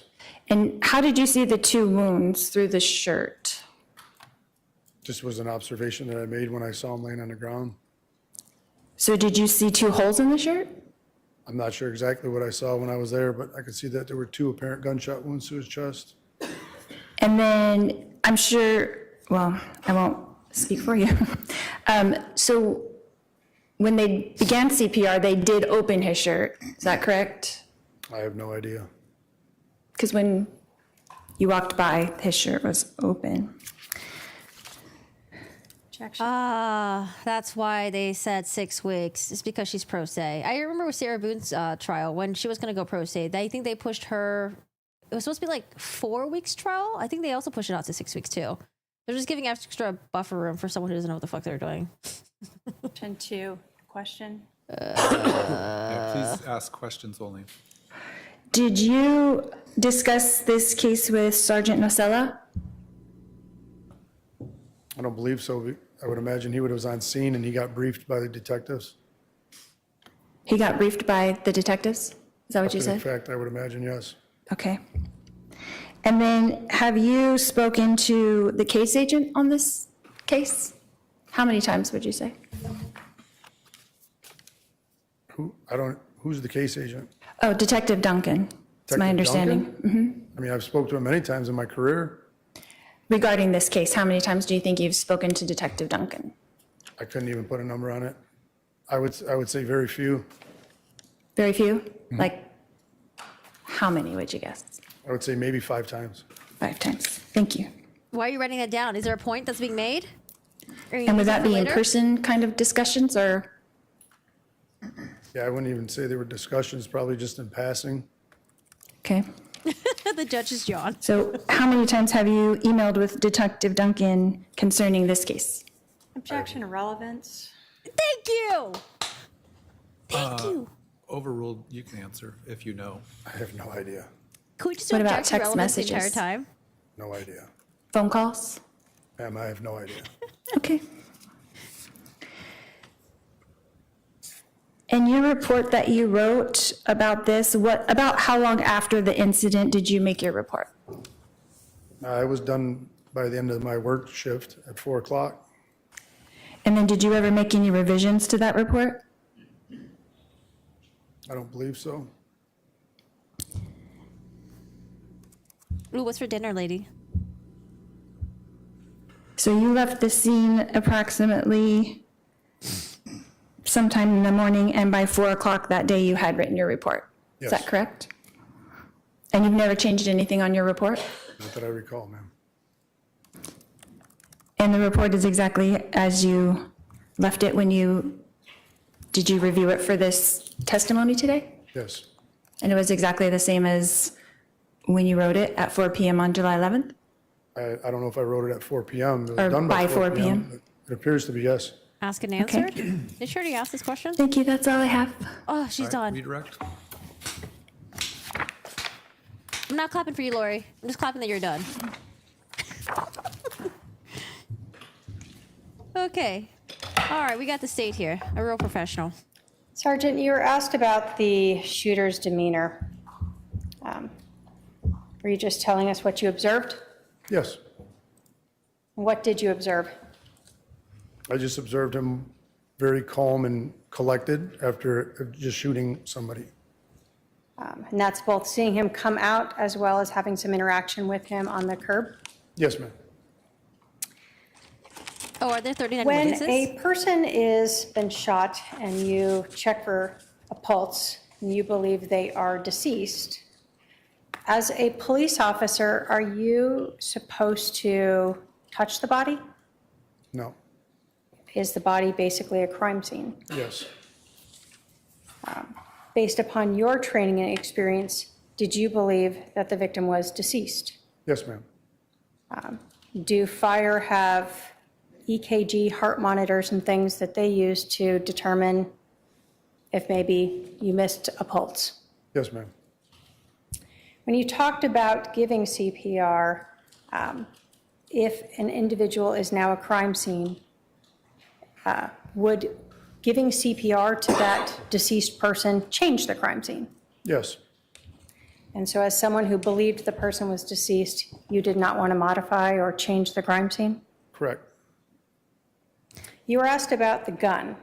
Alex says he gave CPR. The gun part of the crime scene? Yes. But he didn't have any blood on him. Were you responsible for processing the crime scene? No, Why didn't you go in there and pick it up and start handling it? because I didn't want to alter where it was laying when he got done using it. You were asked a lot about when 911 was called, when you were dispatched. This was a few years ago, Several, yes. 2019. Yes, ma'am. Is there something called a CAD report that documents when 911 was called, when you were dispatched, when you arrived, and even when you left? Yes, ma'am. Would looking at the CAD report help refresh your recollection as to when those events occurred? Yes. If I may have my paralegal provide him with a copy of the CAD report. Ew, the baby voice. I know, Jody Arias. Sarah Boone would do the baby voice sometimes too. Ugh. Ugh.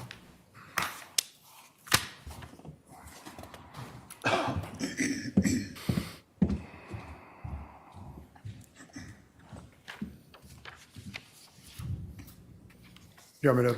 Starting, does looking at the CAD report help refresh your recollection as to when the 911 call was received? Yes, ma'am.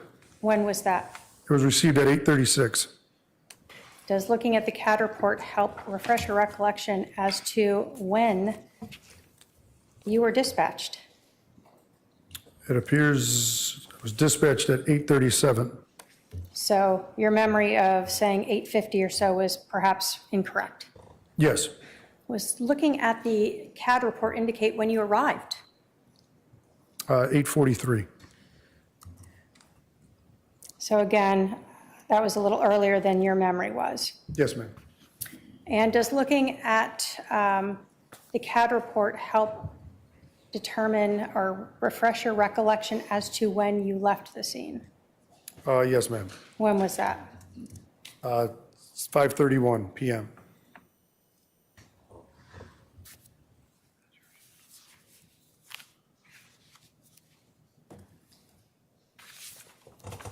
As a police officer who is one of the first on scene, do you provide briefing or Sherry. information to your sergeant or the detectives on scene as to what you saw, observed, and did?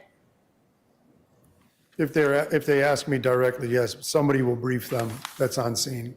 But you have to provide somebody that information to then provide to the detectives? Yes. Why is it done that way? Because usually a supervisor is going to want to know what's going on and what we did, just so the detectives know exactly what they're walking into. So for instance, if you had had to move the gun, they would want to know that, right? Yes. Or if you had moved the body, they would want to know that too, right? Yes, And if you had found any evidence, would they want to know that as well? absolutely. And so is that what you would have to do that day when you are speaking to sergeant or detectives? Yes. I have no other questions, Your Honor. Does any member of the jury have a question for this witness? If so, please write it on the provided form. Oh, yes. I'm not seeing any questions come down. Arizona. You can step down, sir. I love it. The All right, jury State can can call ask its next witness. questions. I love it. I love it. I love it. There are certain states in America where the jury can ask questions throughout the trial. If I may go get them. I think it's a good gauge to know where the jury might be at in their heads. Could also help with the attorneys as well. Plus Lori Vallow, non-attorney. All right, this next witness kind of looks like he could be a brother of the witness that just testified.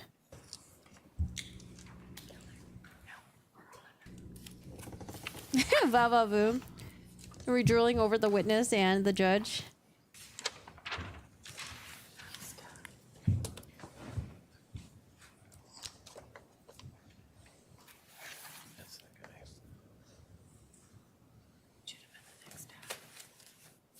I'm hoping for that, Janie. I'm hoping they could be thorough and do it less than 6 weeks. But all the articles that I've read so far, they all said 6 weeks. Maybe they're just trying to make sure to give it some cushion. Charles looks similar to the officer.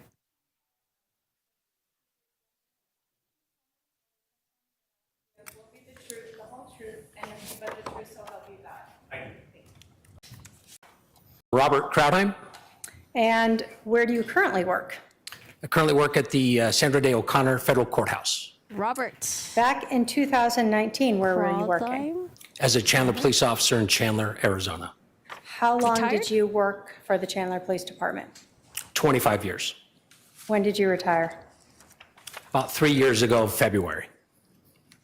Yeah, Chandler. When like a you fucking fish. were working there in July of 2019, what were your duties at that time? Peter Griffin. I was a patrol officer. I was responding to calls for service. Oh my God. And do you recall what your shift was at that time? It was a day shift. I think I start my shift at 6 and end at 4. It's because Chad worshipped her. Okay, did you see those cringe sex messages that they were sending each other? She just wanted someone to worship the shit out of him. That, you know, like look at her. She had her brother. Her brother worshipped her, it seems. Charles is not going to worship her, okay? Were you working patrol for Chandler Police Department on July 11th of 2019 at about 8:36 a.m.? I was. Were you dispatched to 5531 South Four Peaks Place in Chandler, Maricopa County, Arizona? Yes. What were you dispatched for? A shooting that had just occurred. She wanted money, that's why. Based upon the information that was, well, let me ask you this. When you are arriving to a scene, do you get information relayed to you about this call? I do. Why is that? Is this the only trial for the husband murder? Will the kids be brought up? I'm assuming they won't be able to bring up the previous murder trial. I think that will probably be too prejudicial for Lori Vallow. So they're only going to focus on the husband, and yeah, I don't think they can mention that, like, oh, Lori was also convicted of murdering her children. Did y'all know that? I don't think they can tell the jury that. Yes, unless she opens the door. Maybe she will. Maybe she'll fuck up. The call taker is asking the person on the phone what's going on, where it is, who's there, just basic information, and then dispatch relays that information to me as I'm driving to the call for service. Is that so you have a better idea about what you're walking into? Yes, it's on the computer, but verbally, the stuff that's really pertinent before I arrive is just verbally done over the air. So when you were arriving on the scene, did you think this shooting had just occurred? I did. When you got to this 5531 South Four Peaks, were there any other officers on scene yet? Yeah, Officer Wiz was there. Is that Officer Wiersbe? Yes, I'm sorry, I apologize. What were you wearing? Patrol outfit, basically a patrol uniform, police uniform, body-worn camera. And back then, where was your body-worn camera? At the time, it was a lipstick camera, so part of it was here, but the camera's actually on my right shoulder. Okay. And was that on and recording as you sort of arrived on scene and while you... I mean, she could mention the kids, but I think if she starts going down the road of how much of a loving mother she was to those kids, that might be opening the door. It's like, wait a second, you love those kids? Man, weren't you convicted of murdering your 2 children? Getting your brother to do it for you? I don't know. You were present there. Yeah, I started recording while I was driving there. Okay. It's a context, I would assume. When you arrived, did you know whether or not the 911 caller was still on the phone? Yeah, she was still on the phone. And when you were talking with dispatch, did you arrange to have this person come out, or did Officer Wiersbe do that? Yes, dispatch advised him to come out of the home without anything and hands up in the air. That's kind of standard. And did he comply with that? He did. What exit did he come out of? At the front door. Okay. Can you describe sort of his appearance and demeanor as you observed him coming out of the house? Was he nonchalant? His clothes were clean. He was calm, not emotional at all. Different than what I would have anticipated. When he first exited, did you notice any injuries to him? He was holding, it was a white rag at the time. It was just kind of red and white. He was holding it on the back of his head. When he first exited or later? As he's coming out of the house. Did you notice any difficulty walking or talking when you first had contact with him? No. Any difficulty sitting or standing? No. Did you learn the name of this person? I did. What was his name? Alex Cox. Did you observe him sweating at all when he first came out? No. Any type of jitters? No. Any uneven or broken voice as he's talking to you? No. At some point, did you notice an injury to him? I did. And where was it? On the back of his head, towards his right side. And what did you see? I articulated my written report as about an inch laceration, a small like knot, and it was bleeding a little bit. Someone in the chat wrote Lori brought her vibrator to court. So stupid. Guys, can we please mute your cell phones? Oh my lord. The judge is gonna hate you guys in the crowd.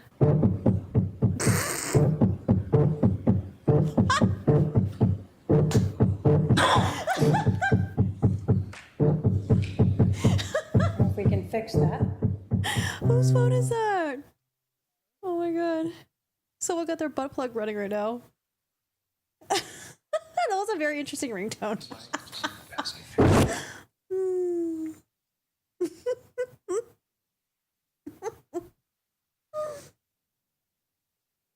Oh, is it a printer? Oh, it could sound like a printer. Like dun, dun, dun, dun, dun, dun. Alex Cox patting or rubbing the back of his head with some sort of rag or paper towel? Yes. Musical interlude. Without going into what was said, did you talk with him? I did. Did you offer him medical treatment? I did. Did he ask for medical treatment? He did not. Was there anything about his talking with you or actions that made you concerned that you thought you should override that? Yes. Let me make sure you understood. Was there anything about what you observed with Alex Cox talking? No, it wasn't me. His ability to move that made you think you should override his decision to not get treatment, and you thought, oh, he better get treatment. He's so bad off. Oh, zero, none. At some point while you were talking with Alex Cox, did you see a female and a teenager? Oh, I wonder if they found Lori's fingerprints or DNA on the baseball bat. Because how did Alex get those injuries on the back of his head? You think he just did it to himself, or you think Lori did it for him?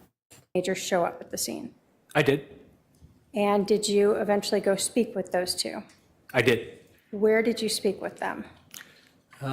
Just on the other side of the street. They had parked right across from the house. Did you speak with the adult female? I did. Did you ask for a driver's license to identify her? I did. And who was that person? Lori Vallow. Do you see Lori Vallow in the courtroom today? I do. Can you point her out and tell us what she is wearing for the record? She's at the defense table wearing a white shirt underneath looks like a black jacket. Shady Your glasses. Honor, may the record shady reflect the makeup. witness has identified the defendant. Shall. When you went to speak with Lori Vallow, did you know that the deceased person in the house was her husband? I did.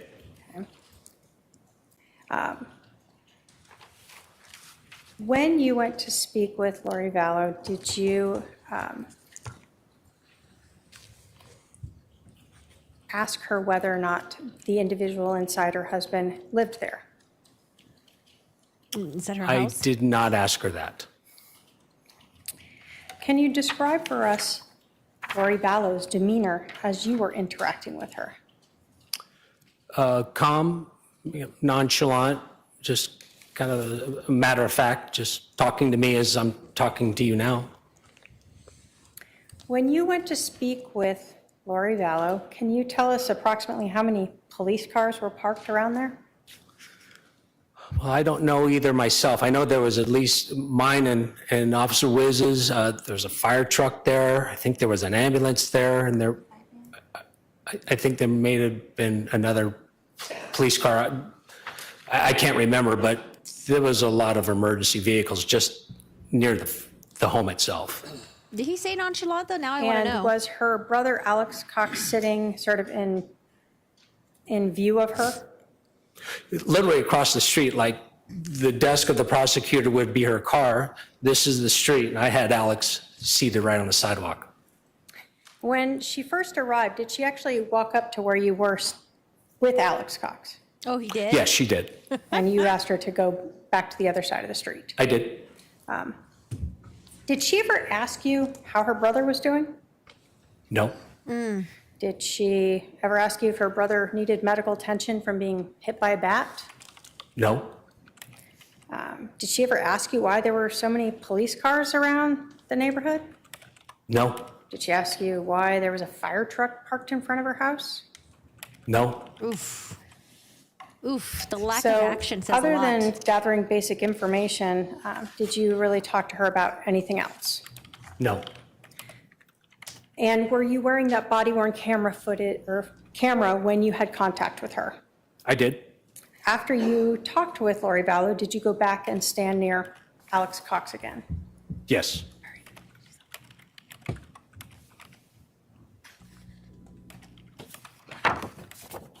Do you think Lori was devastated when her brother died?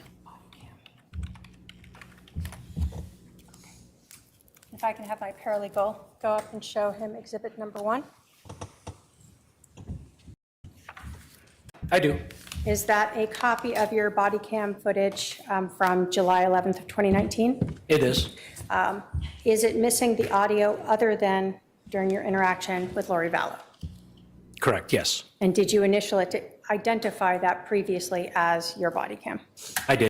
See the axon and stuff in the bottom corner upside down? That is correct. Why is that upside down? So this was a gated community? It was.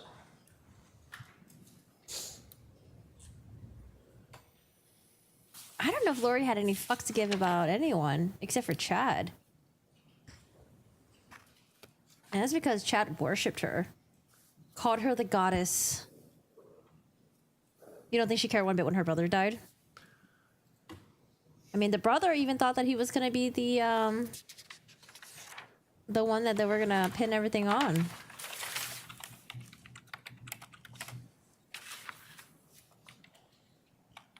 Okay, so he's driving through gated neighborhood.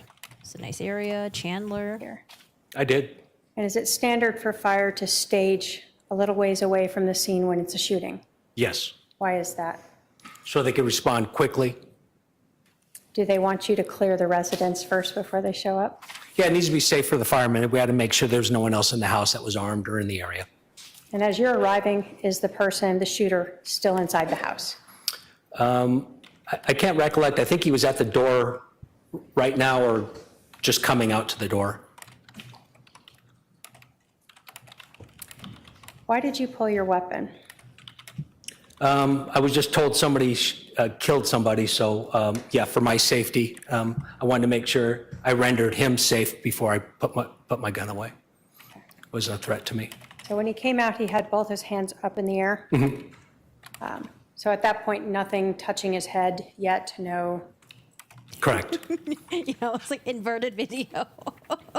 Now, did you stay out with him while Officer Worsbicky went inside? I did. It's possible that he just had his camera like upside down and he just like left it like that to record.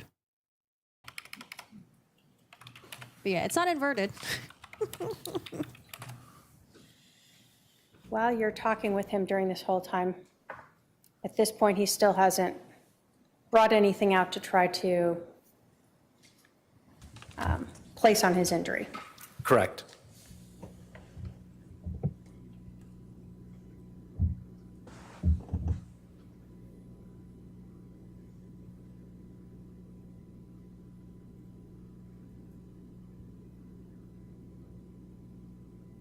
When he came out, did he already have those sunglasses on the top of his head?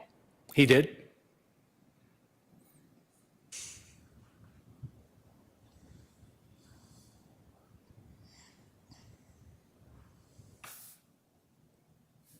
Why did you have him move over here? I actually physically couldn't hear him. Fire trucks are incredibly loud, so I had to move away. The fire had already pulled up to now go inside the residence. Correct. And can you kind of see them in the corner going in? Yes. I wonder what took him, because he had to stage the scene for 40 minutes, 43 minutes. I wonder what he was doing. Maybe he was waiting for Charles to just die out, but they said that he would have died within like a minute or two after getting that first injury, the first gunshot wound. Did you learn whose truck that was in the driveway? I don't recollect right now whose truck it is. I think it's his, but I'm not sure.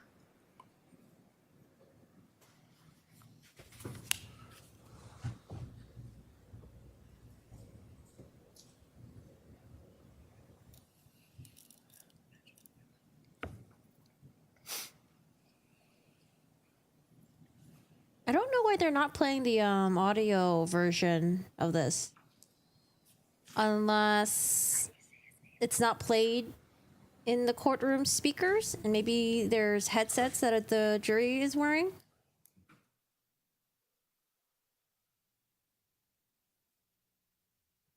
Well, we listened to the audio version earlier. So if you guys want to watch that, you can rewind the stream.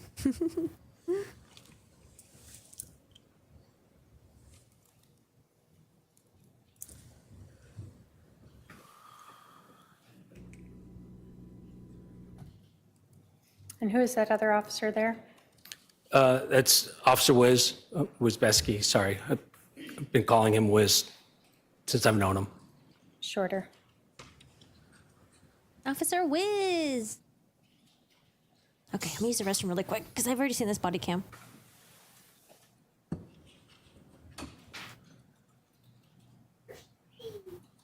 Were you initially trying to control the scene yourself, sort of helping to tell people where to go and what to do? Oh, absolutely. My head's on kind of a swivel. I'm always kind of looking around like people just walk up to you and asking what's going on. And you got to make sure no one's going to walk up to the house. So you just try to keep it as pristine as you can. So we see him putting his head now, or his hand on the back of his head, correct? Yes.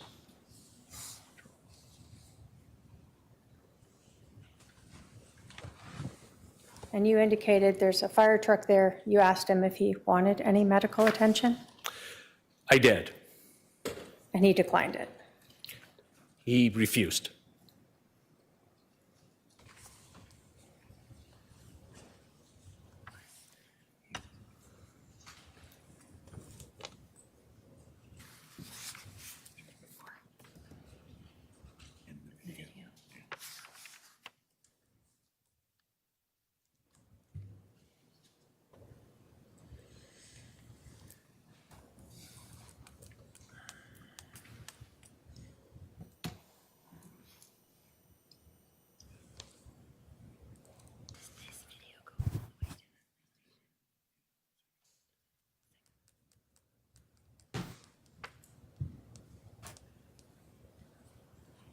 Oh, here she comes.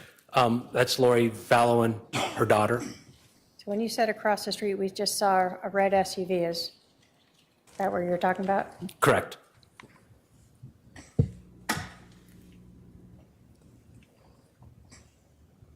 No, the whole thing is So at quiet. this point, did you know the name of the individual inside the residence? Yes. And who was that? Charles Vallow. And did you at this point understand? Let me make sure the law and crime one is silent too. Let's see. Recollection, I couldn't answer. Okay, this one's silent too. Okay, I just want to make sure. I was like, let me make sure it's not me. Okay. Who that woman was that walked up? Yes. And who did you believe she was? His wife.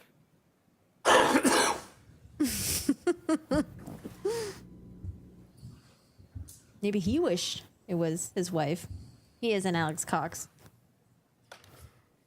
Why is she waddling? Someone is shot and killed. is there a team of detectives and crime scene specialists who will come out to handle the case? Yes. And are you, as patrol officers, sort of stuck with taking care of it until they arrive? Yeah, we deal with the burning, bleeding, and blowing up stuff. Anything that takes time and Yeah, because he doesn't have headphones either. So I'm assuming they're just watching it without audio. a lot more in-depth stuff. That's what the detectives do. And then what do we see here that just came up? Looks like an ambulance. Yeah, I was thinking that too. Because someone mentioned earlier, is it because Alex is like no longer alive? But they're not even playing the audio of like what when Lori came up, or maybe that's not important. Because Lori and Tylee came up. There's no audio for that. You told us that you understood when you were arriving that this shooting had just happened. Do you recall at this point when the 911 call came in? No, I don't remember specifics on the time. I think at 8:39 I was dispatched to it. And I would imagine the call for service came in a minute or two before that. And approximately, do you recall how long it took you to get to the scene? Oh, did I miss that? Probably 4 or 5 minutes.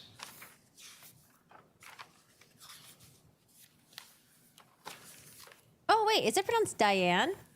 Because I know some We people see spelled Cheyenne. more people Kinda similar walking to up. that. Are you trying to stop the contamination of the scene by having more people walk in there? Yes, I told the firemen kind of what was maybe in the house, and Officer Wiz was already in the house, and so we were just trying to control how many firemen went into the house. So when you're the first on scene, are you trying to have the least number of people go in there as possible? Yes, Are you trying to not touch anything that's not necessary to be touched? correct, yes. Obviously, if fire's going to work on a person, they're going to have to contaminate it somewhat. Yes.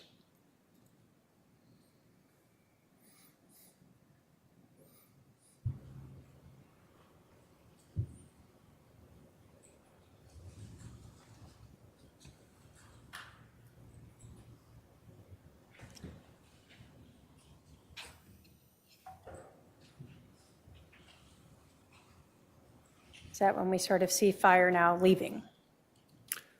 I couldn't, just from recollection, I couldn't answer that.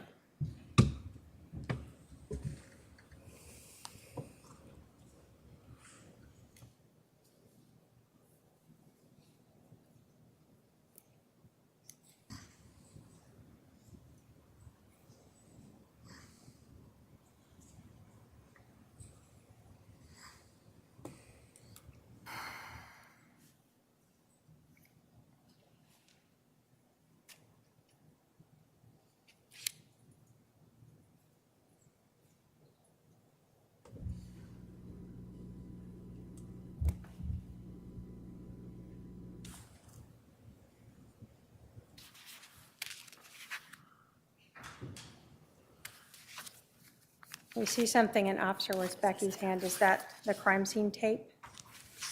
Yes. We do an inner and then an outer perimeter.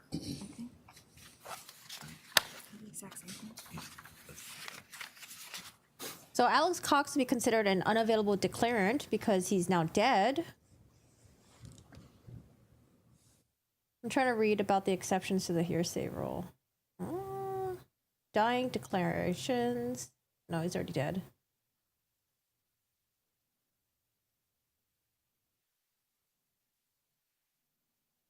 Exceptions to the hearsay rule. Statements against interest. Statements that are against the declarant's interest and would have been made them subject to criminal or civil liability. So these are exceptions to the hearsay rule.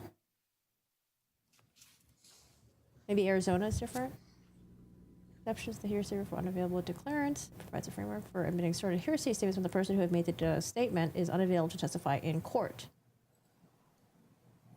Maybe they just want to play the audio.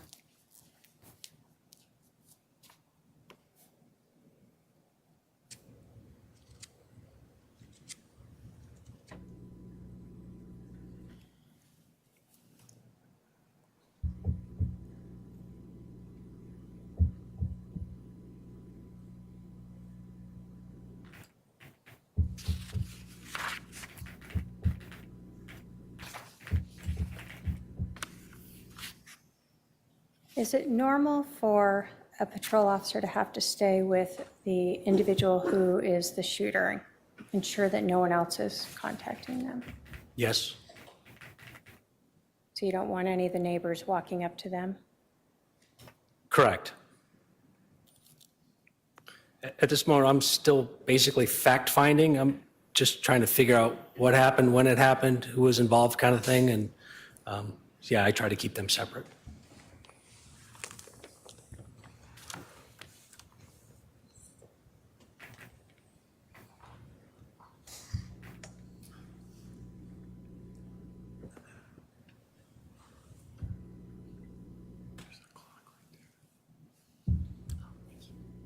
At some point, do sergeants and others start arriving on scene?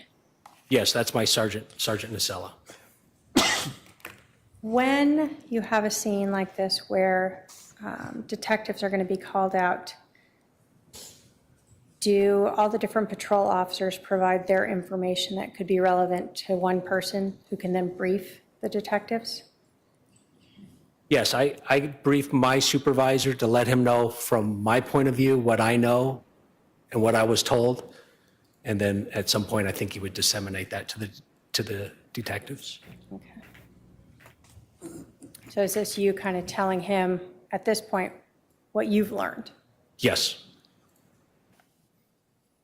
And can we also see what the body camera looks like on the shoulder there? Yes, he has the same type.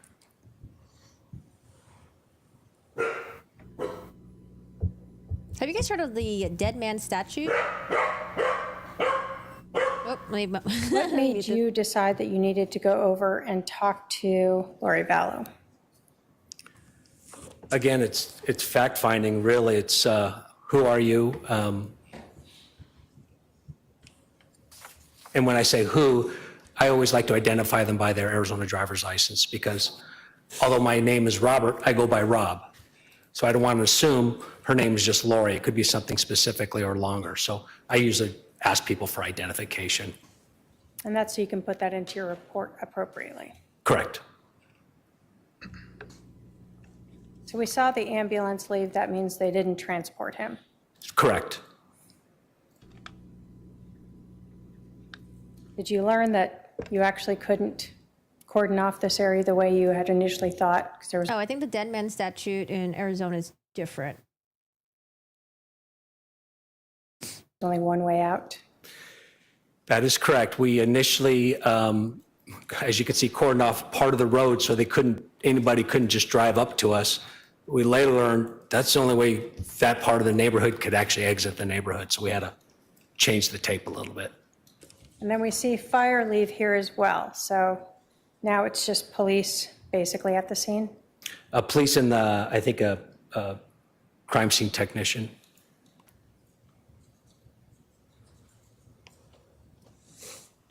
Yeah, they need to be careful about muting their mics, Ann. And are you still the only person responsible for making sure that no one is talking with Alex Cox? I am. Okay. Is this where you go over to speak with Ms. Vallow? Yes. Does your husband live here or no? Oh, gotcha. Okay. Turn up the volume. Turn up the volume. Let me just get do you have a driver's license with you? I can just grab it. 100%.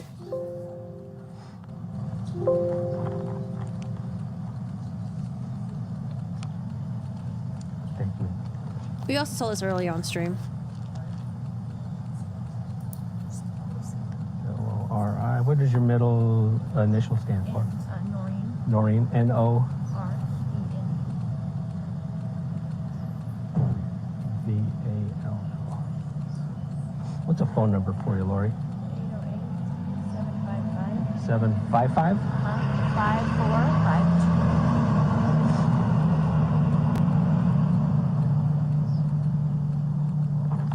You know, not in Santana. This is your home? Right, Gotcha. right. Okay. Can you guys hear? We can hear background noise, but I feel like the... Gotcha. How long have you guys lived here? Sorry? How long have you lived here? Like 3 weeks. Oh, geez. Yeah, okay. That's why the neighbors don't know us. Gotcha. Like, hi neighbor, sorry. Are you working at all? No. Okay. And you're still about 5'6", 120?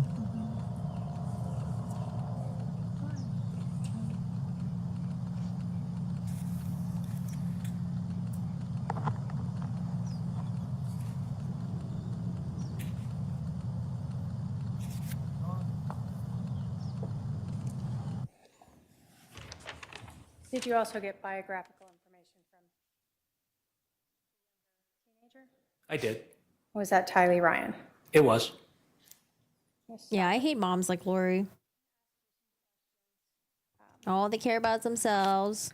After you had talked Their with little boyfriends. Alex Cox and Lori Vallow, did you go brief some of the detectives about what you had learned? I did. Did you tell the detectives that Lori Vallow did not know that her husband Charles was dead? I told them that I did not advise her of such. Okay. Did you believe that she did not know that her husband was dead? I did. Why did you believe that? Well, I was under the understanding that this just happened. She just arrived back on scene, and I did not advise her of what happened in the house. When you spoke with Alex Cox, did he provide additional information that made you believe that she was not present when the shooting happened? Yes.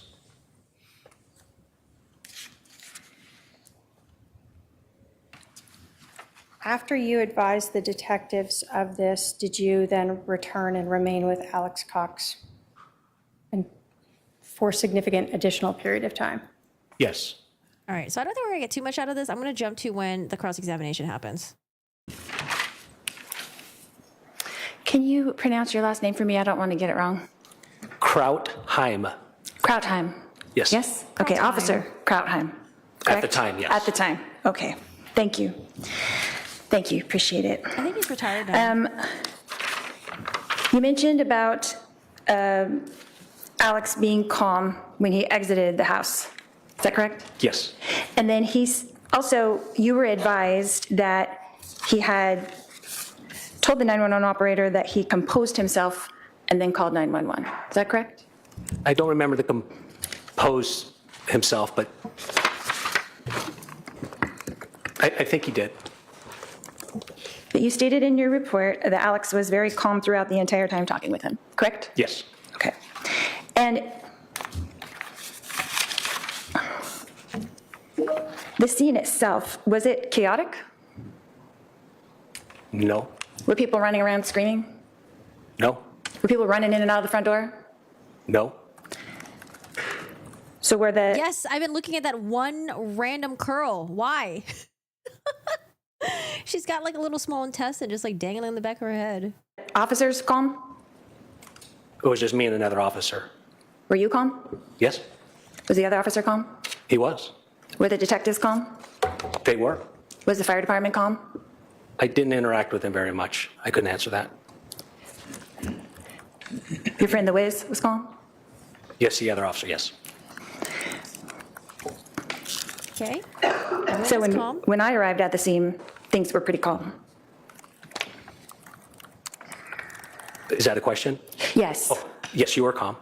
No, I'm saying when I arrived at the scene itself was calm environment. It was. Okay. So if I would have been hysterical, that would have been more out of character than if I was calm when everybody else was being calm. Isn't that correct? Speculation. But ma'am, these officers didn't just have a family member that was shot. Okay? The context is different. They have to act calm. They're professionals. Sustain. Ooh, she's trying to get fired up. So you said that Alex was calm and was holding a towel in his right hand and holding it up to the back of his head. Is that correct? He did. And you said, oh, sorry, it's in my other note. Just now that his head had a 1-inch laceration. Is that correct? Yes. That's like a cut down his head. A 1 It inch? is. Okay. 1 inch. And you said a small knot. I did. Is that correct? Okay. And that it was bleeding a little. Is that correct? Yes. Okay. And so a small knot is what you declared it, but would you not call it a goose egg? Tomato, tomato. Okay. Did Alex ask for medical treatment? He did not. How many times did you ask him if he needed Say. medical treatment? I think 3 times. Okay. And there was EMS right there next to you? Yes. So an EMS person could have just come over and checked the back of his head pretty easily, yeah? Yes. Yes. But no one asked anybody to do that? Correct? Okay. And he didn't seem disoriented to you at all? No. So you didn't think he needed any kind of medical attention at the time? No. And he didn't ask for any at the time? Correct. He did not. And you didn't supply any at the time? Correct. Okay. But EMT was right there next to you? Yes. Okay. You know, I actually thought that she was delusional and that she was like suffering from like some mental illness type of thing. I think she's just like straight manipulative. I think she's just straight up manipulative, and her buying into the whole conspiracy thing, that was just her cover. That was just her cover. I think she knows exactly what the fuck she's doing.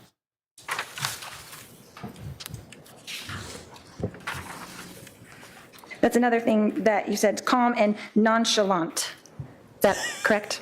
You stated that Alex was nonchalant. What is your definition of nonchalant? Kind of like how I am now. I don't have a lot of emotion. I'm not afraid. Just nonchalant. What's the word? Is that your typical demeanor? I guess it depends on the situation and the circumstance. I mean, this can be a stressful situation, right? So it's your demeanor right now. It is. Testifying in court can be a stressful situation. I guess it can be.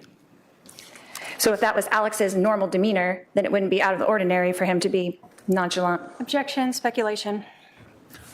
I'll allow it. Testifying in court versus shooting someone and killing them? A little bit different. Allow the answer. He doesn't know the demeanor, but you can answer.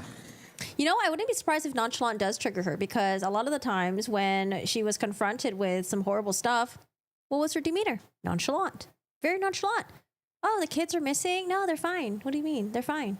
Oh, the kids are dead? Yeah, well, they're fine. They're fine. They're with God now. You know, that's her demeanor. Nonchalant, nonchalant. That's literally her. I think she's projecting here. Can you ask the question again? Yeah, so if Alex's normal demeanor was like your normal demeanor, and even in a stressful situation, if he was nonchalant, it wouldn't be out of the ordinary for him to be nonchalant again, because that's his normal demeanor. Objection to compound question. I'll sustain that objection. You mentioned that I had parked across the street. Is that correct? Yes. Why did I have to park across the street? I don't know. So we saw on the body cam, right, that there was a huge fire truck, correct? Yes. There was police cars, correct? Yes. There was a CSI van, correct? She's not delusional in the sense that she lost sight of reality completely. Yes. She's just convinced that she's special. She did believe that she was a specific delusion that she is a goddess.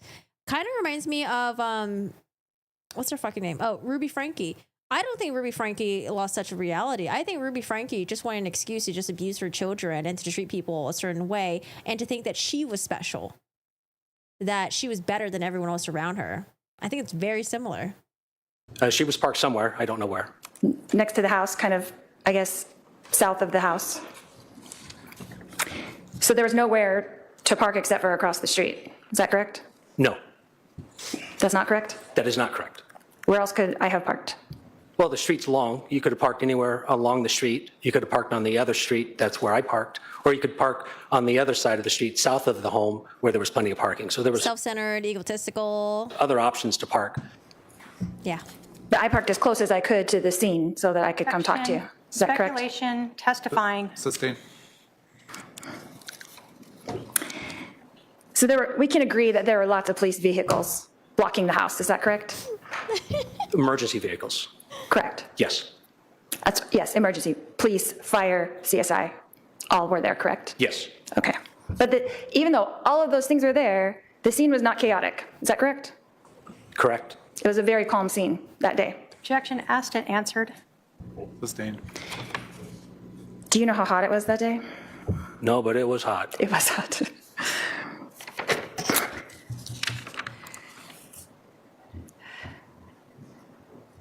She's trying to build some camaraderie between her and the witness right now. Oh, that's what I was going to ask you. What was the extent of your duties that day? I know that you had arrived on the scene. You said dispatched was about 8:39 a.m. Is that correct? Yes. And then it took you about 4 to 5 minutes to arrive. Yes. And then you were the first on the scene. No. No. Who was the first on the scene, do you know? Wiz was. Oh, that's correct. And then who arrived, how long after he arrived did you arrive, do you know? Oh, I was like seconds. Okay. Maybe 10, 15 seconds. And then you were right there when Alex came out of the house? I was. And you were with him basically that whole time till he got into the police car? Yes, And then did you drive him to the station? I did. So you were in the car with him the whole time? Yes. So you really never didn't have eyes on Alex from the time he came out of the house till the time he got to the police station? Correct. Okay. And did you have a conversation on the way to the police station? I did. You did. And that's the second body cam we didn't watch, is that correct? That has your name on it? Yeah, there's another body-worn camera we haven't seen. Right, from the police car, I'm saying. Yes, me driving. You driving, but it comes from the car, not from the shoulder body cam, is that correct? No, it comes from still my body. Oh, it was still on your shoulder? Yes. Okay. And in that, did you have a conversation with Alex on the way to the police station? Objection asked and answered. And did he express? Hold on. When there's an objection. I'm sorry. Wait for the ruling. I'll sustain the objection, but the answer will stand nonetheless. Go ahead. Next question. This judge is like, oh. Did he express to you that he kind of felt out of it because he hit? Sustain.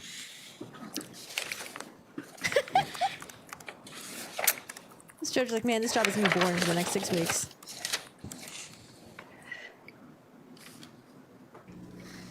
When did you make your report about the incident on July 11th, 2019?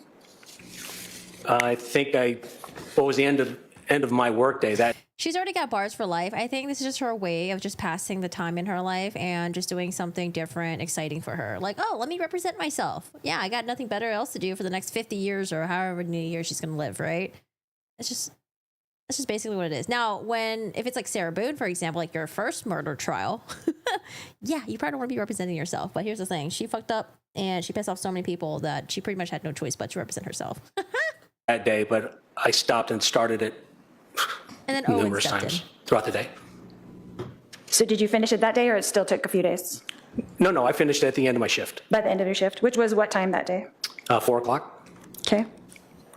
Getting paid to stay sustained for the next couple weeks. And did you make any revisions to that later on? No.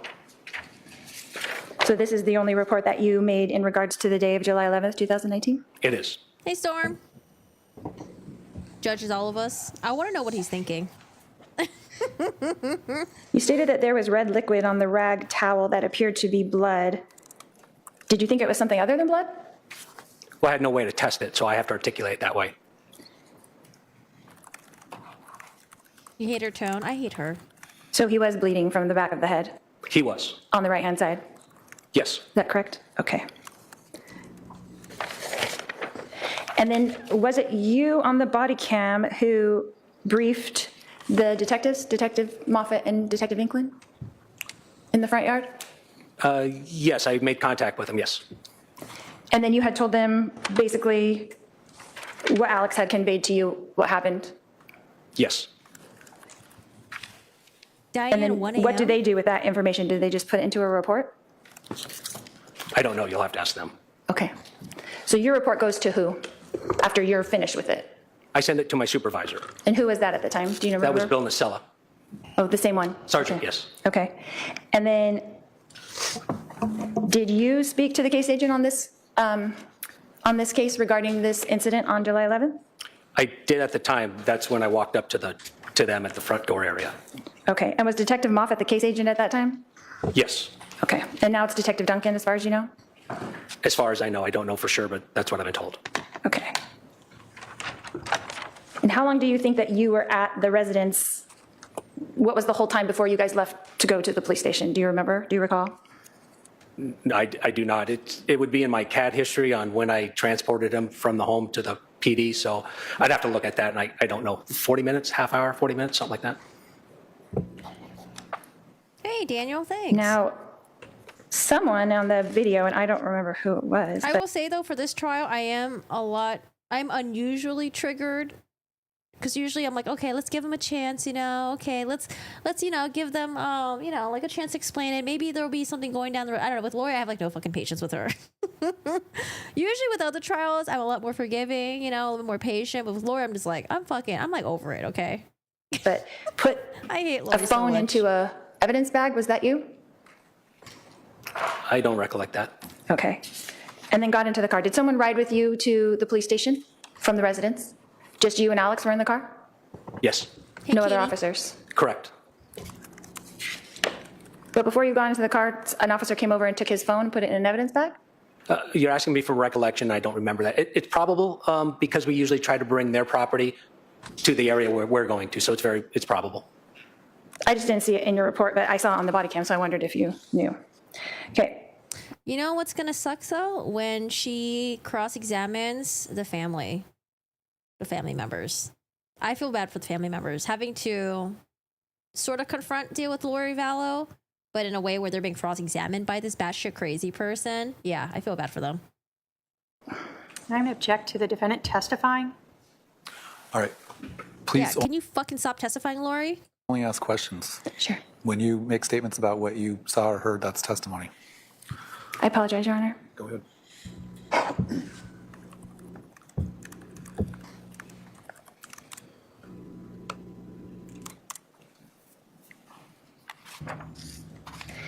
So it says in your report that you were asked by Detective Moffett to transport Alex to the police station not handcuffed. Is that correct? Yes, And to the downstairs interview room. I'm assuming that's at Chandler Police Department?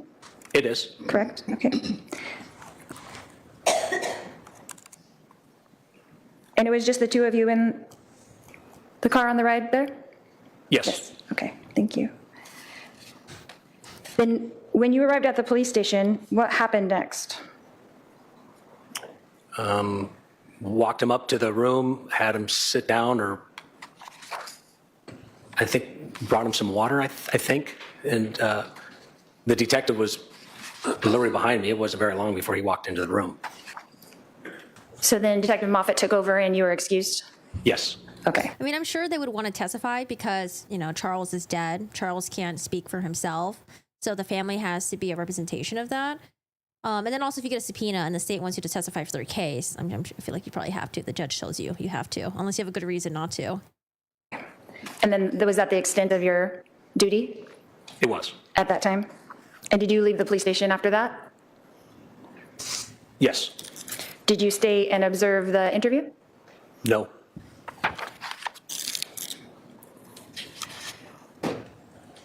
So Detective Moffett took over for you and you departed?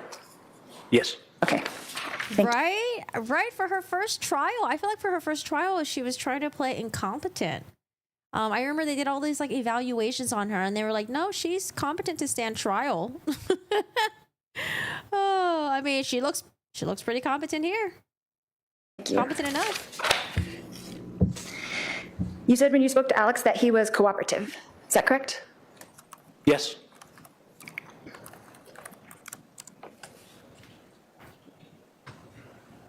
Is it possible he could have been in shock? Objection, speculation. Sustained.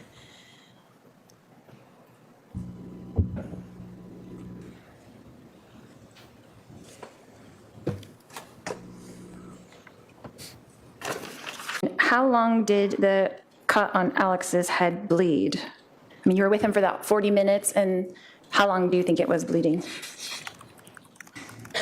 Well, I couldn't answer that because I wasn't standing in the back of his head when I first made contact with him. So to be honest with you, I don't know when it started. So I don't have the minutes. Wait, I have a question. Did the fire department even attend to Alex's injury? Did they? Or did they see it was like, that's a nothing burger, he'll be fine? Did it appear to be bleeding when he exited the house, or no? I didn't look at the back of his head right away when he exited the house. When was the first time that you looked at it? About how long after he exited? I can't answer time-wise, but it was during the time I had him seated at the sidewalk when I was talking to him. Okay. Before he moved over or after? Oh, after he moved over. Okay. Oh, he refused. Probably because it was a tiny little scratch. Did you ever enter into the house? No. You were just there in the front yard? Yes. The whole time? Okay.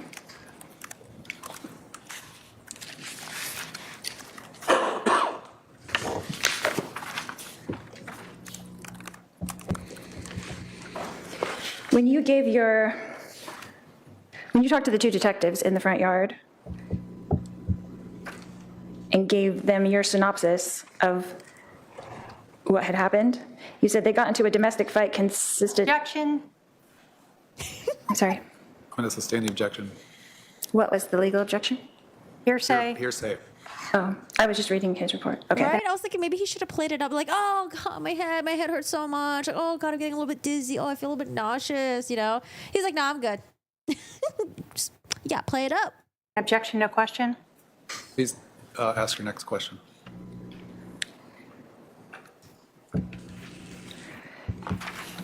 You said in your report that at one point Alex's niece grabbed the bat. Objection. Hold on. Hearsay. That's Improper hearsay. question.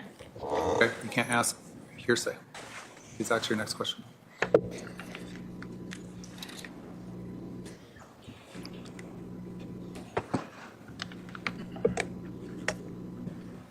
Did Alex tell you that he got hit in the head with the bat? Objection, Your Honor. Hearsay prior ruling. Yeah, it's sustained. You can't ask questions of what Alex said. Judge, I don't know what the fuck I'm doing because I don't have a law degree, okay, Judge? So you observed that he had this bump on his head, but you didn't know how he got it. Is that correct? No, that's not correct. You did know how he got it. Is that correct? I was told how he got it, which is different than me knowing how he got it, if that makes any sense.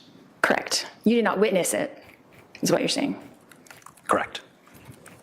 But you knew that he had an injury to the back of his head on the right side. I did.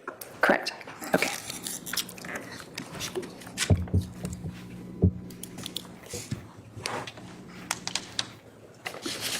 And how did you obtain that information, Your Honor? You can't answer if it calls for hearsay.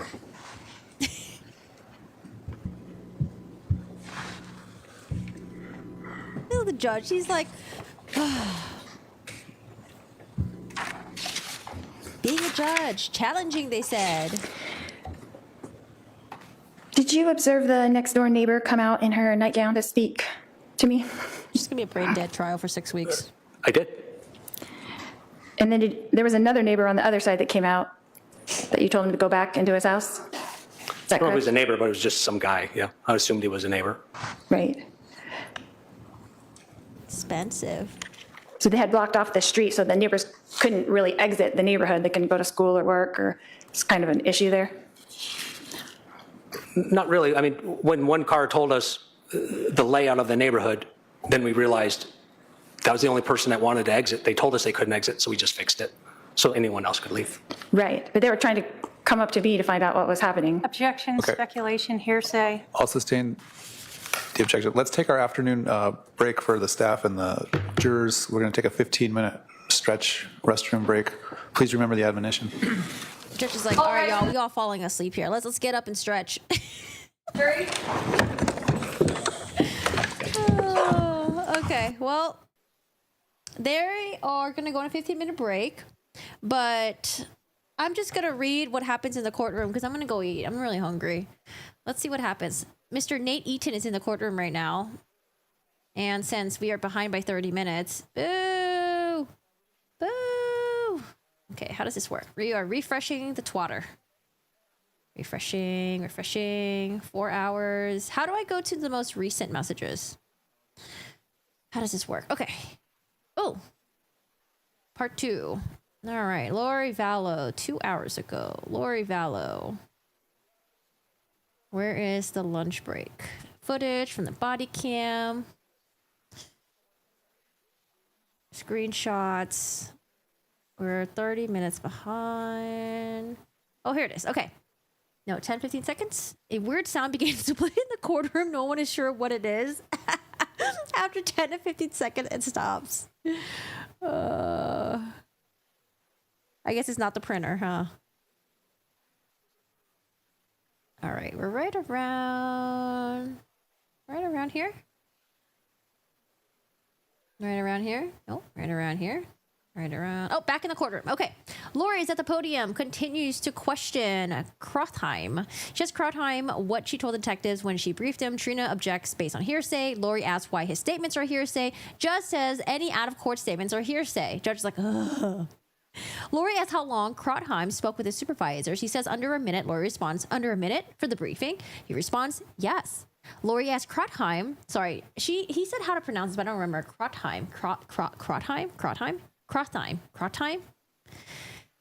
Lori asks Krotheim if he met with the prosecutor to go over his testimony. He says yes, 2 weeks ago.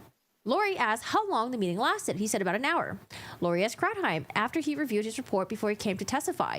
He did. She asked if it was part of his duty to check anything in the perimeter. He was just dealing with the shooter. He says he was part of the scene management and coordinated in setting up the perimeter.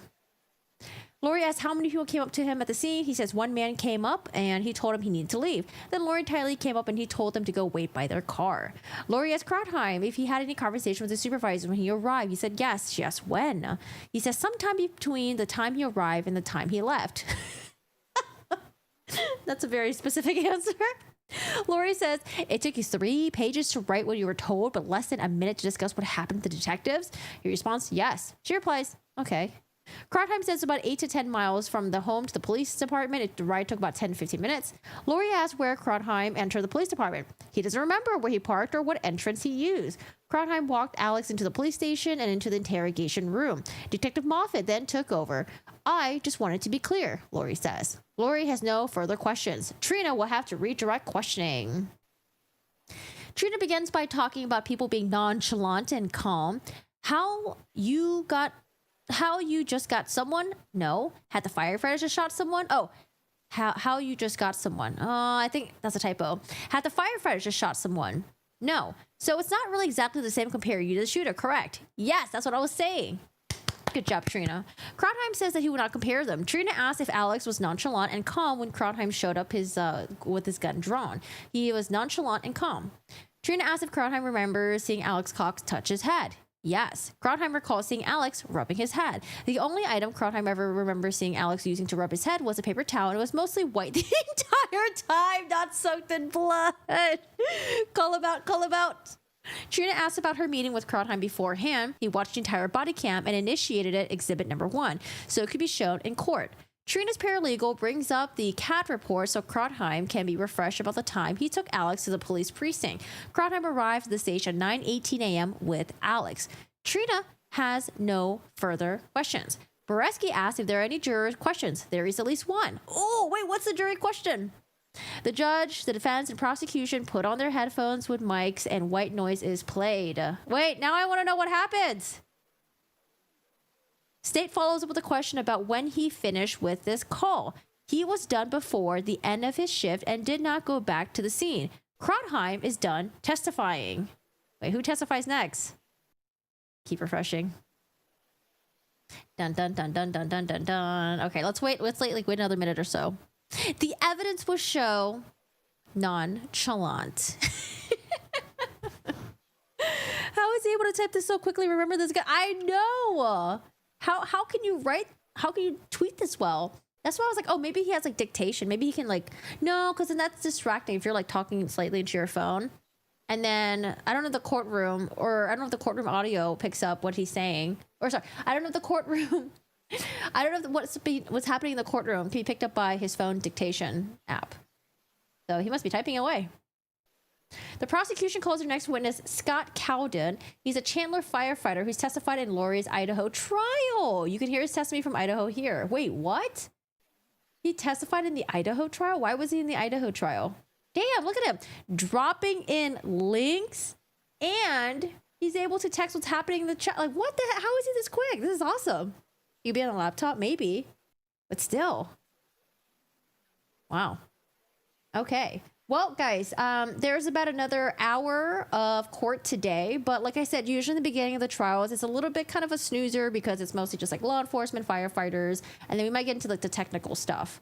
I will keep an eye on this case because I for sure do want to stream when we have family members who testify, maybe even Lori Vallow if she testifies. And then when it gets to some of the nitty gritty, like medical examiner stuff, and I think some of the law enforcement, maybe like the lead detective testimony. So I'm going to end here. I'm going to go eat. I'm starving, but we'll definitely keep an eye on this case. Guys, if you guys aren't caught up with the other cases like Donna Adelson, Brian Koberger from the Idaho 4 murders, Corey Richens, we did some update videos on those. Go check it out, watch it. There's been a lot of court documents that has been dropping on those cases, lots of updates. Corey Richens having her trial end of this month. Donna Adelson in June. Brian Koberger, August, I think. August. So lots to catch up on. Make sure you guys stay on top of it.